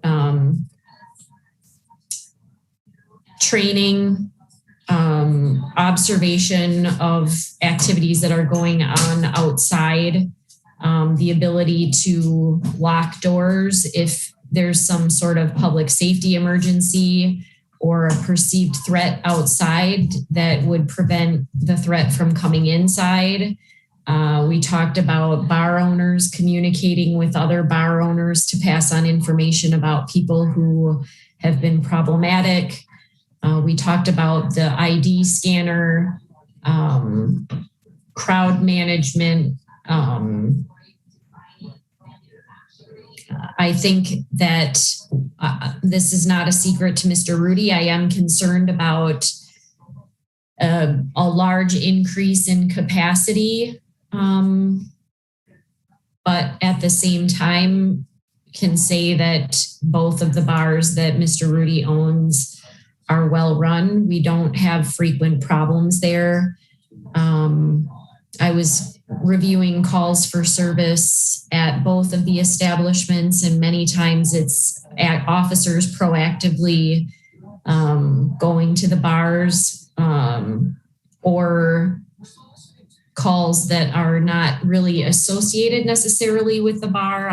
In some cases, it's staff members of the bar calling in to report problems that they are seeing outside of the bar and proactively trying to prevent something bigger from happening, which is what we encourage folks to do.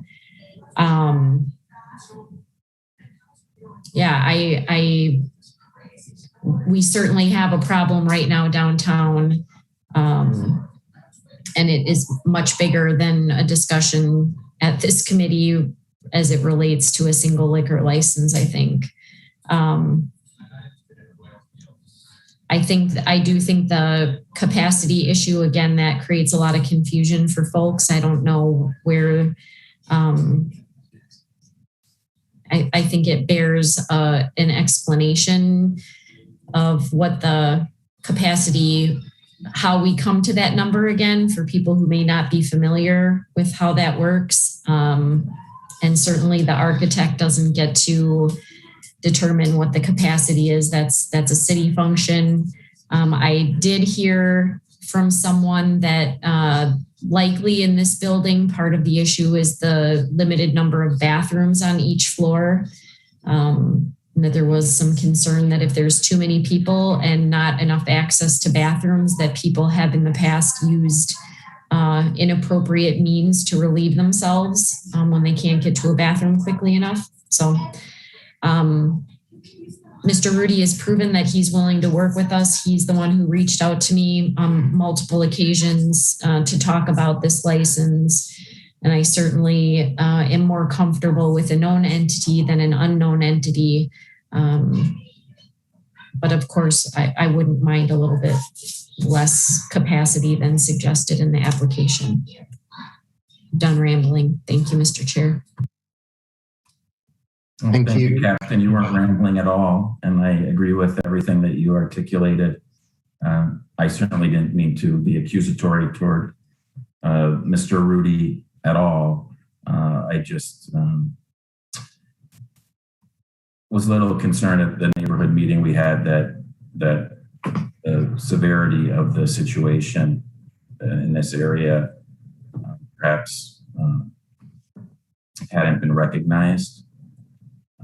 But I have had several conversations with other licensed establishment operators over the last few weeks since the two shootings have occurred that are very concerned and saying that their staffs are being threatened several times a night by patrons that they refuse entry to, among other concerns, not the least of which, having a bullet shot through their business or something, which was indeed the case, not a licensed premise, but two businesses, as the captain well knows, were had their windows shot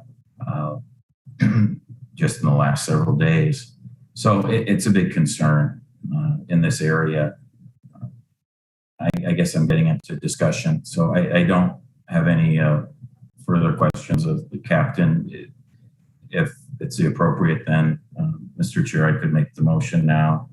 By all means. Okay. It would be helpful perhaps if you shared your screen one more time with those conditions, although I have them here. Okay, great, thank you. So I move to grant the Class B combination license with the following conditions that the establishment shall meet the definition of a restaurant as defined in Madison General Ordinance Section 38.02. And if we could add at all times, which is a phrase that we've added most recently there, at all times, the establishment shall stop alcohol, why don't we say shall cease alcohol service 30 minutes prior to bar time. And number 3, no patrons are permitted to enter or re-enter the establishment after 1:30 a.m. on Friday or Saturday night. Number 4, amplification is not permitted on outside patios except for broadcast sporting events. And then number 5, at the request of the neighborhood association, is that an effective system for carding, such as an ID scanner, is utilized. I would further move that the total capacity is 297 persons, including the outdoor capacity of 70 persons. And if there's a second, I'd like to speak to the motion, please. We have a second from Mr. Fletcher. What was the outdoor capacity number? Oh, 70.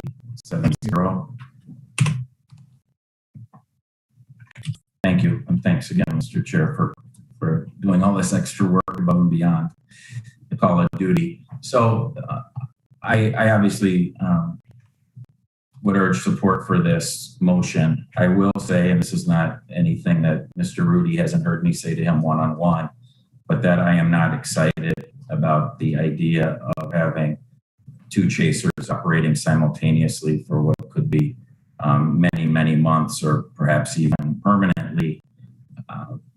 That is absolutely nothing personal against Mr. Rudy, any of his employees, any of his patrons by any means, in any way, shape, or form. I couldn't agree more with Captain Donahue's recent articulation that I would much prefer working with an operator that we all know, that does a responsible job, that is a longtime member of the community, including the downtown business community, that knows this industry inside and out, particularly as it relates to the campus area. The reason I say I'm not excited and why I attempted to nudge and encourage Mr. Rudy to apply for a transfer of his existing license and move it to the new location in the wake of the new development coming at the earliest now next spring of 2022 is simply because, as Captain Donahue articulated, and I've certainly hinted at, the overall capacity, the overall density of licensed premises in this area is significant. There is a reason why all corners of this intersection are in the city zoning code's alcohol overlay district. It's because of the oversaturation of density in this area. The concerns, going back to the earlier conversation we had about the 2 State Street restaurants, the concern is not about bona fide restaurants operating during the day.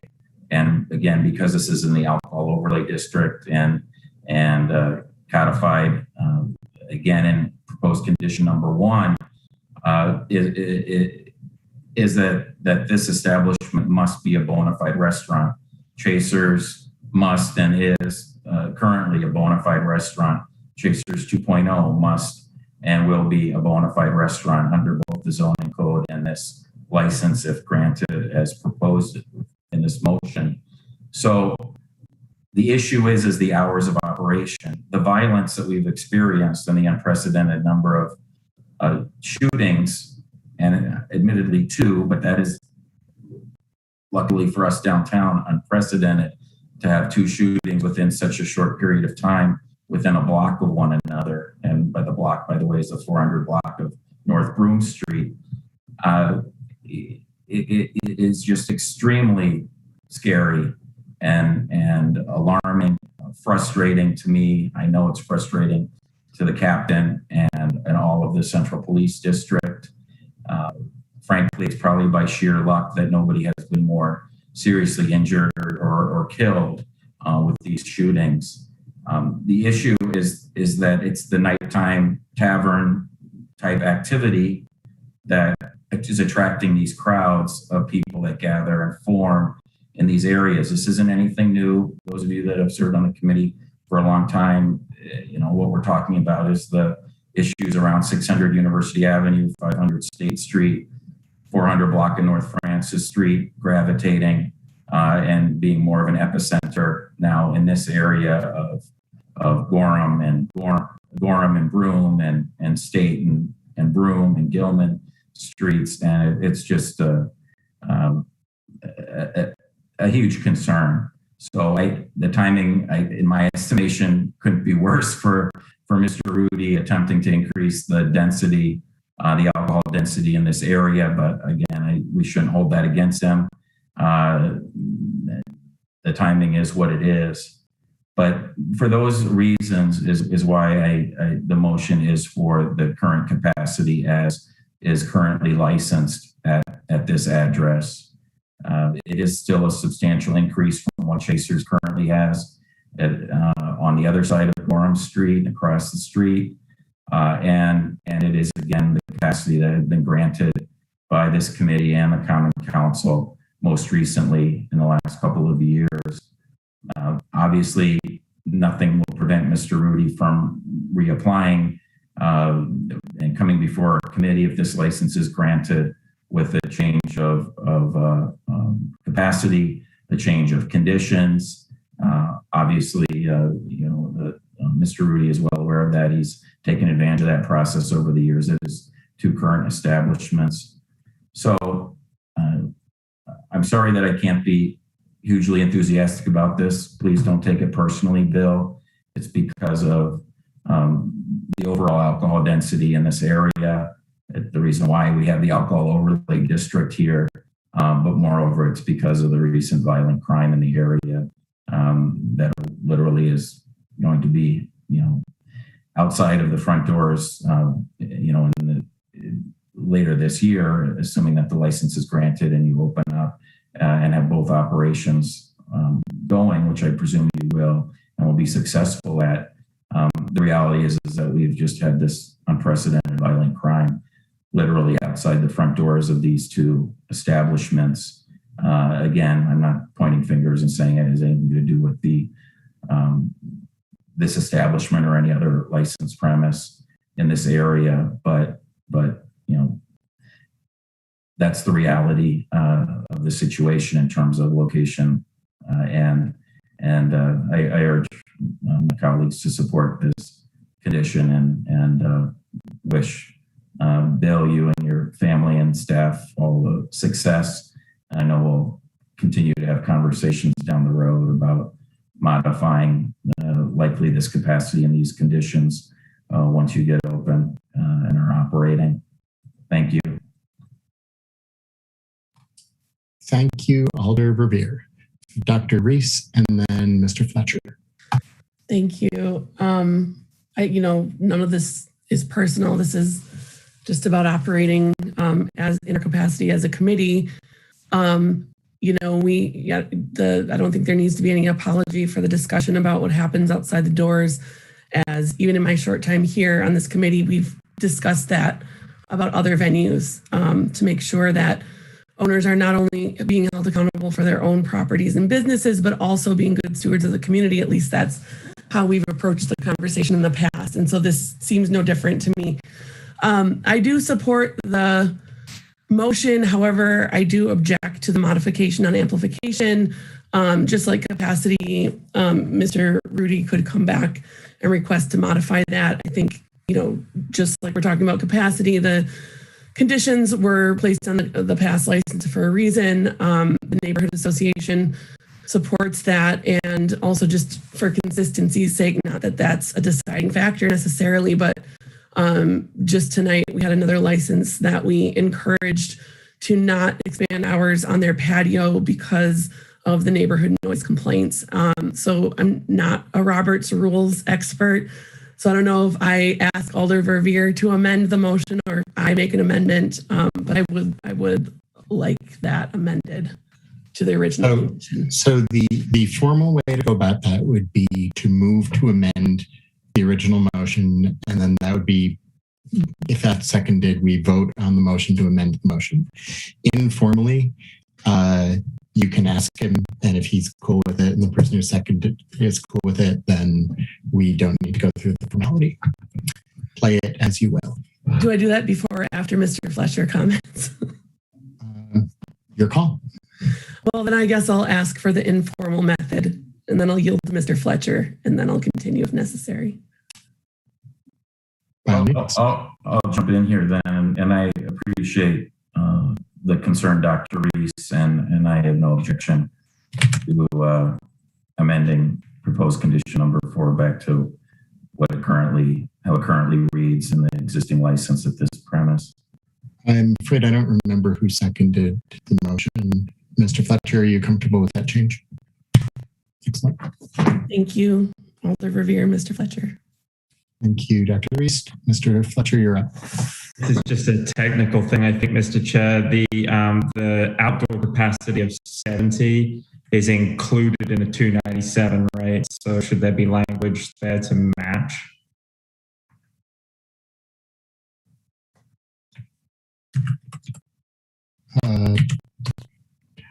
I'm sorry, I didn't understand the question. Sorry. So I believe on the existing license, that's 297, including an outdoor capacity of 70, if I'm correct. No, it's not additive.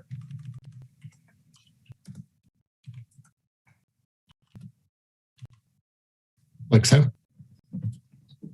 Yeah. You can just double check that, but I think that's how it roughly ran.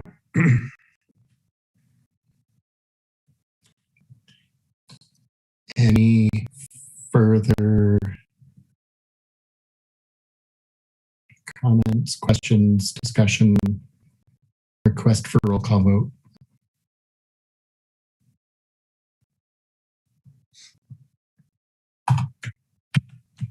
Okay.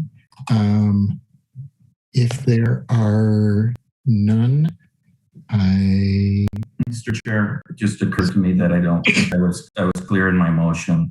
I had intended to articulate that my motion included granting both the alcohol, the Class B combination license with these conditions, but also the 21 plus entertainment license. So I just wanted to confirm that we're addressing both agenda items with this motion, please. So we have a motion to grant items 48 and 55, Chasers 2.0's entertainment license and alcohol license, and to place the conditions enumerated here on both licenses. Any request for a roll call vote? Hearing none, motion carries. I will email this to you, Mr. Verbeek. So that brings us to items 49 and 57, alcohol license, a Class B combo license, and an 18 plus visual and performing arts license for Barley Pop Live at 121 West Main. Mr. Verbeek, do we have someone here to speak to this item?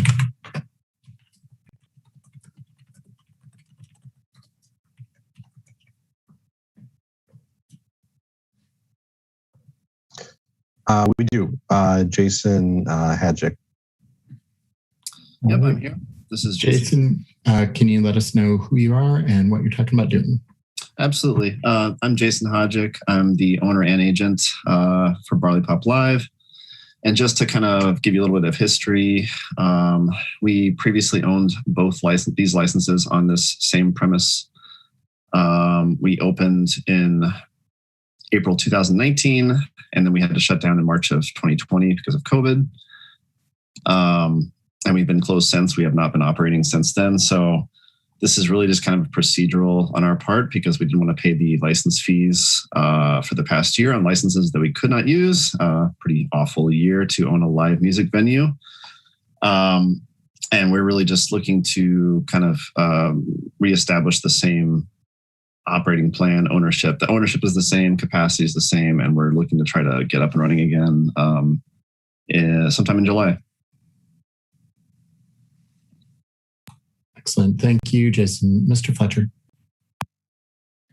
So, Jason, I'm assuming the hours are the same as well? Yeah, actually, they're a little bit reduced. And we were running 7 days a week prior, and we're going to start off a little bit more conservatively right now and probably try to run from Wednesday through Saturday. Same actually less operating hours on a daily basis as well. Targeting more of being purely live music. We're kind of trying to be operate as a tavern. We are a tavern, but like as a full-time tavern during the week. And I think we're going to focus more on the live entertainment aspect. So probably opening at 4:00 most days, and then closing, between midnight and 2 a.m. In that time period to start. And for folks, just to help jog our memory. So in terms of the usage on the entertainment side, where were you at before, kind of when you opened between 19 and 20? And then where do you want to be in terms of usage of that entertainment license? Yeah, we were averaging probably 2 events a week. I mean, usually either Thursday, somewhere 2 events between Thursday and Saturday. And I think we're going to roughly be doing the same kind of thing, probably Friday and Saturday shows, and then maybe trivia one night, the other nights. And that's kind of where we're going to start off. So probably 2 nights a week of like actual live entertainment. Okay. Thank you very much. Yep. Thank you, Mr. Fletcher. Committee, what other questions do you have for the applicant? Dr. Reese. Just a question about the operating hours. So on the application, it says Wednesday through Saturday. As Mr. Hadjic, is that how you say it? Sorry. Yeah, it's Hadjic. Yep. Hadjic, thanks. As he stated, does that mean that he's locked into that for the license, or is that something people come back and request to amend if they end up expanding for the committee? Well, in and of itself, if what the hours that somebody says they're operating has nothing to do with their license. Gotcha. It's only if we put conditions on it. Thanks. Was just asking because he said they were starting with reduced hours. So thank you. It's their prerogative. We're never going to tell somebody actually, that's not true. If you don't use the license at all for too long, that's a problem. What other questions do people have for the applicant? Captain Donahue. Thank you, Mr. Chair. Hi, Jason. So I think we never crossed paths because you were operating before I came downtown, and then unfortunately the pandemic happened. Mm-hmm. My question is, I generally am not a big fan of 18 plus because of some of the issues that it historically has caused. And I'm just curious what your experience was during your operational time with that 18 to 21 crowd and how that worked and how you managed that. Yeah, absolutely. That's actually pretty easy. We didn't get to run any 18 plus shows before we shut down. So all the shows we ran were 21 plus. So we don't have any actual experience with that. I mean, we wanted the option to be able to do that, but we didn't run in any in those 11 months. All right. And can you walk me through, I read your plan, but can you walk me through a little bit just here with the committee, what your plan is if you have the 18 plus events, how that will work in your staff's plan to have alcohol with 18 to 21 year olds present? Yeah. So we would wristband for 21 plus over, and then probably, I think what we said on there was by 11 or 12, we would clear out any underage patrons at that time after the show, or within like 30 to minutes of a show ending. We would clear out any 18 to 21 year old patrons for those kinds of shows. Yeah, I mean that's the gist of it. And that by just waiting through the crowd to check for the wristbands and escort people out if they don't leave on their own? Absolutely. That's correct. Okay. I don't think I have any further questions, Mr. Chair. Thank you, Captain Donahue. What other questions do people have for the applicant?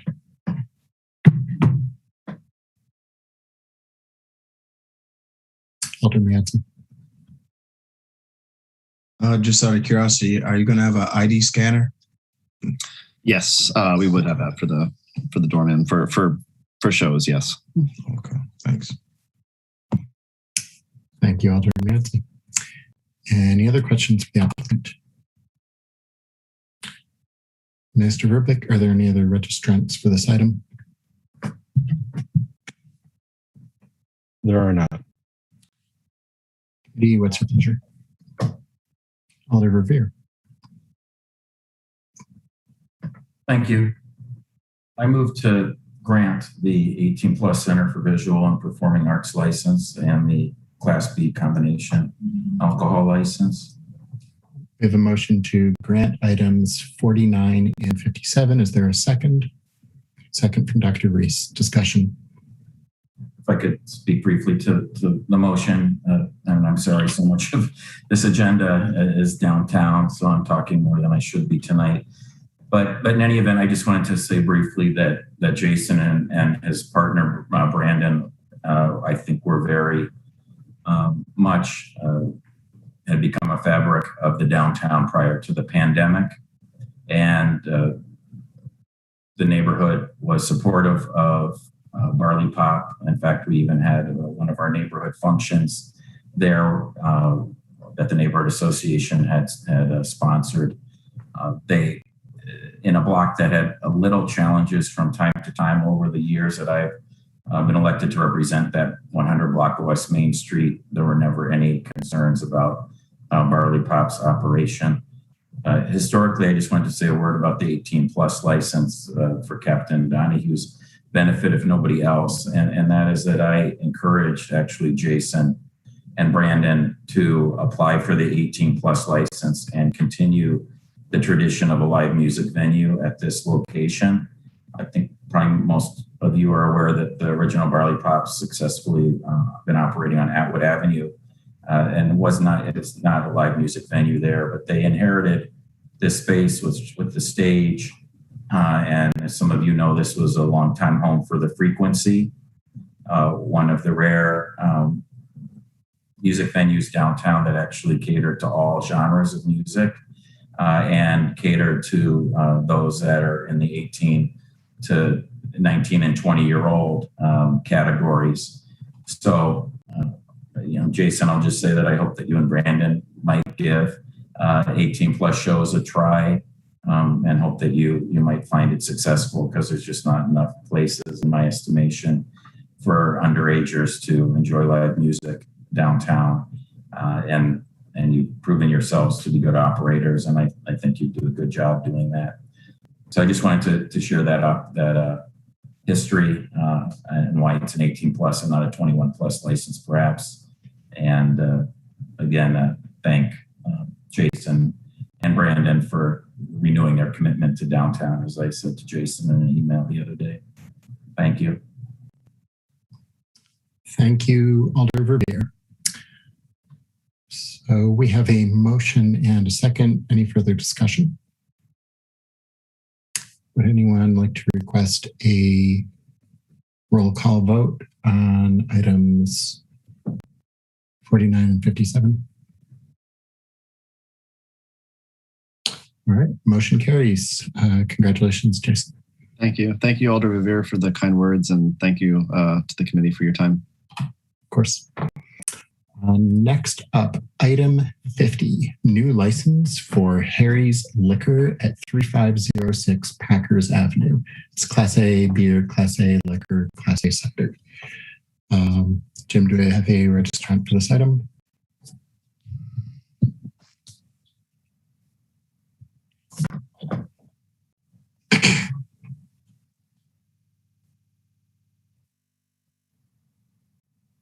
We do. Excuse me. Lockveer Cure. Excellent.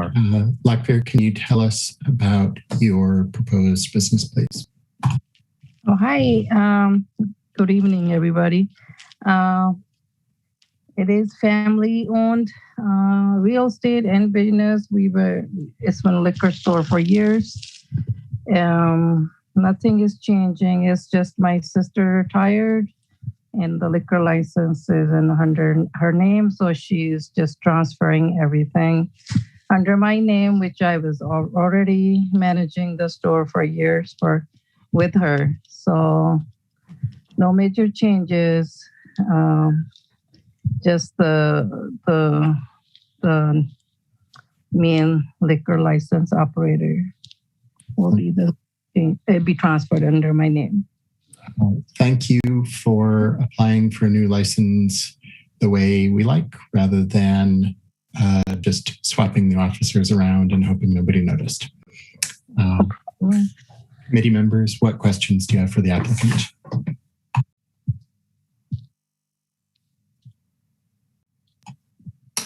Mr. Fletcher. Thanks.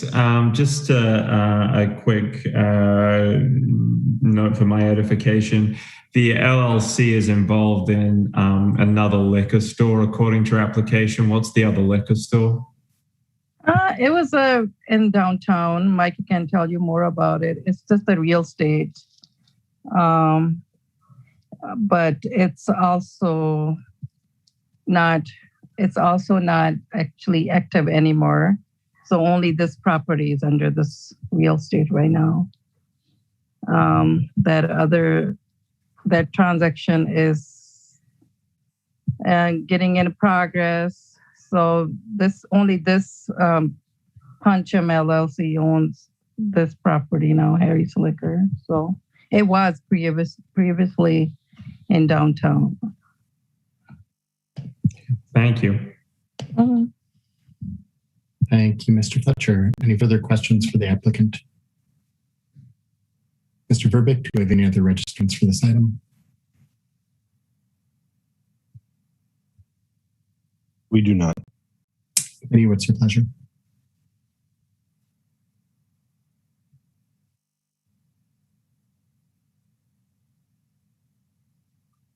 Motion would be in order. Dr. Reese. Move to grant. Second. Motion from Dr. Reese and a second from Alder Verveer to grant item 50, new license for Harry's Liquor. Is there any discussion, or would anyone like to call for a roll call vote? Seeing none of either, motion carries. Congratulations, Lecter. Thank you so much, guys. Have a good night. You do too. Item 51, new license for Rocky's Liquor, East Washington at quite sensibly 2734 East Washington. Class A beer, Class A liquor, Class A cider. Do we have a registrant for this item, Jim? We do. The registrant is Gurpreet Guman. Gurpreet, can you please tell us about your proposed business? We bought Bottle Stop, which was existing liquor store before, and now it is gonna be Rocky's Liquor on East Washington Avenue. Excellent. Committee members, what questions do you have for the applicant?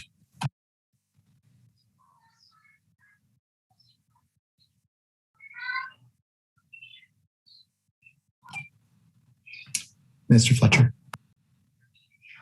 Thank you. Gurpreet, can you just talk to the committee a little bit about if and how you're going to align the operations of this liquor store with some of your other Rockies locations, like how similar the hours going to be, et cetera, et cetera? Hours are gonna be from 9 to 8:55 every day of the week. We're gonna run same business as we're running on the East and West Rockies, and keeping up the clean environment and serving to everybody who's 21 and older. Mr. Chair, I didn't know who the second speaker was. I apologize. I'm sorry, my name is Manpreet Guman. I'm a husband of Gurpreet Guman. I just joined. And is there anything unique to the East Washington location in terms of the operations of this particular liquor store, or its kind of predecessor that you'd like to note for the committee that you feel is going to affect the operations of this particular liquor store? No, we don't think anything is but to just run a good environmental business and open up at 9 in the morning, close at 8:55, 7 days of the week. Thank you. Thank you, Mr. Chair. Thank you, Mr. Fletcher. I'm curious about the 8:55 closing time. Does that result in less drama from people running in the last minute? Yes, sir. It's because people are trying to get in the line and we want everybody out of there before 9, so we close at 8:55. That sounds very wise. Committee members, what other questions do you have for the applicants? Mr. Verbeek, are there any other registrants for this item? Alder Carter.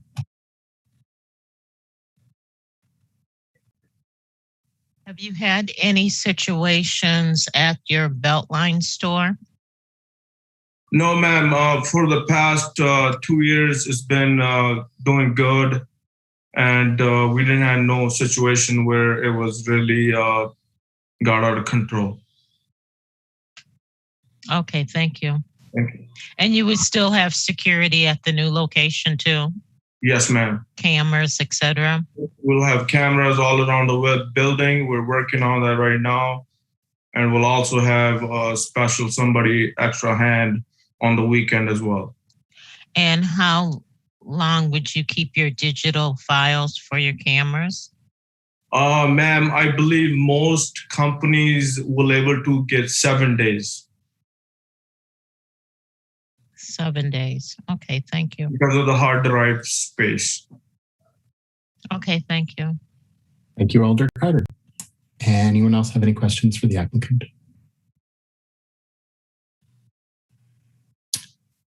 Mr. Verbeek, are there any other registrants? There are 2 registrants in support. Todd Toyson is the next registrant. Wishing to speak? I believe. Hi. Yes, I'm the previous owner. I owned it for 27 years, and my father owned it for 29 years prior to that. And I just want to, my full support. I was happy to see that they're going to keep it a liquor store. I'm just excited to see the updates they're going to make, bringing it into the 21st century. So it's I'm excited for them. Excellent. Thank you, Todd. Committee, do you have any questions for the previous owner?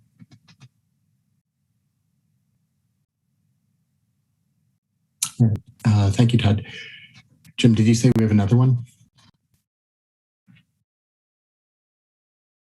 We do. Sorry, my my thing crashed, so I'm getting back into it. Jeffrey Glazer in support, but not wishing to speak, available to answer questions. Thanks, Joe. Thanks, Joe. Okay, so does anyone have any questions they'd like to ask Jeffrey Glazer? All right, committee, what's your pleasure? Mr. Fletcher. Thanks, Mr. Chair. I guess I'll start with either yourself or Jim to see if there were any conditions placed on the liquor store previously at this location. And then maybe while that's being kind of looked at, a quick question for Captain Donahue in terms of, any concerns from her, based on kind of the operations at the other 2 kind of Rockies liquor locations in the city.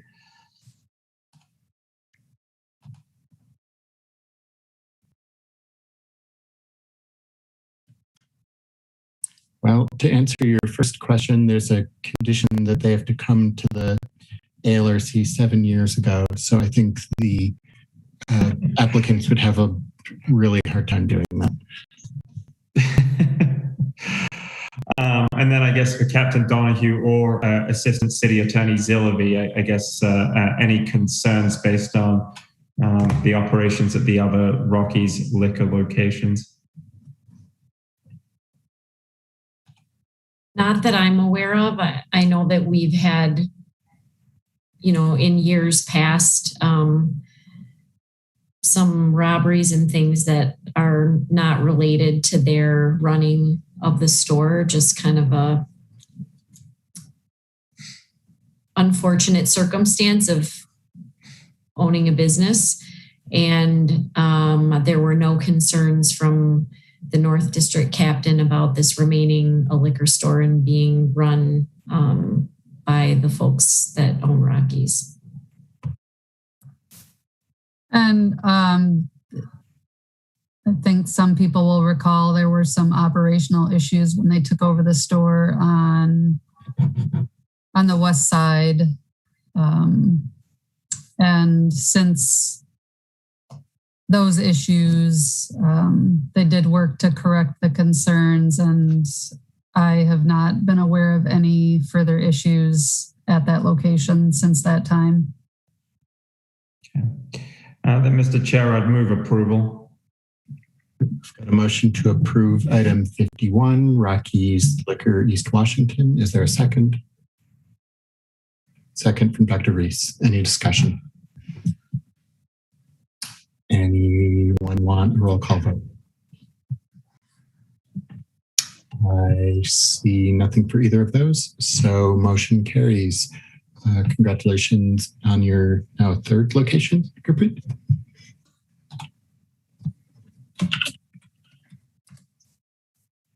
All right, next up, item 53, new license, Feast Artisan Dumpling and Tea House at 904 Willie Street, Class B combo. And Mr. Verbeek, do we have a registrant for this item? Yes, the applicant, Mike Wang, is in the Zoom. Okay. Mike? You with us? Mike, you're going to have to unmute yourself. You should see a prompt. There you go. Okay. Can you hear me? We can. Yeah. So this is Mike. I'm the owner and agent for Feast, located at 904 Williamson Street. Excellent. Can you tell us a little bit about your proposed establishment, please? So with the current liquor license, we are allowed to sell Class B beer and also C1. So we're thinking about upgrading it to a B combo.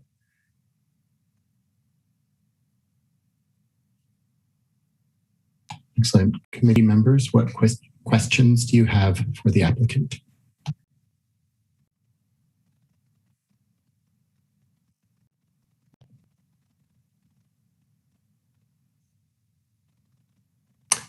Mr. Fletcher. Thanks, Mr. Chair. Mike, just in terms of the kind of different licensing, would there be any changes to your operations, your hours, et cetera, that the committee should be aware of as a result? Yeah, not right now. Right now, we're still kept our old operating hour, and also for the outdoor patio, there's no liquor sale after 9 o'clock. But I'm planning to maybe extend the hour in the future because when I look at all the business nearby, they all operated in a pretty late hour. But for right now, we are just thinking about to upgrade from our old license to a B combo. And Mike, since you opened the door to the conversation, so I mean, in terms of as you look ahead, perhaps your kind of peers in the neighborhood, do you know roughly what time they're open to? You mean our business hour? Yeah. You said as you looked around at other establishments. Yeah, in the area. Because we do have 2 bars one is on the left side is Visco, and another is the IO Game Bar. I don't know how late they are operated, but I think probably they are opening until the midnight. The Visco's open till bar time. I was going to say. Okay, that's all I have. Thanks, Mr. Chair. Of course, Mr. Fletcher. What other questions do people have for the applicant? Mr. Verbeck, do you have any other registrants for this item?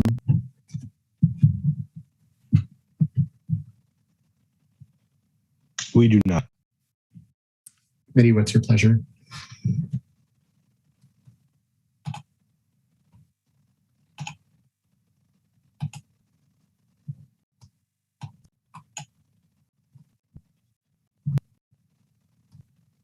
Discussion, motion would also be in order. Motion to grant. Motion to grant from Alder Nyadzi. Would that be grant with the conditions on the current license? Yes. Okay. Is there a second? Second from Mr. Fletcher. Any discussion?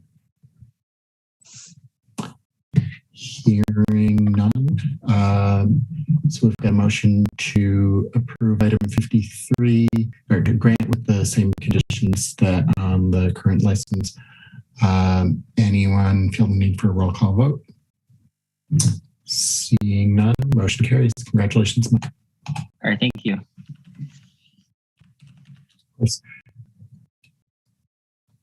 Next item is 54. New license, The Botanist Social at 206 State Street, Class B combo.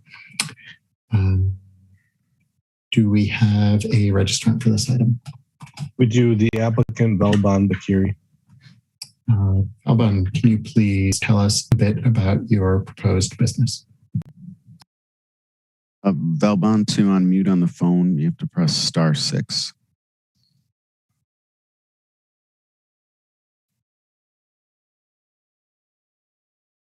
So if you go to your keypad icon and then press *6.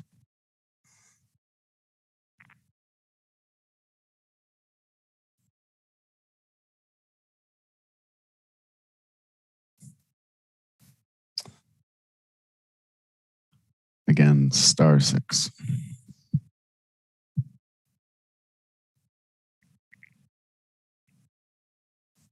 Okay, well, assuming he hasn't fallen asleep, I have his email. I will send him a link to see if he can maybe join the meeting that way. All right. While we wait, shall we move on to item 60?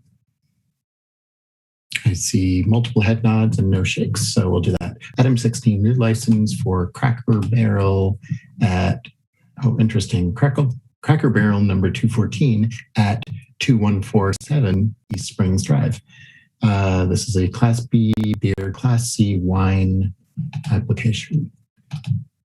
For our newer committee members, a Class C wine is a license available to and only to restaurants, which lets them serve wine. Do we have a registrant here for this item, Mr. Verbeck? We have two registrants here from Cracker Barrel, Edgar Barker and Brant Irwin. Excellent. Who would like to go first?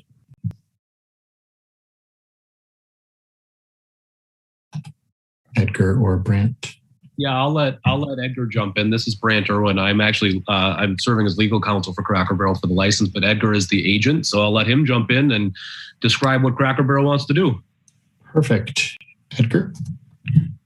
Yes. Can you hear me? We can. Yeah. We're going to be introducing beer and wine to our menu. I believe our jumpstart is going to be July 7th.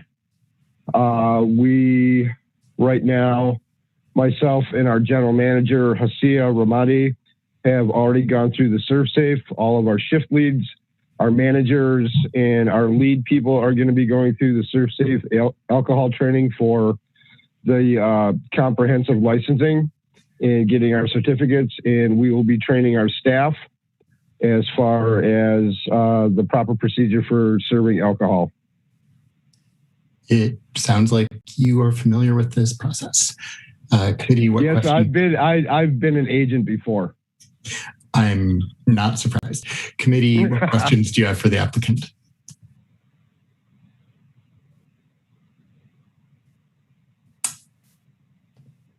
Alder Verveer.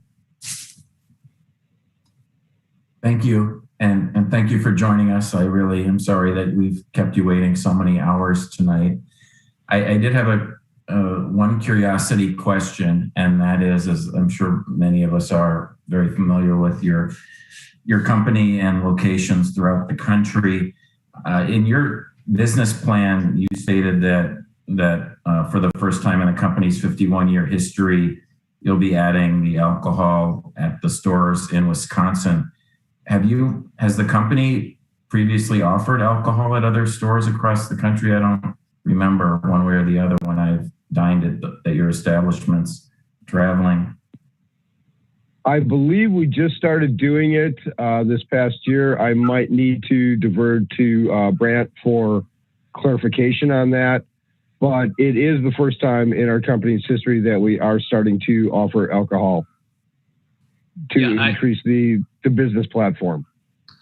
And I'd be happy to speak to that. This is a brand new rollout for Cracker Barrel. They are just starting this process throughout the country. They started, I believe, in either 1 or 2 states within the last 6 or 7 months, and they're now trying to incorporate that throughout the country. So I know that they're going through the process right now in both Wisconsin and the one store in Minnesota, and they are rolling this out across the country. So if you did eat at a Cracker Barrel not that long ago, it is highly unlikely that you had the option to have an alcoholic beverage. Thank you for the explanation. Appreciate it. And thanks again for hanging out with us for so long tonight. No problem. I've been to longer council meetings. Alder Miadzi. Just wondering, did you take a local survey or anything to see what people in the area think of the new change? But I know also too that the Alder Halverson was in your district is I think you already spoke to him and he's actually in favor of it. So just to let everybody know that I reached out to him and I got the heads up that he's also in favor of this. We did have a posting in our window letting everyone know that what our intentions were. And we are pretty much in a business district. We have no real residential areas around us except for some hotel complexes. So the people that did come in were very favorable to us implementing this new procedure. Thank you. Thank you, Alder Miadzi. What other questions do people have for the applicants? Well, I have one. What made you choose Wisconsin as the first state for this? I will defer to Brant for that one. I am not positive on my what the situation was. Yep, I can speak to that. So it's actually a nationwide rollout. So they are implementing this all around the country, and it's just been kind of a patchwork process as to each area that's being designated for this. It is happening in each state that Cracker Barrel does have a store in, and it just happens that as of right now, they're doing the upper Midwest. So it's Minnesota and Wisconsin. But they are rolling this out all throughout the country. Just something to be aware of. We've heard from some other national chains that their alcohol to food ratios in Wisconsin are very different from other states. So I'm not saying that's something you need to worry about. Just when you're making plans, keep that in mind. Sure. Absolutely. Any other questions for the applicants? Okay, Mr. Verbeek, are there any other registrants for this item? There are not. Committee, what's your pleasure? Mr. Fletcher? Yeah, Mr. Chair, I was going to look at that 0.8% alcohol revenue percentage and think it maybe look a little different here. But with that being said, I'd move approval. Motion to approve item 60 from Mr. Fletcher. Is there a second? Second from Alder Carter. Any discussion? Anyone interested in a roll call vote? Hearing none of either, motion carries. Congratulations, Edgar and Brant, and best of luck. Thank you, everyone. Thank you very much. All right. Do we have the applicant for item 54? He emailed us and said he was trying to unmute himself. So let's give it another shot. All right. Valbon?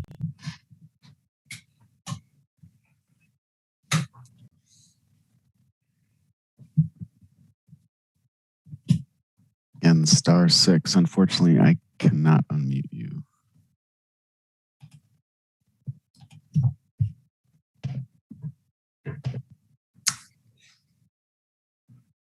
What other mechanisms are available to us to? I sent them the link if they wanted to not call in, but it doesn't look like they've used that.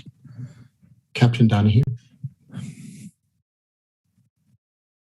I think I have his phone number from when he reached out to me to chat, so I'll check and see if I can give him a jingle. That's awesome. Thank you. The applicant's been texting me the last few minutes and he says, quote, I've been on the phone the whole time and pushed *6. And he says he's still on. He doesn't understand why he's not unmuted.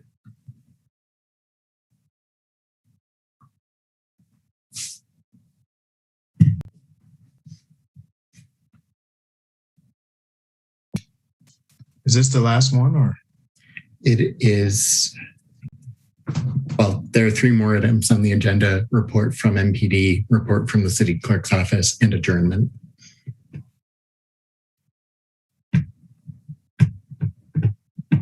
So he's going to hang up and try to call back in. Otherwise, I don't know if it's acceptable.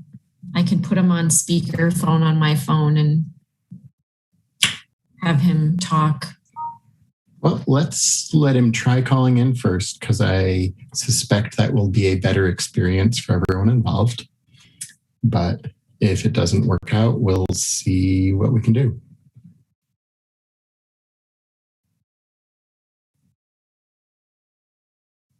How's everybody's week going? It's funny how you can never predict how long these things will go. Well, you sort of can by the agenda, but still.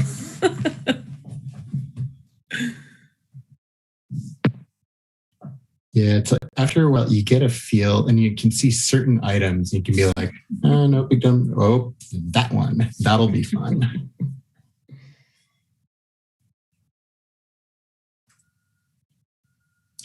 I think Mike can vouch for this.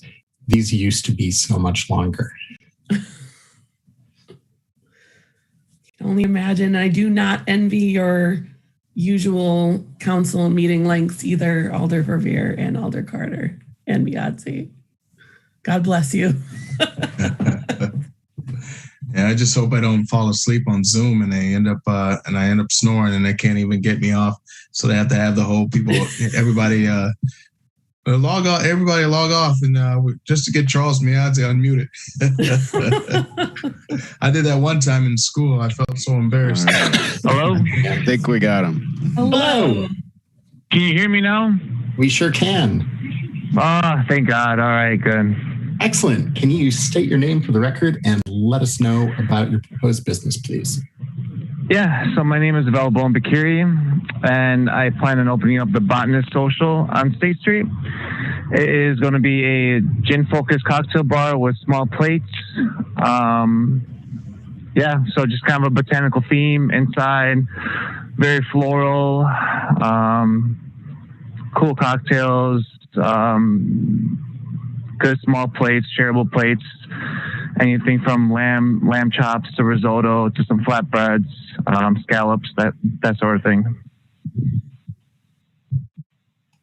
Excellent. Committee, what questions do you have for the applicant?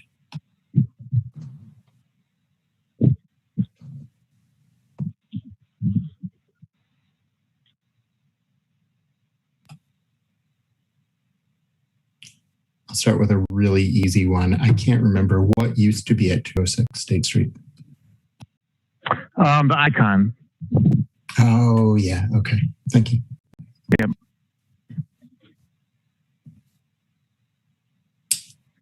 Anyone? Alder Cutter. And then Dr. Reese. Can you tell me two things? Can you tell me what your hours are going to be? Sure. As of right now, we plan on being closed on Mondays because that's when my other restaurants are also closed. So Monday is kind of a day to recollect. And then Tuesday through Friday, we plan on opening up at 4 p.m. And then until 10 p.m. will be our dinner menu. And then we do plan on having a late night menu from 10 to either 12 or 1, depending on how business goes. And then Saturday and Sunday, we'll be offering brunch. So we'll be opening up at 9 or 10 a.m. And then same thing, 10 p.m. dinner, and then late night menu as well until 12 or 1. And then you're open on Sunday too? Sunday will be, same hours. So brunch at 10 a.m. or 9 a.m. until 10 a.m. So. Okay.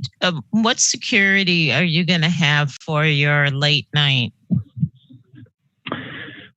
So we're going to be marketing more towards as a restaurant, but I'm kind of going off of what Cascanail and Paul's Club does, which is right next door to me. So after 10 p.m., they usually have a guy at the door. We'll be still serving food at that time, so we won't be a bar at 10 p.m. We'll be a restaurant. So when people come in, either they'll be greeted by a host to sit down at a table, or they'll go to the bar. So I don't really plan or really foresee a need for, whether it be security or anything like that, because we are more of a restaurant than a bar. So as of right now, no plans at all. But if things change, obviously, just like my other restaurants, people get carded when they order alcohol, that sort of thing. So, sure. Okay. Thank you. Thank you, Alder Carter. Dr. Reese. And just looking at your application, your other two restaurants are in Fort Atkinson. How long have you been running those? Yeah, so my first one, Brick House Pizza Pub, I opened up in 2011. So this year will actually be 10 years in July. And then 488 Smokehouse, I opened up in 2017. So okay. And about 4 years for that. Sounds like you're pretty familiar with the State Street area, but I'm guessing it's going to be a pretty different crowd at night. So just wondering how you've prepared for that change in business operation. Yeah, so I've lived downtown for almost 5 years now, so I'm very familiar with the whole area and very familiar with the crowd. I definitely would not be as excited to open up a restaurant more down on State Street, but I think on the 200 block and up towards Capitol, I think it's definitely more of a refined and kind of a little bit of an older crowd than what the more of the college students down State Street are. But like I said, I'll be pretty much the only restaurant on the 200 block, just because the other bars around me don't have food. So I'm kind of just adding that aspect of being able to attract the Overture Center clientele, people from the comedy club, and just be more known as far as a food spot than just liquor and beer. That sounds great. Thank you. That's all I have. Thank you, Dr. Reese. Alder Carter. Oh, I'm sorry. That's a carryover or leftover, I should say. Not a problem. What other questions do people have for the applicant? Alder Miazzi. Just wondering, any concerns of your previous locations? Any trouble with those other locations? No. I mean, I'm a restaurant guy, so they're all restaurants. The smokehouse, we typically close by 10, 11 o'clock. The pizzeria, we close by 9 o'clock. So I'm more of a food guy. But zero problems from Brick House since day one. It's almost been 10 years, and no problems at all at the smokehouse as well. And it's a pretty big venue. It's about 6,400 square feet.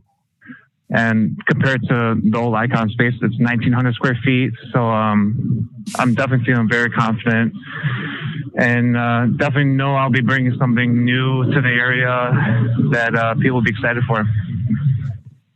New is good. New is good. As long as it's good. Yeah, exactly. Any other questions, Alder Miazzi? No, thank you. All right, thank you very much. Committee, any other questions for the applicant? Mr. Verbeek, do we have any other registrants for this item?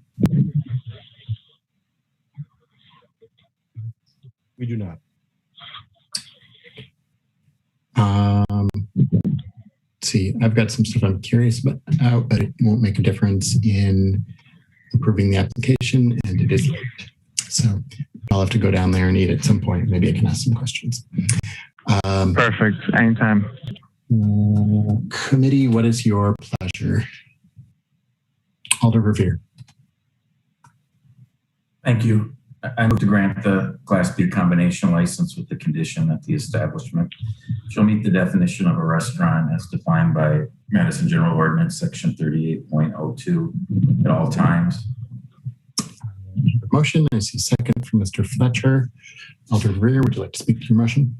Yeah, thanks very much.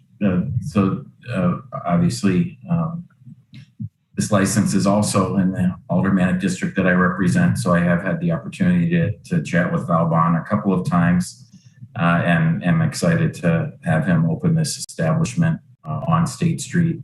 I think it will be a success given his family's track record in Fort Atkinson and in the great location here, especially with the performing art venues that have already been mentioned. The only condition that was on the previous licensed establishment at this location, the Icon, is indeed the definition of a restaurant condition. So that's why I'm offering that tonight, and only that tonight. I've explained that condition to Valbon in our previous conversations, and he fully understands it and has every intention to fully be a bona fide restaurant. Let me just say lastly, Valbon, welcome to State Street. Look forward to joining our chairperson and visiting you there. And lastly, just thanks for hanging out and having the dubious distinction of being our very last application we take up on this marathon meeting tonight. So thanks for hanging out with us. Not a problem at all, and thanks for giving me the time, and I appreciate it. And hopefully everybody comes by a visit soon and tries me out for a little bit. Assistant City Attorney Brist. No. Okay, cool. All right. Any further discussion? Anyone want a roll call vote on this item? All right. I see none for either. So item 54 is approved, and congratulations, Valbon. Thank you very much. Appreciate it. Have a great night. You too. Thank you.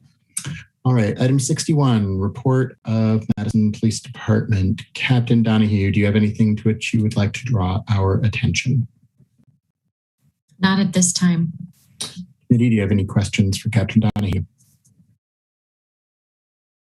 Hearing none. Moving on. Item 62, report of the City Clerk's Office. Mr. Verbeek, do you have anything to which you would like to draw our attention? The only thing I'll add is, per the report, we have one regular license or grandfather license available, and we're expecting to get 5 back starting in July when the license year switches. Cool. That'll be good news for some people applying for new licenses. Committee, any questions for Mr. Verbeek? Alder Miadzi.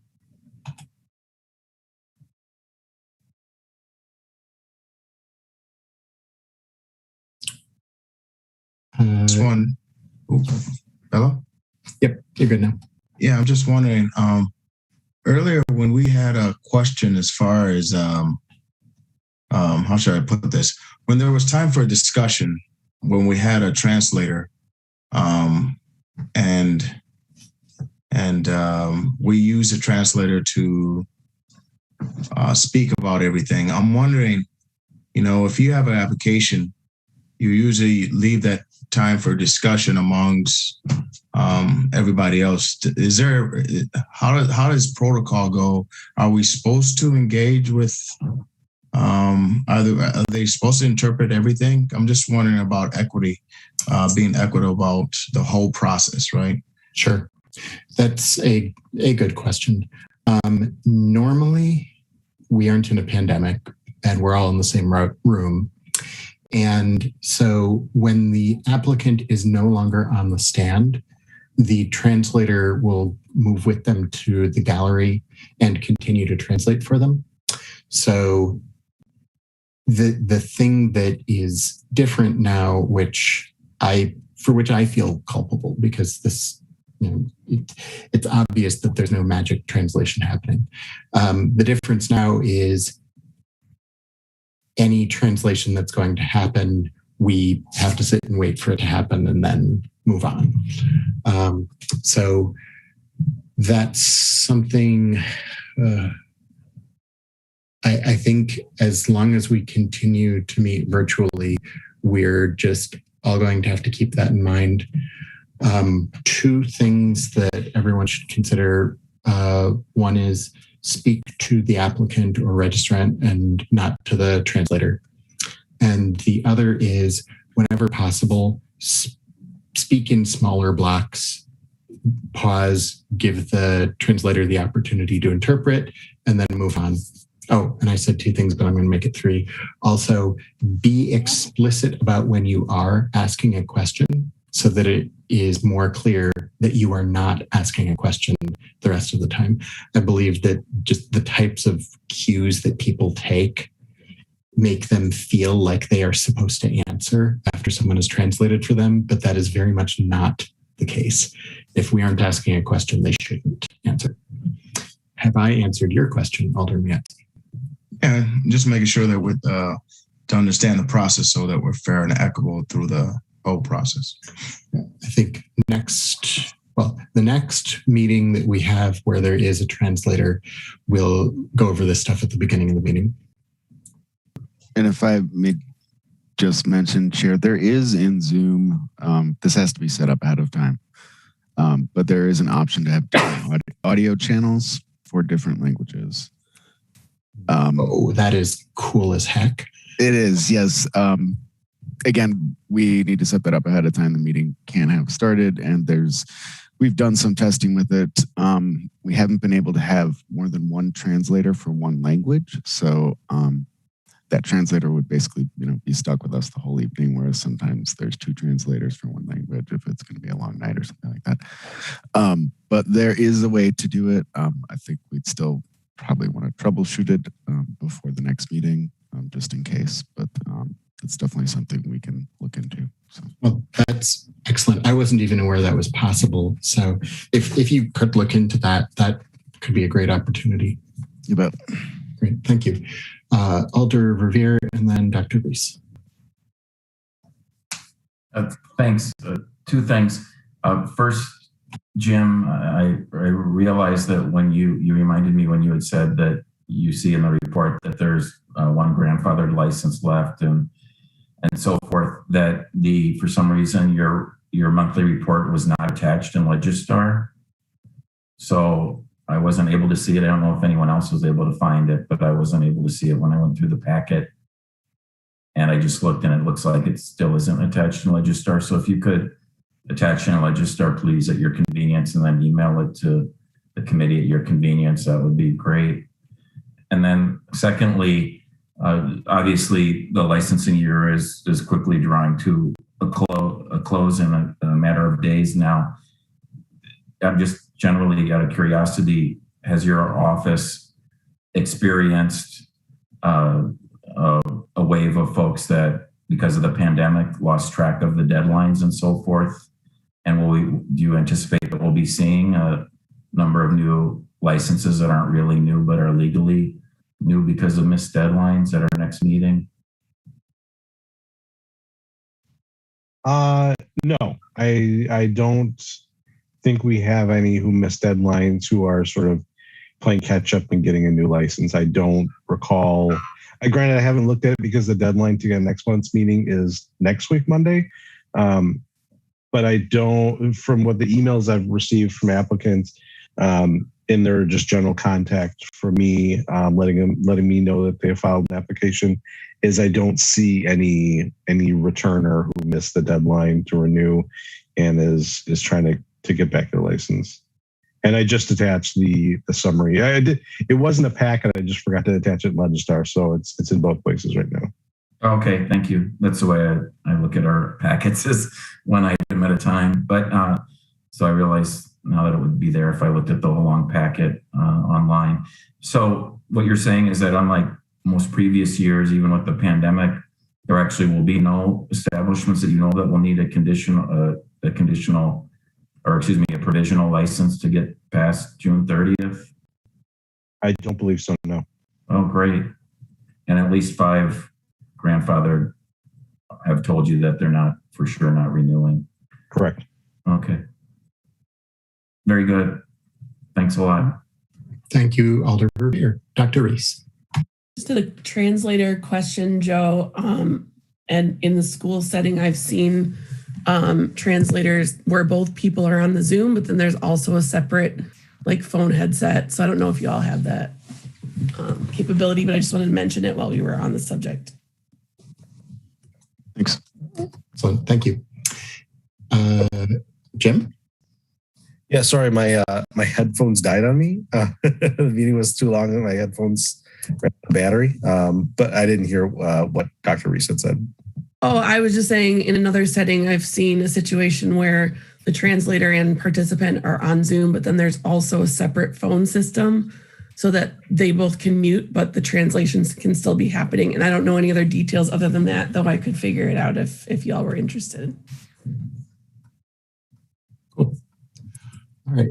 Any further questions for Mr. Verbeek? All right. Then moving right along, our final item is adjournment. Do I hear a motion to adjourn? Mr. Fletcher, second from Alder Miadzi. All in favor indicate by saying aye. Aye. Aye. Opposed have the same privilege. Meeting is over at 11:08 p.m. Good night, everyone. Good night.